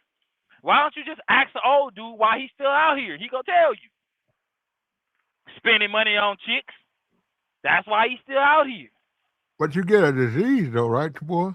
I mean, you could. You can get a disease from anybody, baby. You feel me? Like, we can get a disease from anybody. It ain't gonna matter, bro. That's what I mean about the dishonesty. You can be cool with somebody, but if a person, wanna go ahead. No. So if you're a trucker, you go to Dallas and you get AIDS, how do you keep doing your job? Well, at that point, you need the money, so you gotta figure it out. Oh, you gotta stop driving? Am I gonna stop driving? No. If that happens to a guy, he's married, he gets a STD, something of that nature, right? Because he's out tricking. Does he continue to drive his truck? He better. He better move like ain't nothing happened. Especially if he got to tell his wife. Because she ain't going to care that you got it. You just need to make sure you break this bread at this point. But and that's another thing too, bro, because most dudes ain't going to say nothing. That's why all them, the dude brought it up the other day about how Houston is and the STDs and all that. And it's just like, that's because people are dishonest, bro. They'll have a whole person. Go ahead. No. Because we got to float back over here. Look, the Carmelo Anthony trial. You said we are, but I wonder, are we ready as a people to handle this? We had the Trayvon Martin. We had the Tamir Rice. We had the Mike Brown. We had, I Can't Breathe. We had all of these trials. And are we ready as a people to go through another racial trial? Because like you were saying, we've been going through them forever. Now that was Obama was over 10 years ago. Obama was a president over 10 years ago. Are we ready for this now? Even with Trump now, we're going to go through another racial divisive trial that's going to get national attention. Carmelo defended himself. Carmelo committed a homicide against a man who put his hands on him. What are we going to do as a people, man? Because I just don't know, man. I don't even know how to say it. Collectively, what we going to do as a people if, all we do is we hate each other. No, we basically, the black and the white, we hate each other. We only see innocence based on the color of the person. What are we going to do, man? Is that how we going to make it? I think America has been preparing us for this. There's just something that goes on every few months that'll have people tight. This is what I mean about things changing, and they're not really changing. People hoping it's changing, but based on that the policy when you was talking about the voting, it don't sound like it's getting better, bro. Man, I don't know how we're going to make it, man. What about the haves and the have-nots, DeBoer? Okay, I'm saying, when you look at your average American city, only about 10% of people are living the affluent life. 90% of the people catching hell. They in the bottoms. They don't have any money. They're eating the food trucks. Their kids, are eating the peanut butter sandwiches. They don't have, two changes of clothes. They going through a struggle. How do we and the masses are like that while you have a 10% group of people who live lavishly? How do we maintain the civilization and stay civilized under those conditions? Those conditions work best for humanity. And most of the 90% don't want no more than what they got. They're comfortable. Most people are comfortable right where they are. And you cool with that? Yeah, I have to be. I'm telling you, because if I walk through and I'm worried about everybody that ain't got, man, I'll be what Juby said it back in the day. He was like, if I give you everything, baby, I'm gonna be broke. I'm not going broke just because somebody else ain't go get up and want to go to work or steal some jelly instead of go to the pantry. Like, you can't. And you hear somebody's story and you wanna, I guess give them some empathy or whatever. But then when you look at it, it's just like, bro, you move stupid. Let's be honest. But Tabor, you don't feel guilty if you got two sets of expensive golf clubs. You got a big backyard. You got deers. You got all types of wildlife, eagles. All these rare birds are in your backyard. When it snows, you look out, you see the little prints, deer prints, rabbit prints, and this is your backyard. And then you go to the community, black community, visit a family member, and you see stray dogs, you see uncut grass, you see an old busted, Pinto sitting in the front yard. You don't feel like, hey, I need to do something because we can all live better. Who is we? You and those people. People that I know, or just random people? Random people. Nah, G. It don't be like that. And the reason why I'm telling you, I mean, it sounds good, but the reason why I'm saying this to you is because I know for a fact, bro, most people only want to do what they want to do. When I was working or living at the Star Hope, bro, there was people that was getting checks every month, got food stamps, was getting housing, still coming up there, right? So they'll do whatever they needed to do to make sure their VA check came in, but they wouldn't do whatever they needed to do to make sure their living situation was stable. And that would be, let's say, not going to church early in the morning before breakfast, or when you come back for lunchtime, you got to have a service first before lunch. Like, I'm watching grown people make decisions that is just completely ruining their lives, and they ain't gonna come back out of it. So you can want what's best from what other people. I mean, you may want what's best for other people, but if they don't want what's best for themselves, then, bro, you really just talking to a brick wall. You can have the game, you can have the job, a skill set, some resources, and a person will look at you and talk to you like all you trying to do is use them for what little they got. And it's like, homie, what I'm going to take from you? You ain't got nothing. What am I steal? Like, you know what I'm saying? And then they'll resent you too. So it's kind of like, it's a good thing, but it ain't a good thing, bro. The world, or at least America, right, it works, fam. It works. And we still progressing every day for the most part. We're going somewhere. Nobody knows where we're going, but we moving. And that's all that matters. Whoever ain't gonna move, just ain't gonna move. But that's what I think, bro. I got you, man. We want to talk about ChudTheBuilder versus Carmelo Anthony. The trial will be here on June the 1st. We're racially polarized now, thanks to President Trump. He's got the whites to hate the blacks. That's what he wanted. How are we going to survive as a country? How are we going to survive as a country as we're racially polarized? We hate each other based on skin color. We can thank our President Trump. That's what he's been pushing. That's what he's been advocating for. We know it. I said he shouldn't. He's going to chime in on his case. Carmelo was 17. He defended himself. The Metcalfs put hands on this brother, and they paid the ultimate price. What are we going to do, man? What are we going to do collectively? What are we going to do? I'm just, are we going to just, and I get it, give up Carmelo to the white community, and they'll feel like, okay, you Negroes know where you stand, and we're not going to be upset with you Negroes. But why do we have to have a sacrifice to get the white supremacists to leave us alone? Man, it ain't.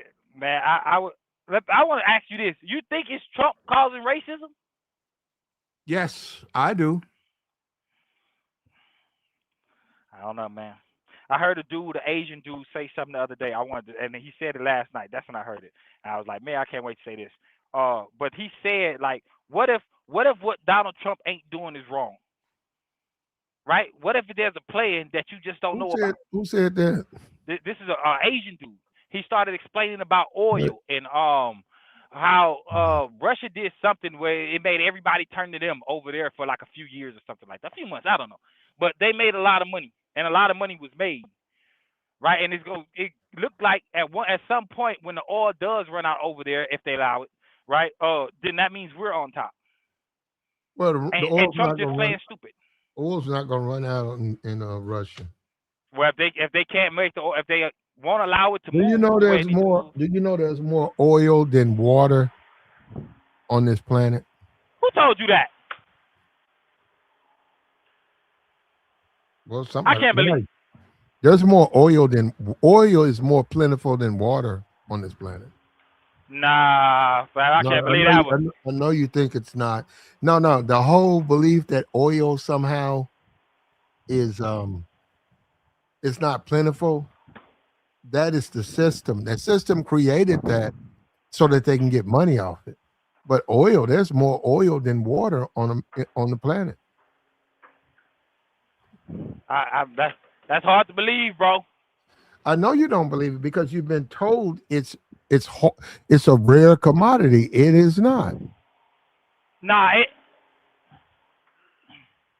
so it ain't that what I've been told. It's just that the efforts they gotta go through for oil, and then the things that they do around it.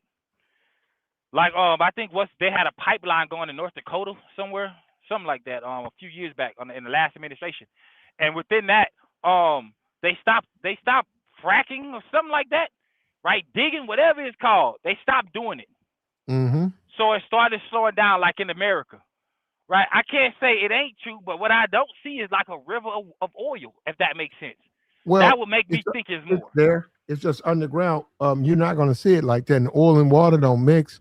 So where you have oil, you're not going to see oil be able to, in any large degree, create a lake or something like that, or ocean. It's not going to be an ocean of oil, but there's more oil on the planet than water. You can use, we know how to get energy from oil so that you don't see the same thing. There is money, right? He said the earth is 70% water. There's more oil on earth than water, bro. There's more oil. Say it again, because Easy, Raw, whatever your name is, there's more oil on this planet than water. All of that stuff is speculation. How do they set the price for oil? It's all set on speculation. It's all set on being able to process it. You wouldn't know because you're just not smart enough to comprehend what I'm talking about. I'm talking to the chat. You wouldn't know. Why would you know? You don't know it. You're not smart enough to comprehend it. There's more oil on the planet Earth than water. I mean, we do use a lot of oil, though. We're talking trillions of barrels by I guess since the 1800s, based on what we've been using in the past 10 years or something like that.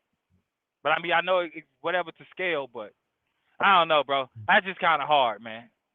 I can't say it ain't true though, because this is what I tell you the other day when we had that other discussion, and you was like, "What?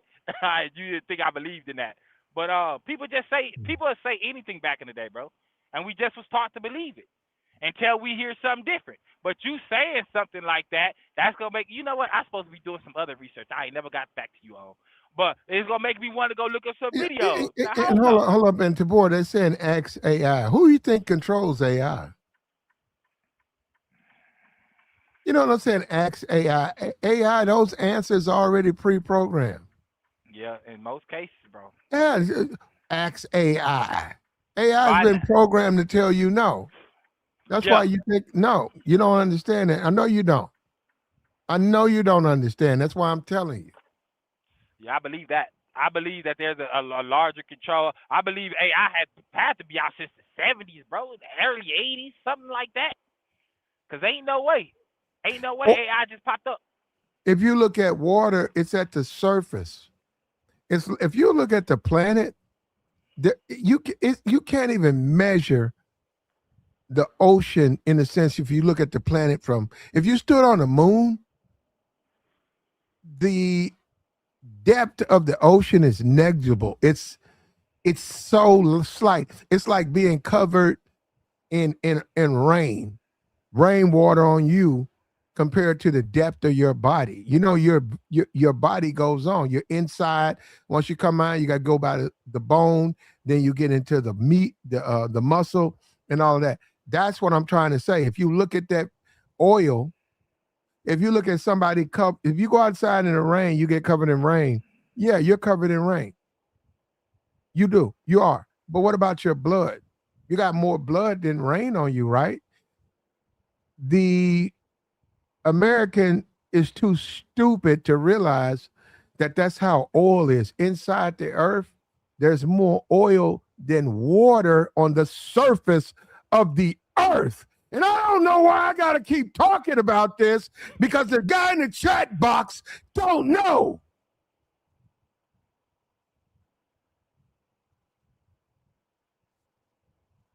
I just told you. AI, what the fuck? AI has been programmed to tell you the lie. And you believe it. Because by now, all the questions have been asked, and there's too many videos out, and it ain't nothing to go and just shut that down. There's especially if you talking about some quantum computers. Like it ain't regular what we got in our household. If you go outside right now, you get covered in the rain, your clothes, you're wet. That's the surface of the earth, your surface. What about your blood? You don't think you got more blood than water on you? Think about it. But what do we have more of our body, blood or water?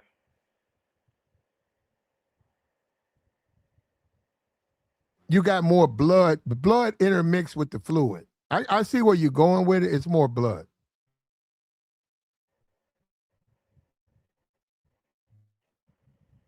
Yeah, because I ain't never seen water come out of my body. No, yeah, there you go. Yeah, you get cut. Do you bleed water? Thank you, Tabor. Now we talking. Yeah, well, if you get cut, Ryan, do you believe water or blood? That's what I'm saying. Shut up. You know what? Shut up. Stop interfering and interrupting. I just told you. If I cut you, what I'm gonna get? A bunch of water or blood out.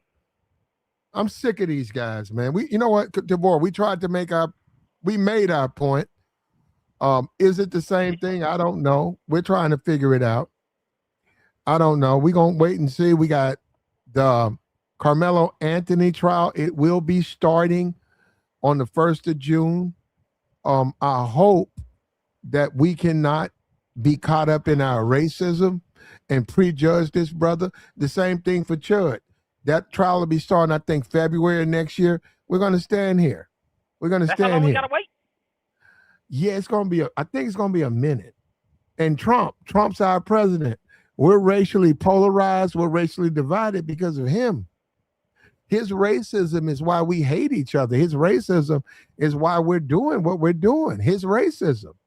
I got to say, bro, I believe that's his grandfather racism. He just stuck where he stuck in it. Not saying he don't run with it. America been like that, G. Really. And hold on, watch this right here. Piano Armin. Hey, Piano, what's in blood? He said water's in everything. What is blood, Mr. Piano? And I don't know why I do this. Sometimes I come down to earth and deal with these mortal men. They're just lost. They lost, Tabor. And I'm finna go back because I get it. You don't get it. I get it. You're not smart enough to understand me. I get it. Okay, I get it. I'm not trying to hate. But I got you, Tabor. We finna go ahead and shut this down, man. We tried. And that's all we can do. We can try. Yes, sir. We can try. That's all we're doing is trying. We're going to try our best, man. Look, like, share, support, man. Subscribe to the channel. And also, we allow you to come up here. You know, if you are literate and you're sane, you can offer your opposing point of view. But all of this come up here and calling me a name and all that. How do we go forward with that? There's more oil on the planet Earth than water. You think because you see the water, there's more water. Yeah, I see the water. I get it. You see it. Can you see underground? Thank you. And we out of here, Tabor. We out. I'll catch up with you, man. All right. Don't be a stranger, Tabor. For sure.